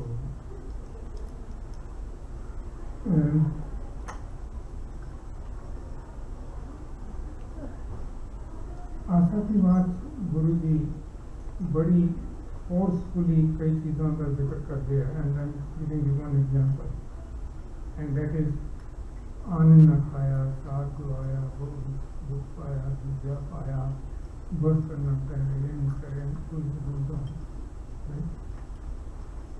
So, understandably, that we don't believe in these things. But if somebody believes in them, why, what is wrong in doing that? If somebody thinks that this is how I can link with my Guru or my God, Krishna, whatever somebody thinks, what's wrong?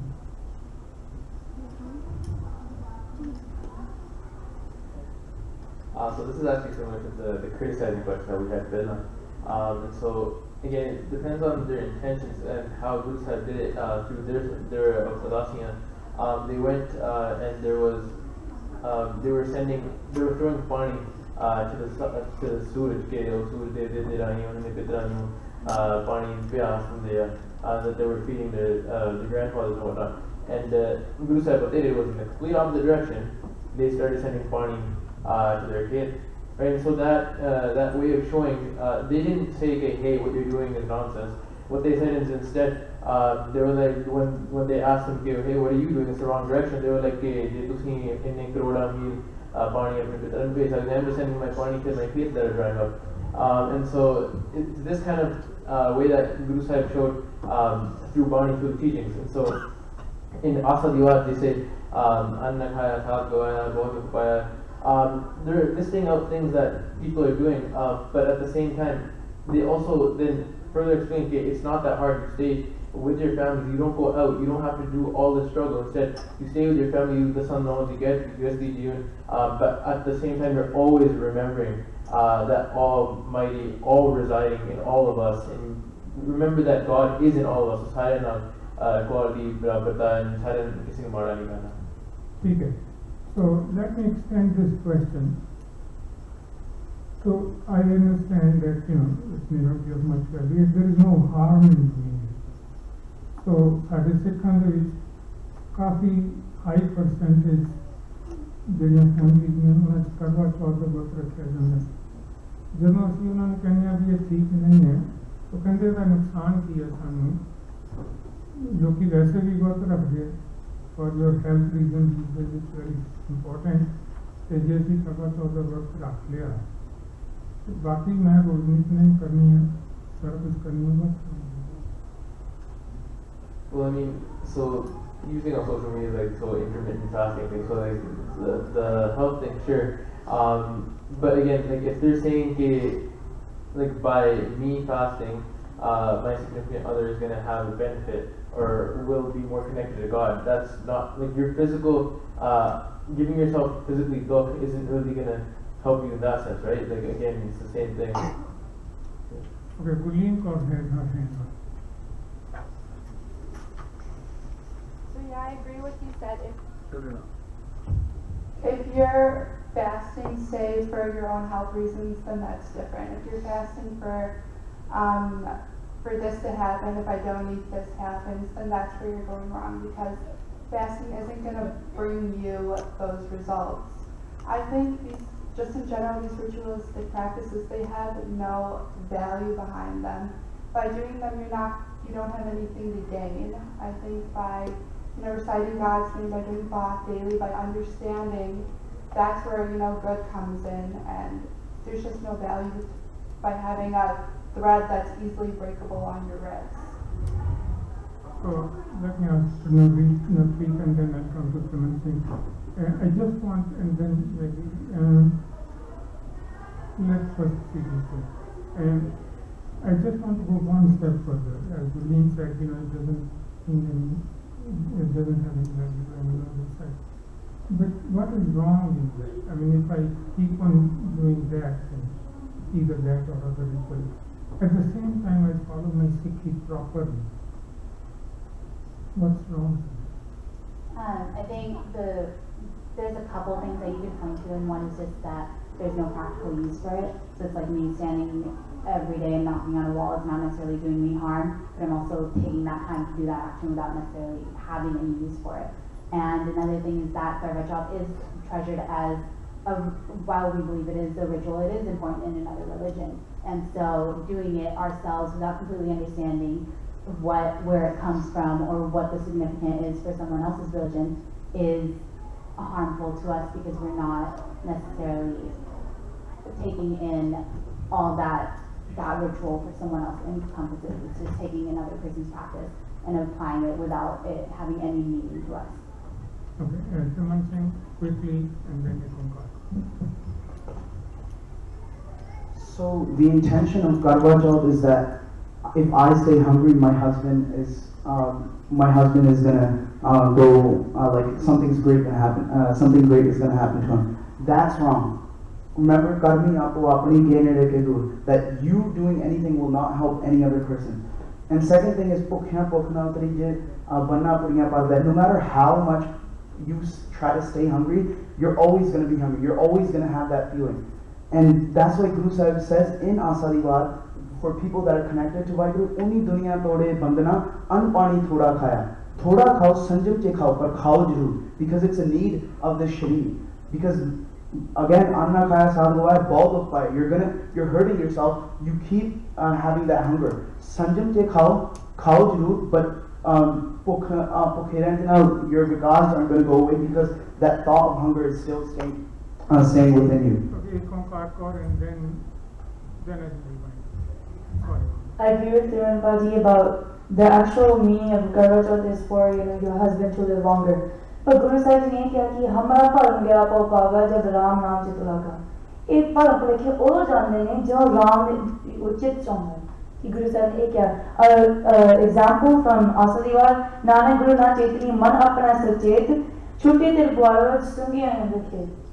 Hon ithe hai ki the kisan वो बूटियां ने भी पानी पाए थे, the whole crops, they're giving पानी to the crops and the weeds.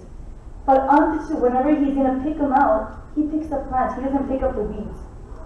Same thing with Guru Sahib Ji, he's going to pick those people that actually follow the law, and the ones that are there, he's going to leave them. But okay, thanks, and we'll wind up. We'll go to the next one.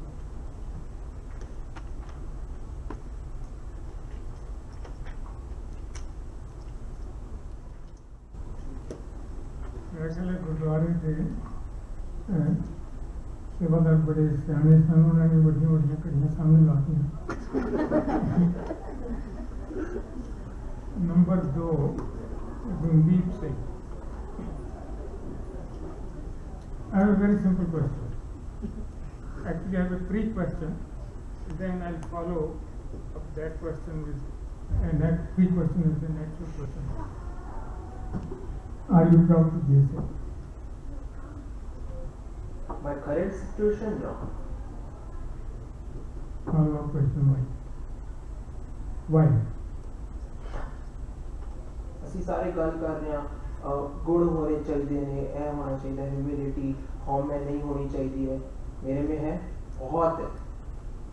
उस वजह से मैं दुखी हूँ. छोड़ी ले पाखंडा, मैंने नहीं छोड़े अपने पाखंड, मैं बहुत हिपोक्रेट हूँ. मैं अभी तो बहुत अच्छी अच्छी बातें कर रहा हूँ, घर जाके वही same that bad things that I always do is going to come back to me. I'm a little lost right now, but this is also a part of bhakti. That's what I mean. Bhakti is not just being happy. Even if you are sad about not being a satisfied Sikh, that is also a kind of bhakti. I have a quotation for that. Vismad sanjog, vismad vijog, vismad vijog, vismad ra, vismad ned, vismad dur. Nede bhi vismad hai, vismad dur bhi hai. ते ये भी हुक्म दे अंदर ही है. तुद आप विछोड़िया आप मिलाया, तू दरियाओं सब तुझी माए. ते विजोग मिल विछोड़िया संजोगी mail. So can you bring up something from Asadiwad, which is very unique? Guruji taught so many hundreds of years ago, which would make us proud, but makes us not to be proud by practice, as you mentioned, the way we practice this. So can you bring up an example from Asadiwad? Can you please repeat the question? So you said that you're now not proud to be a Sikh as we are conducting ourselves these days. Yeah. Can you bring up any example from Asadiwad where we should be really feeling proud if we were to follow that, but we don't? Okay, so major salok is Daya Kapa Santok Sud Jat Gandhi Satwant. ये जनेऊ जी का ही तपाने का, अगर ऐसा जनेऊ है तो पहना दे मेरे को. मेरा कड़ा, it's supposed to symbolize something, it's supposed to represent something, but for me, like for me it's जनेऊ right now. I don't have a feeling right now in my mind or in my head that this is something more than the जनेऊ which Brahmin used to wear. For me, this is similar to that.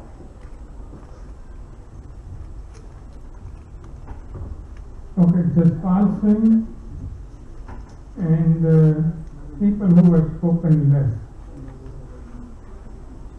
Why don't we start with Jaspal Singh? And Hiten Singh after that. Then we will find. I think it's this might be controversial again, sorry, but I think that when it comes to Sikhi, we look at Sikhi as a different religion, different dharam. That's when we have issues.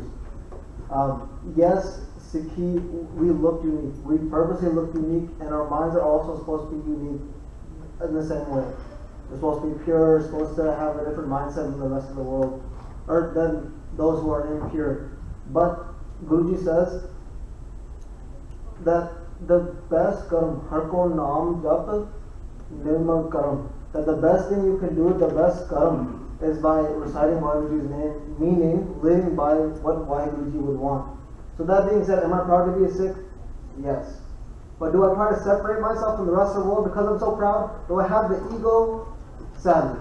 But I'm hoping to put that away so we can live and coexist and love one another regardless of our labels.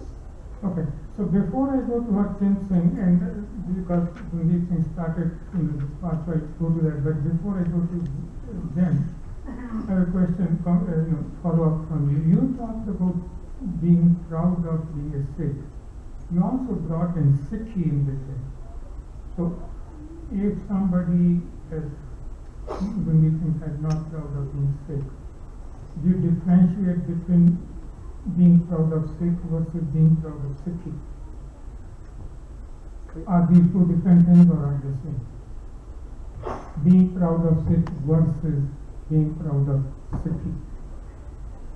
I'm not proud of Sikhi because Sikhi needs. I feel a little bit. Can you rephrase a little bit? So, okay, let's split it. Are you proud of being a Sikh? Yes. Are you proud of the Sikhi faith as a faith, as Guruji's concept? Yes, Guruji's concept. Yes, Guruji's concept. Yes.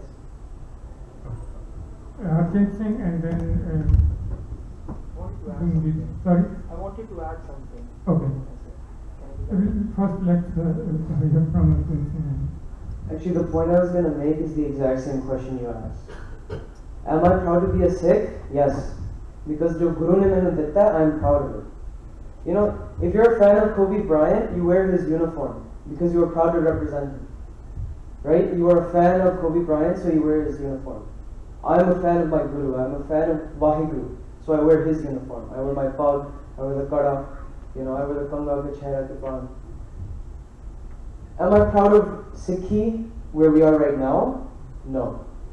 So tell me one thing, you're proud of wearing your kada, your kafan and everything, but a very, very large proportion of people who wear kada and kafan and all the other, pankakar, they are among the most perpetrators of domestic violence, of hating others, of doing heraperi in the superstore, buying something and returning it after a week.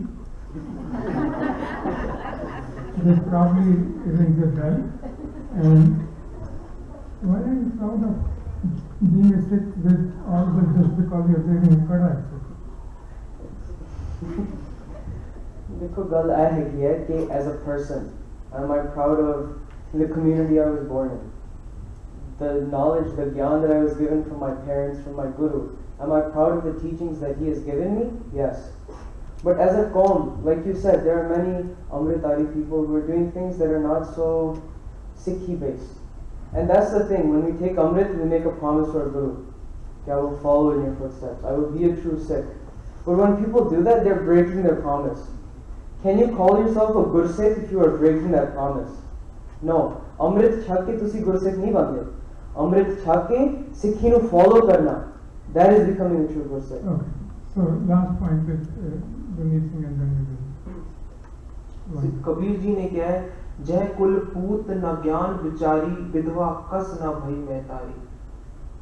If you don't have the gyan, the spiritual wisdom, then why did the mother of that child die or become a vidva?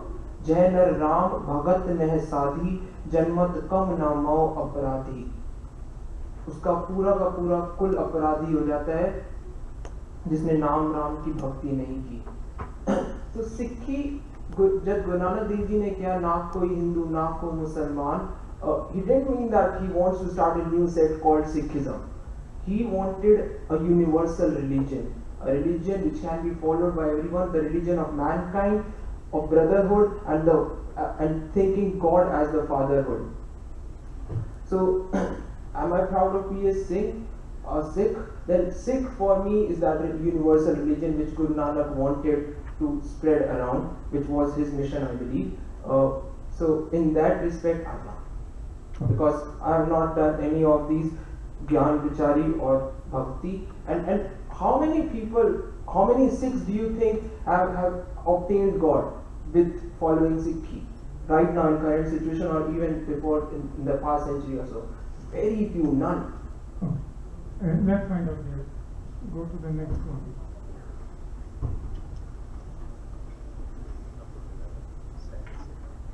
Number 11, Setsin. Setsin, I want you to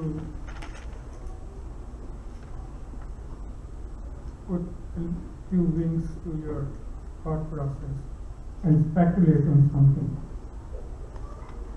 In your estimate, and this doesn't have to be completely scientific estimate, in your approximate estimate, how many Sikhs understand the meaning of Asa Ki War and its essence in the real sense that we wanted us?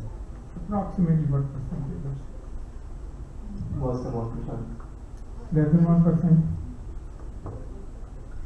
So here is my concern. Guruji had to walk thousands of miles on foot, and he was outstanding, beyond our expression, successful in spreading his message. We now have all the internet facilities, all the electronics. Facebook, some people have 500, 1,000. I am talking about people here. I'm not talking about people who have 20 million followers. Instagram and Twitter and so on. And we have all these educated people. And I can ask you, any of you, any song that you hum. I don't even know the names of these singers in the modern day. But if you hum a song once a week, I can bet you would know the actual meaning of the words, right? Most of us in this Sangat either sing Asa Ki War or listen to it. We make special effort to get up in the morning and go to the Gurdwara. So where is the disconnect? That Guruji were able to spread his message far and wide without any electrons at his disposal. And we have quite a bunch of electrons. So that's your question. That's the greatest thing. That's in terms of social media and with what we have with technology in this day. It's such a blessing that Guru Sahib and Vaheguru has given us, that we can in 1 second we can find a shabad and we can read an art and have that in front of our eyes. So if you utilize it to our benefit, then it's a gift. But at the same time, the technology that has been that is in our society can distract us. We don't open our phones to read Gurbani, or we don't do that for that reason. We do it for other reasons. That takes time away from our what we have to do when we have to do bandagi or something like that. So if you utilize and if you use the phone and technology to our own benefit, then it's a blessing. So you mentioned the distraction part of this. So let's go back just about 15 years ago, or maybe at the most 20 years ago. We had none of these distractions.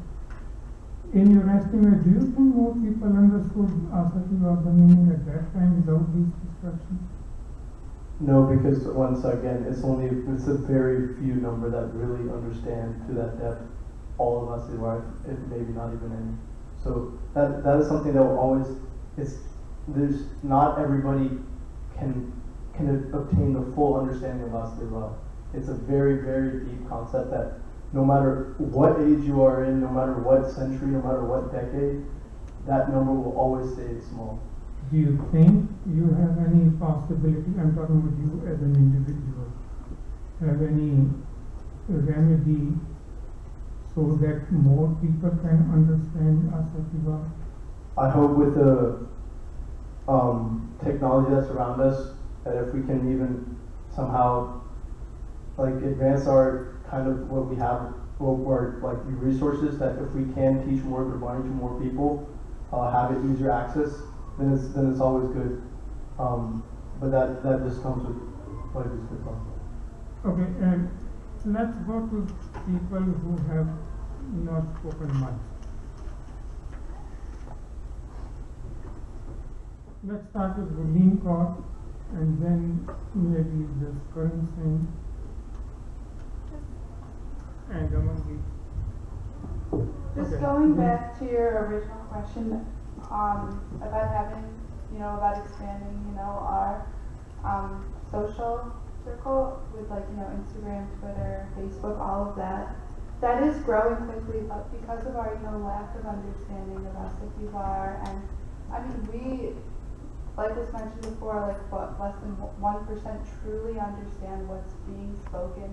So if we don't understand, there's no way we can spread what we don't know, and I think that's another big issue. So this current thing, and then Amandeep Kaur, and then we will go in. I'd just like to quickly answer your original question and then your previous question about how do we expand the message. So the original question, the reason that less people understand Asati Var is because there's so much divisiveness within the Sikh community, and that also spreads through the internet. They're also utilizing methods of communications so the internet is both a blessing and a curse in that way. And so with the limited number of people who truly understand Asati Var, it's difficult to spread the message. But a way of expanding the message, there's an organization in Texas called the Sikh Research Institute, and what they do is they hold a camp for younger kids about understanding Bani, and this needs to be incorporated into our gurdwaras, into our Punjabi schools. So once people, because learning Punjabi then not applying it and reading the Gurbani is not, then it becomes of no use. And so if we use that to understand the Guru's Bani, then it's of use. Okay, Amandeep Kaur.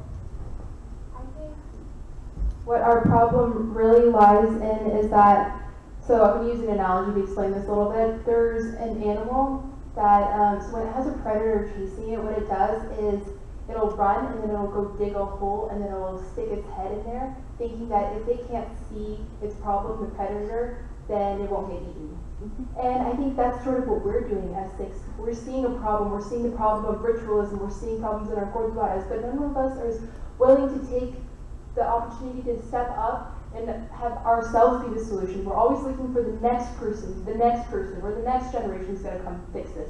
This problem has been going on for the past 250 years. Has it changed? No, because we're still stuck in those same practices. There's been like a disconnection where we feel like if we don't see the problem, it doesn't exist. And the more we try to ignore it, that Milwaukee incident that happened, the Gurdwara with the shooting, for the first 2 months we were very passionate. We were like, we got to tell people about Sikhi, and now it's like it didn't even happen. Most of us didn't even know it had happened. And, this ignorance is just waiting for the next incident like that to happen. One quick follow-up, and then we will have to wind up with any solution. So you outlined the problem, and now I want Well, a solution is that instead of ignoring the problem, actually step up and be a voice. Stop looking to other people to help. Look at yourself, because you are just as capable of helping. And that's like my message to all of us young people sitting here today, all of the people in the summit today, that what we need to do is, we don't need to just look at the problem and turn the other way and pretend that it doesn't exist. We need to embrace it because it is our problem. And if we don't fix it, it's only going to get bigger. Let's go to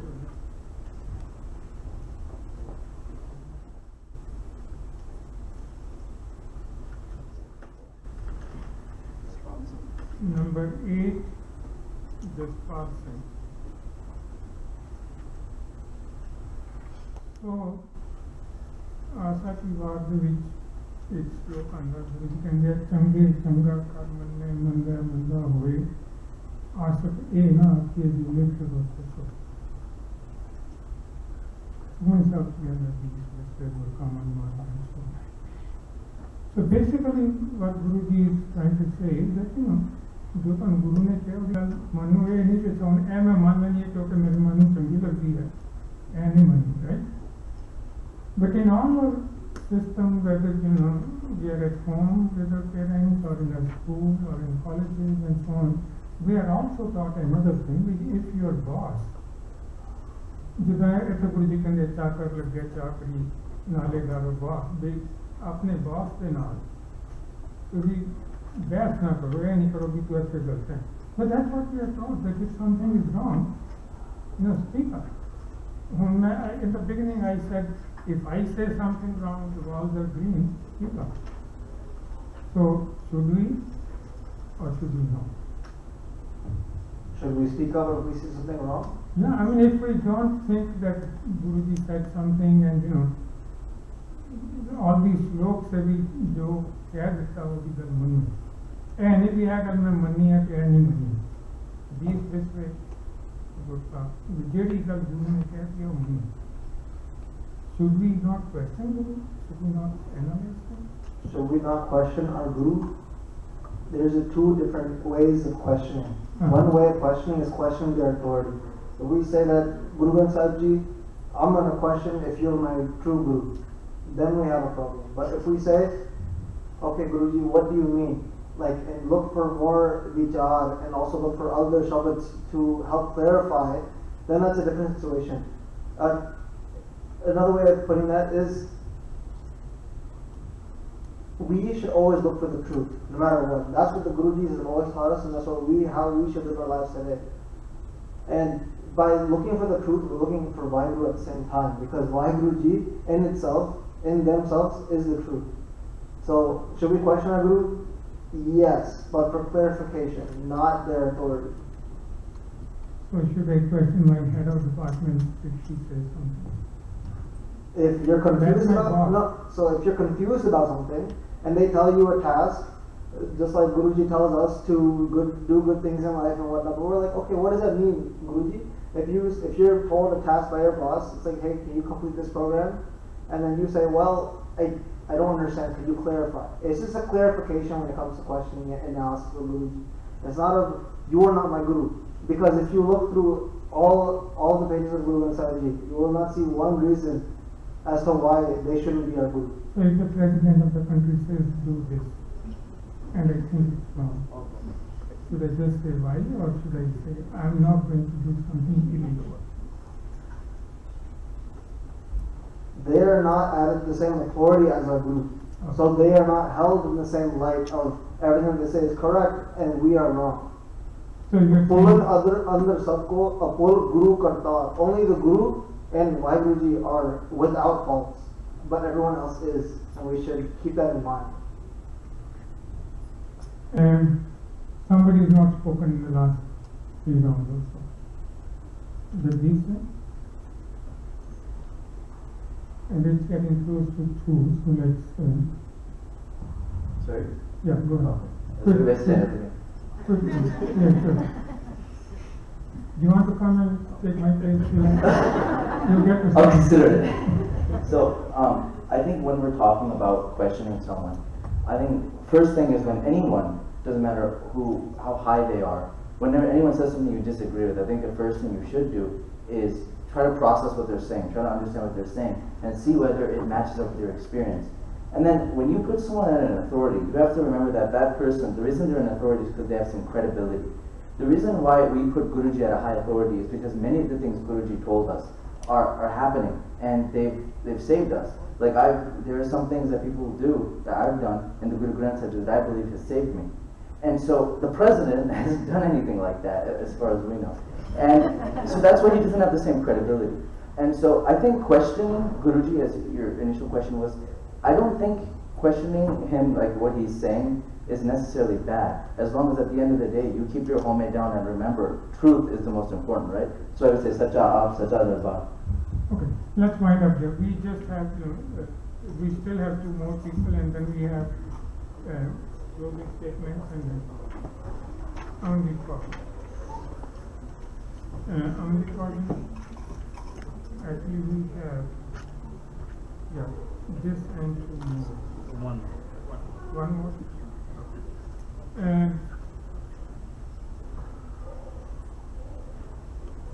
आशा की बात है चंदा सच्चा साहिब एक दिन सच्चो सच पर पाया. And in general, there are बहुत सारियां तुकां गुरबाणी दे विच भी जिहड़ा वाहिगुरू है सच और सच्चा है क्योंकि अटल है and सब तो ऊपर है. ਹੁਣ ਬਈ ਤੇਰਾ ਇਹੋ ਹੀ ਜਾਂਦਾ ਕਿਸੇ ਨੇ ਪਾਇਆ ਹੀ ਨਹੀਂ, ਹੋਰ ਕੋਈ ਦੂਜਾ ਹੈ ਹੀ ਨਹੀਂ ਤੇਰੇ ਬਰਾਬਰ. ਇਸ ਓਮਕਾਰ ਸਤਨਾਮ ਵੀ ਤੇਰਾ ਨਾਮ ਸੱਚ ਹੈ ਤੂੰ ਅਟਲ ਹੈ. ਸੋ such word is used for being atal, and Waheguru ਸਾਰਿਆਂ ਤੋਂ ਉੱਪਰ ਹੈ. ਠੀਕ ਹੈ. So you agree that Waheguru ਸਾਰਿਆਂ ਤੋਂ ਉੱਪਰ ਹੈ, ਵਾਹਿਗੁਰੂ ਤੋਂ ਉੱਪਰ ਕੋਈ ਚੀਜ਼ ਨਹੀਂ ਹੈ. ਅਸੀਂ ਇੱਕ ਤੋਂ ਹਮੇਸ਼ਾ almost every now and often use where we say सच्चों और सबको, that means सच सब तो ऊपर है, ऊपर सच अचार. And we have countless times read this line as truth is the highest virtue, higher still is truthful living. So that means truth or Waheguru सब तो ऊपर है, पर उसको ऊपर वाहिगुरू तो ऊपर कोई चीज हैगी है.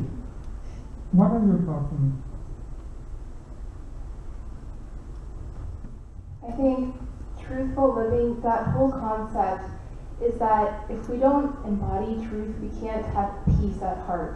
It all goes back to how our consciousness inside always pushes us to do the right thing, but then if we keep doing the wrong thing, it's going to stop giving us a little voice like, hey, you're doing this wrong, you're doing this wrong, you know?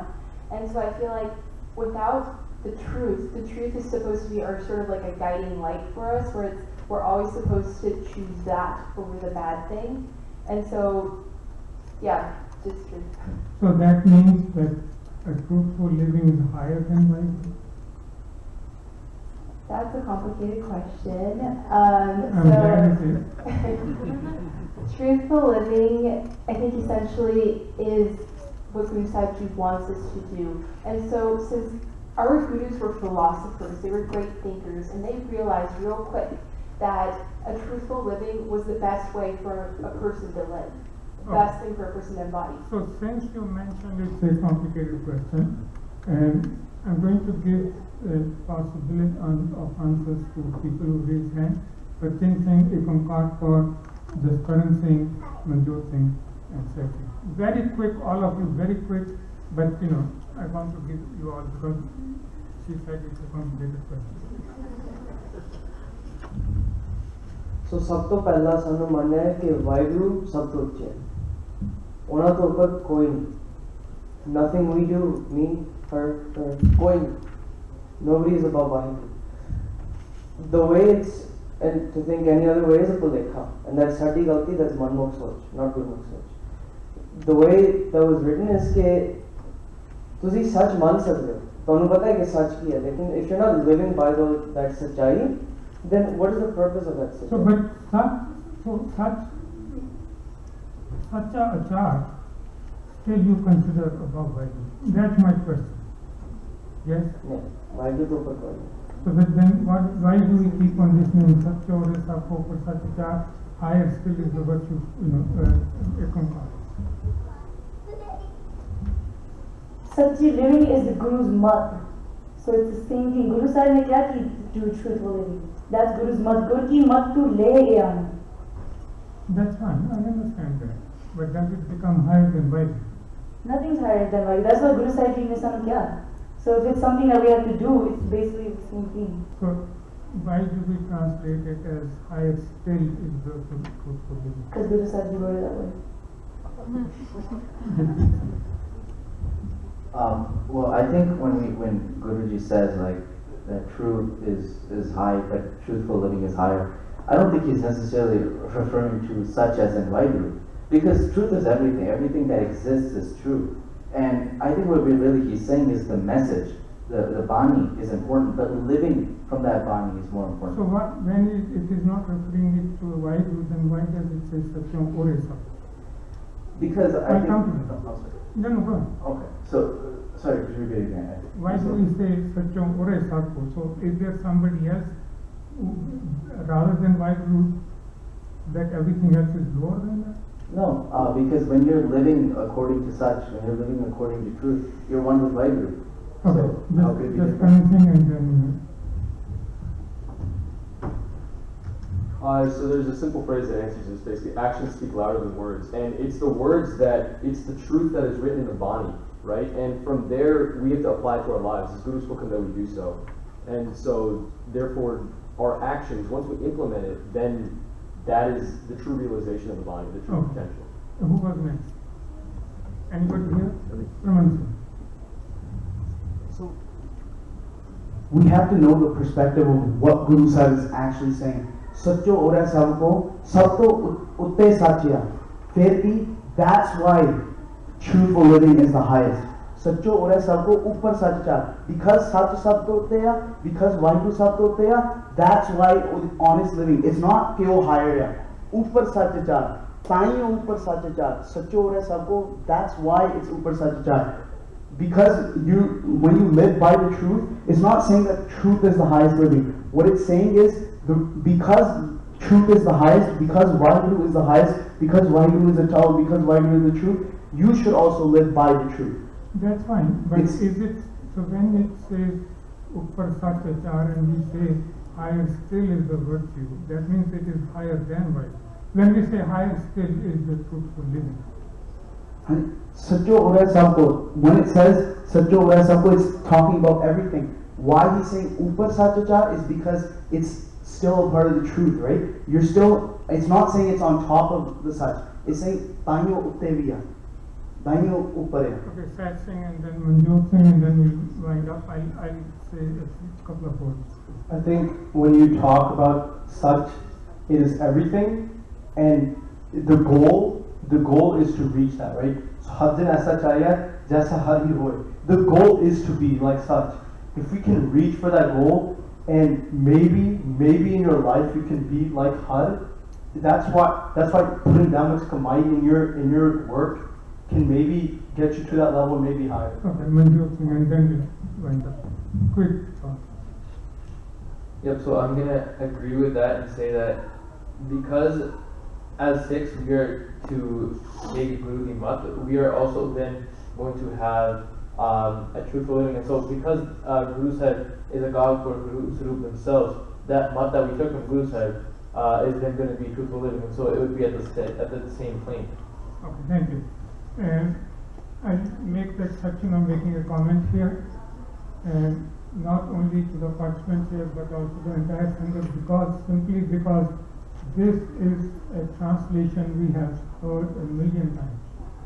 And before I say what it actually means, I want to give some credit to the person who pointed out to me several years ago, and that's Dr. Beecham. He mentioned it to me, we looked at that thing, just read by Sahib Singh's book, and for any shabad that we read, we should look at the context of how the shabad is phrased, and this translation, higher still is a virtual, truthful living, is wrong. That's not the right translation, and that doesn't come from me. It is not like his original,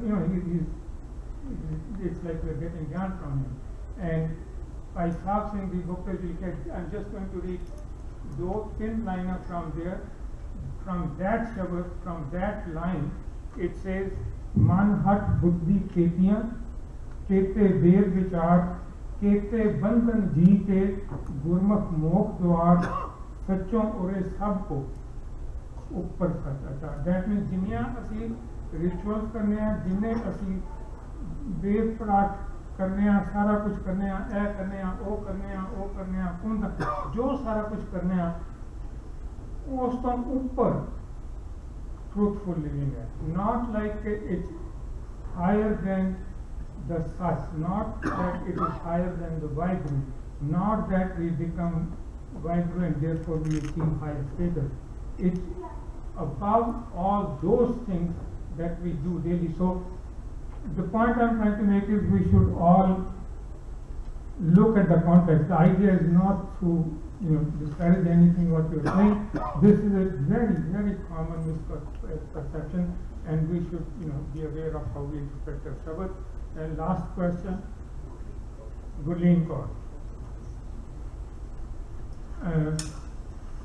So the question is, Guruji says, Nadar kare je apni ka nadri satgur paya. And then at some other place, Guruji says, एक ने ही दाग आपस पे जो पाई है. हर जगह जगह गुरबाणी गुरु जी कहते हैं वाहिगुरु की बख्शिश होएगी तां सानू कुछ मिलेगा, नहीं तो नहीं कुछ मिलेगा, राइट. और बड़िया जगह पे ये आंदा है कि वाहिगुरु के हथ सारा कुछ है, साढ़े हथ कुछ नहीं है. So here is a question to you. Suppose you have a 4-year-old brother. He's jumping on the sofa and he breaks something, and you chide him, गुस्सा करनी है, and he says, "Didi, Waheguru दा हुक्म सी, मैं ते वाहिगुरु दी puppet हां." What would you answer? I see what you're saying, how everything is in Waheguru's will, everything that happens is in his will, but I think at a certain point we take his teachings and we take his values, especially in Asa Kibar, it teaches us how to distinguish from what's right and what's wrong. And I think taking those values and taking those teachings, we have to decipher what's right and wrong. Jumping on the couch and falling out and breaking whatever, that's wrong. You know that that's wrong. Not studying and doing bad on an exam. You can't blame Waheguru's will that you did badly or you failed. You didn't study, that's why you didn't do well. You know to distinguish between right and wrong, and you chose what's wrong. That's not his will. So that's not entirely in Waheguru's heart, that what we do is entirely in Waheguru's heart. So that would mean that. Yeah. So साढ़े हाथ भी कुछ है. Okay. Anybody? So Ashik Singh, I will just have 2 or 3 people because who was the person who didn't speak for the longest time? Okay, I call on Ajit Singh. Why don't you say that something, and then let's wind up because we have closing statements also. This is a situation of a fish in a pond, right? The fish is confined, it is stuck inside the boundaries of the water. It can swim, it can jump, it can do whatever. But the moment it goes out, bust. In the same way, it's like hukam. We are confined inside the hukam, Guru's hukam. As long as we stay in his hukam, we are okay. That is how we survive. We survive in his hukam. We can do whatever we want in his hukam, but we can't leave. We are, but it's the thought. You can do whatever you want, but it's in his hukam. Okay. Thank you very much. I think we will wind it up. It's already quite late. So, बहुत धन्यवाद ਤੁਹਾਡਾ ਸਾਰਿਆਂ ਦਾ. I think we will come to the closing statement. So, that will be number 4 for Kingston.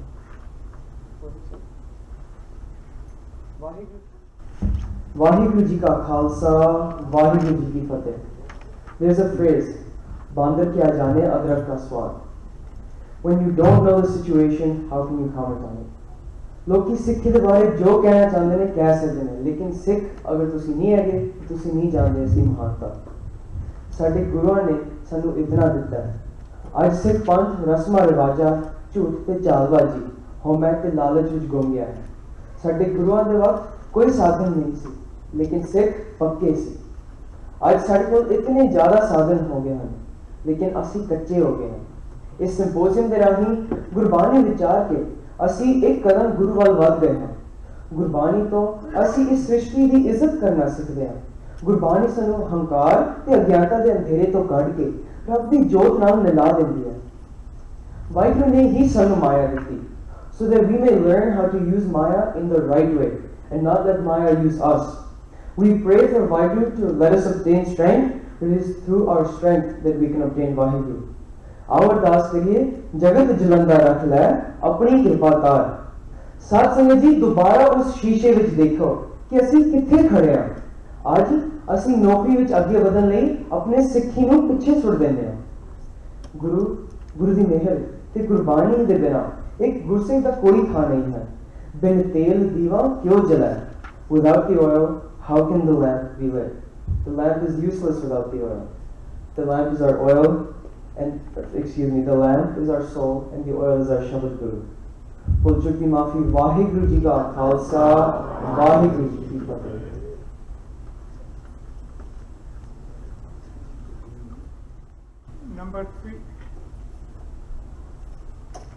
Number three, Gurleen Kaur. Vaheguru Ji Ka Khalsa, Vaheguru Ji Ki Fateh. Asa Ki War is a bani in the Guru Granth Sahib which encompasses many different aspects of Sikhism. In summary, it explains the role of a spiritual guide and leader.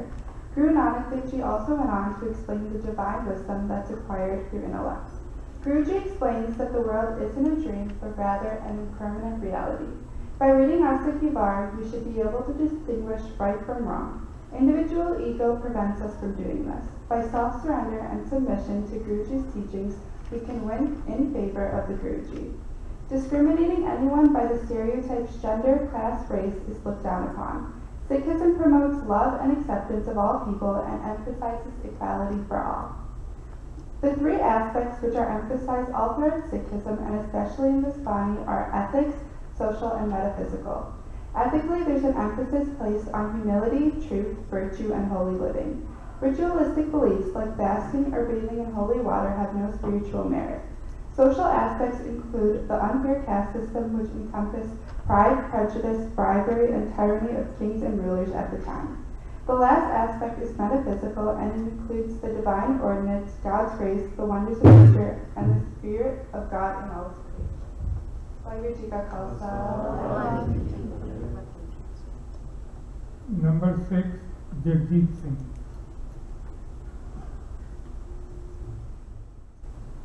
So, I'd say one of the biggest things that I learned today from this discussion, and I think you could even say it was a bit of a missing piece, is that we need to form a relationship with Guru. And I think that's fundamental to Gurbani. It's not just about whose translation is right or where it's from and all that. It's about what Guruji is kind of saying to you. And with that said, I would like to move forward. Sat Sangaji, decades are passing, centuries are turning, and the world is moving forward. As old problems are solved, new problems arrive. Problems that are much more worrisome and are potential threats to the human race. Everything and everyone in this world is constantly changing, except for one thing: Gyan, the spiritual wisdom that Guruji enlightened us with. Sat Sangaji, this is why Asa Ki War is important. This is why we need spiritual wisdom. This is why the discussion we had today matters, and it is this spiritual wisdom that will empower us to solve the greatest problems of our generation. With this Gyan and the Guru's grace, we'll be able to reach the Lord and have a positive impact on the world, just as Guruji empowered us to. Vaheguru Ji Ka Khalsa, Vaheguru Ji Ki Fateh. Number 8. You can hear me. Number 8, just pass. Vaheguru Ji Ka Khalsa, Vaheguru Ji Ki Fateh. I think we all agree that we learned a lot today. And the goal of these types of discussions is to learn and understand Gurbani. And why is that? Guruji says, Kot Pon Sun Har Ki Bani. So if we can truly understand and listen to it and apply to our lives, that's when we can get the true Laha from Gurbani. So I ask Vinti for the entire group and the entire Sangat and the entire Sikh Dharm is that we carry this discussion and carry these types of debates and discussions outside of these four walls, outside of this time period that has been pushed a little bit. But either way, Thank you all for being here, and thank you all for providing your perspectives, and I really appreciate all of it. Vaheguru Ji Ka Khalsa, Vaheguru Ji Ki Fateh. Number 7, just currency.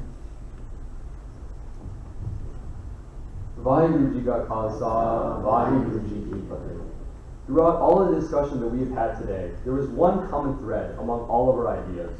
Asa Ki Baat offers practical solutions to everyday life. Guruji's insightful words still resonate 500 years later. His progressive ideas such as women's equality, freedom of religion, abolition of the caste system, and the condemnation of blind ritualism and idol worship were years ahead of their time. Even the most advanced democracies in the world, such as the United States, have failed to protect the rights of minorities, whereas Asa Ki Baat makes the equality of humankind a fundamental tenet of Sikhism, hundreds of years before strides towards equality were made in the United States. As a result of the knowledge gained from this discussion, I want to take the initiative in applying the ideas laid out in Asa Ki Baat to my daily life. We as Sikhs should continue educating the masses about Sikhism through media and social and political activism within the community. Vaheguru Ji Ka Khalsa, Vaheguru Ji Ki Fateh. Number 12, Freemanson.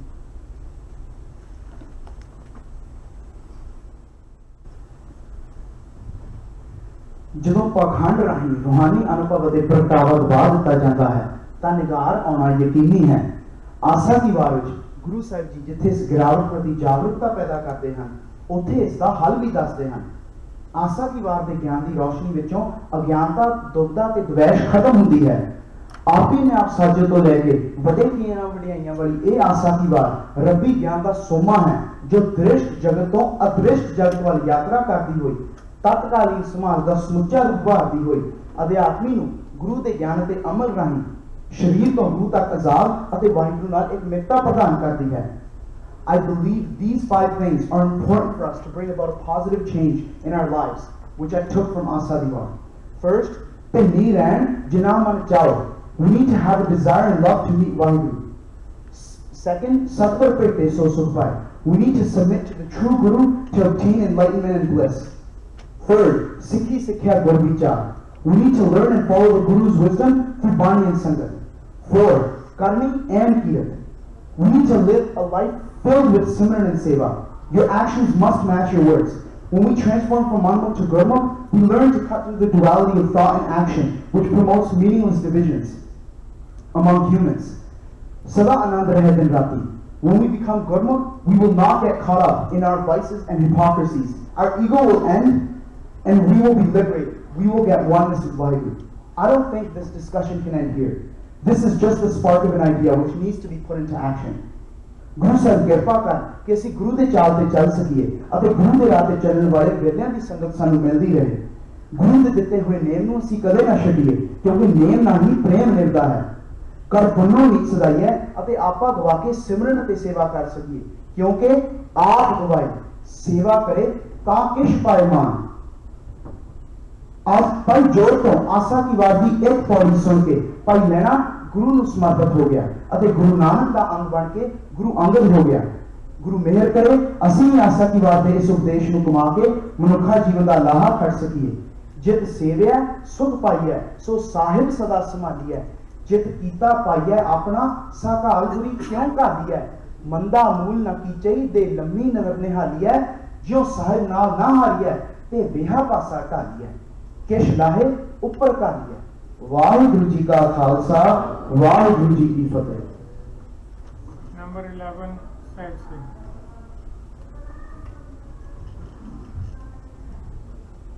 Vaheguru Ji Ka Khalsa, Vaheguru Ji Ki Fateh. So in this discussion, we have discussed the importance of Satguru, true mission of human life, useless rituals, but at the end of the day, accepting His will and living in His param. One thing I want to openly end this discussion with is that some personal thoughts in respect to what we've been discussing. So as I mentioned, a lot of my knowledge of Sikhi has come from growing up around Kirtanis. But how I came to learn Kirtan is how it really started. When I wanted to learn Kirtan, Bhai Sahib asked me if I honestly was serious to learn Kirtan. Everything he said will be taught through Asa Di War.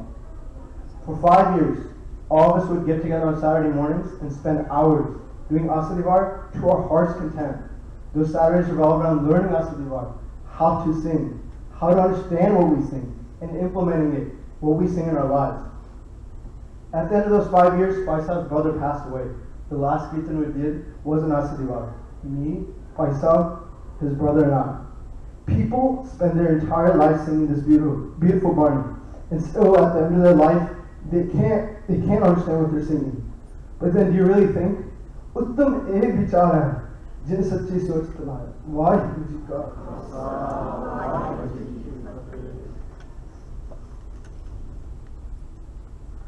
Number 9, Manjot Singh. Oh no, yeah, number 9, Manjot Singh. Rita Khalika mein, Khalika was hai Rab Mahe, Manga Vaheguru, Manda Kisno Akhiye, Nan Dismin Koi Na.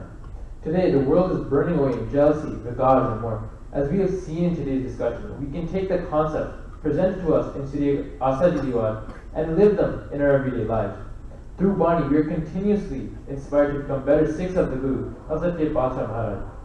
Now, all we must do is go back home to wherever we came from, whether that be the States or Canada, and we need to take the conclusions that came out of the debate and take them home and actually make them happen on the basis of the Bani, of Asa Diwar.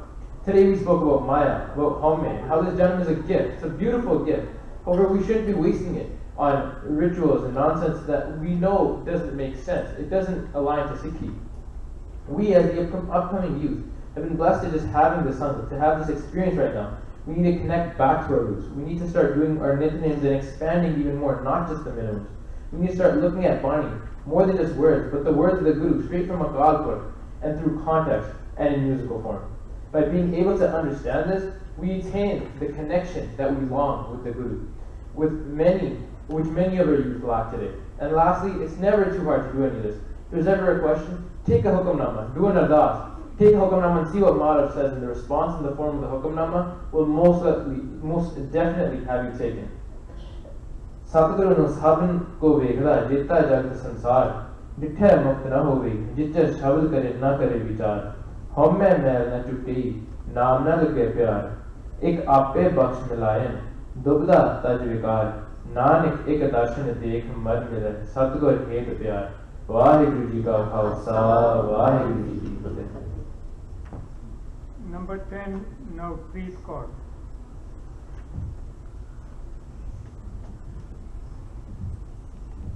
Vaheguru ji ka khalsa, Vaheguru ji ki fateh. Having a discussion about where our religion stands on issues present around us and what values are actually preached to us is a very important first step to make sure that we don't stray from the intentions and basis of our religion. Sikh is a very beautiful religion for the values that it preaches, but it can only remain that way if we're aware of what those values are and the problems that we have when we stray from them. When doing so, we also can't just point to someone else and say, you're doing it wrong. It's something that starts with being self-aware. I'm sharing these thoughts with you knowing that I am not perfect in any way either. And so I have a long way to go before I'm consistently practicing those values in everything that I do and on a day-to-day basis. We also have to realize that simply understanding those values is not enough. We have to go beyond that and actually take some sort of actions to apply those into the world. Problems aren't solved overnight, but being aware and open to addressing them is the first step of the path that we do have to take. Understand the values of our religion, but then also believe in them so that you can carry out the actions needed to make a change in the world. Make sure that what you're saying is what you believe so that it then becomes what you're doing. Vaheguru ji ka khalsa, Vaheguru ji ki fateh. Number 5, Omkar Kaur.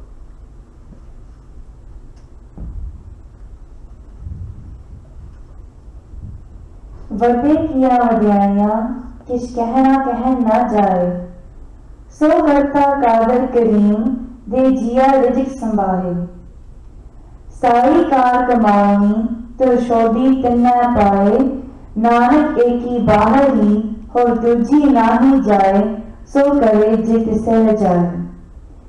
Today we have learned that there is truth in everything our divine has created, balanced and destroyed. We leave with an understanding that all these materialistic things won't last long. Our Guru Sahib, so awesome, he knew that there was a need for Asadivar. Our Creator, our giver. He never allows injustice.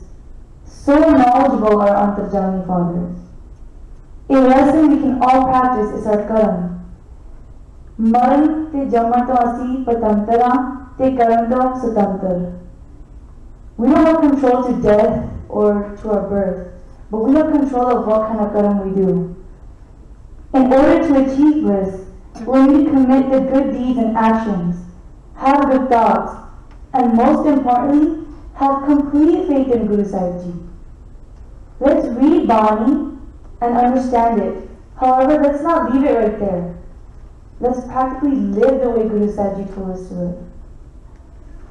Why do we forget him? Why do we forget that he's the one that gave us this life, gave us so much love, so much pyar, gave us a house, gave us a family? Why is it that he's always reaching out to us, but we never reach out to him? In the end, he's going to be our only support. He will be the only one who will hold our hands and embrace us to the divine light. When we start seeing Vaheguruji in everyone, it will be such a blessing. That feeling, you'll feel Vaheguru everywhere you go. Somebody is screaming at you, somebody is maybe getting mad at you. You just look at them and you can see that Guru Sahib Ji's light in them. Our soul will merge again and reunite with our husband Lord. Purnachika Ji Khama Karni Ji, Vaheguru Ji Ka Khalsa, Vaheguru Ji Ki Fateh. Number 2, Kundeep Singh. Vaheguru Ji Ka Khalsa, Vaheguru Ji Ki Fateh. Thanks to this symposium and God, I made an effort to understand Asadivar and put in my practices. Asadivar राही गुरु साहिब अपने सिखां नूं अनेकां ही संदेश दे रहे हैं। संतोख दा जीवन अपने अंदर हर वेले प्रभु नूं दृढ़ करना, गुरसिखां दी संगत, परमात्मा दी बख्शिश ते आशा रख के उदम करने, किसी विद्या दा माण ना करना, सगों आपा गुरु तो वार देना, नेक कमाई, नेक अमल अते परमात्मा दी रजा विच राजी रहना, ਇਹ कुछ मुख सिक्ख्यावां ਹਨ जो असादीवार विचों सानू मिलदी हैं। But through this process, I also made some questions. I'm still worried, and those are: how can Hukam and Karam be together in the same word? जो तुद भावे साई भलीकार तू सदा सलामत निरंकार ते असी खत्ते बहुत कमाओ दे अंत न पारावार कृपा करके बख्श लियो हो पापी वड गुनहगार. How can we ask for boxes and still say जो तुद भावे Sai भलीकार? Also, how can is the fear of God good or bad for human beings? I understand that bhav is a hukam. सगन्या भव लिखिया सिर लेख नानक निर्भव निरंकार सच एक. But we have to get rid of God. एक नहीं चाकरी जित भव खसम न जाए, नानक सेवा कांडिये जिसे ती खसम समाए. But गुरु साहब उसे वल एक निर्मल भव दी गल कर दे हम. कुदरत दिसे कुदरत सुनिए कुदरत बहुत सुख सा बहुत से ही तुहानू सुख मिलणगे.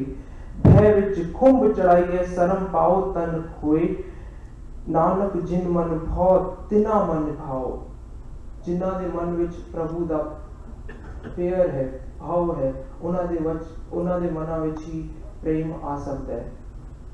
जे कोई मैनू समझा सकदा है तां थैंक्स टू देम. बट अंत विच वडे कियां वड्याइयां किछ कहना कह न जाए. सो करता कादर करी जे जिया रिजक समाए, साई कार कमावड़ी तो छोटी ते न पाए.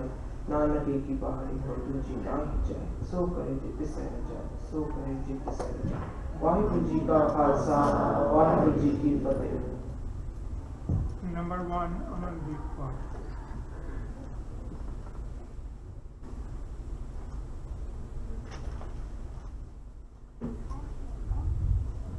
Vaheguru Ji Ka Khalsa, Vaheguru Ji Ki Fateh. Asa Ki Baat is really truly revolutionary because 500 years ago, Guru Nanak Dev Ji gave us something that would help us get rid of hypocrisy, ego, superstitions, and inequalities. And to go off of that, there's a Sakhi that comes to mind where it was Guru Gobind Singh Ji who had put a lion's cub on a donkey. And basically everyone was running away from that lion, and Adoti recognized that, this is actually my donkey. And they took it to Guru Sahib, and they were like, what was this? And Guru Sahib was saying that, you can't just look the part. You have to play the part too. You have to be a true Sikh.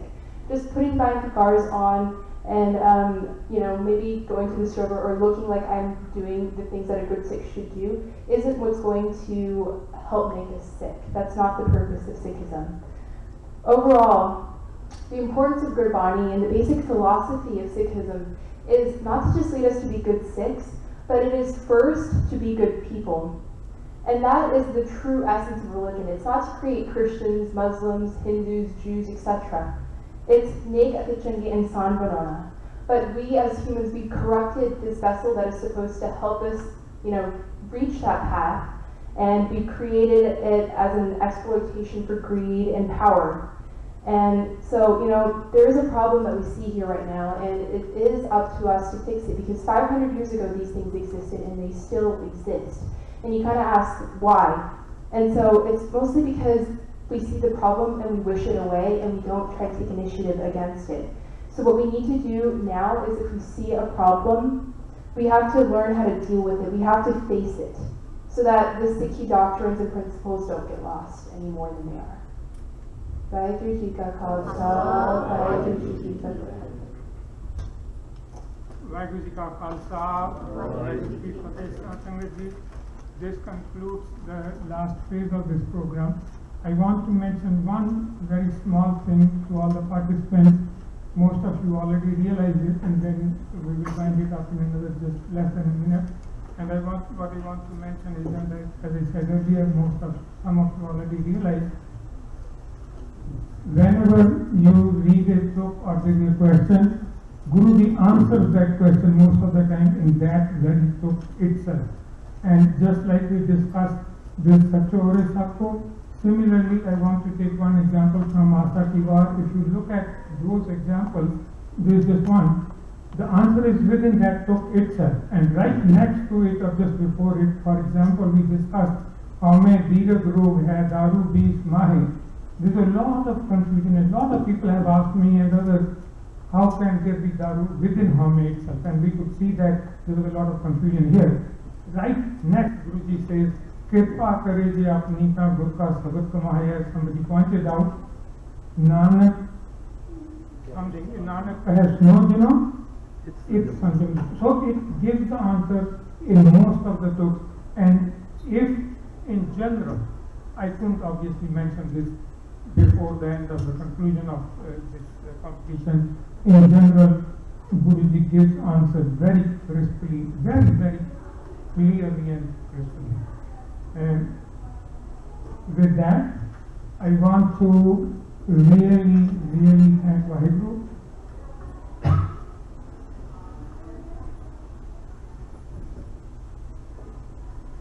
for the bakshish. This is really outstanding. It's very, very rare scene that I have seen, that such great Sangat, so many people sitting here for more than 5 hours, and not one person or except for occasionally when somebody has to go out, moving out or making a small sound. Even in our gurdwaras, we don't see this. So it's really, really great bakshish on Vaheguru's bakshish on all of the Sangat sitting here, and we can't be thankful enough to Vaheguru. And of course, just as it is obviously there, and I can't emphasize enough, a lot of people tell us this is a great effort, everything went very well. It's not an island. It's a very collective, huge amount of effort. A lot of people, not only from the organizers, not only from the Sangat, not only from the participants, but also from parents and everybody. So we are really very thankful to Vaheguru for giving us this opportunity and having this conversation with us. Thank you very much. And if there is any announcement anybody wants to make, please take the mic. And again, जो भी बख्शिश के नाल ਅਸੀਂ ਇਸੇ ਤਰ੍ਹਾਂ ਕਰਦੇ ਰਹੀਏ। ਵਾਹਿਗੁਰੂ ਜੀ ਕਾ ਖਾਲਸਾ ਵਾਹਿਗੁਰੂ ਜੀ बोले सो निहाल। सत श्री अकाल।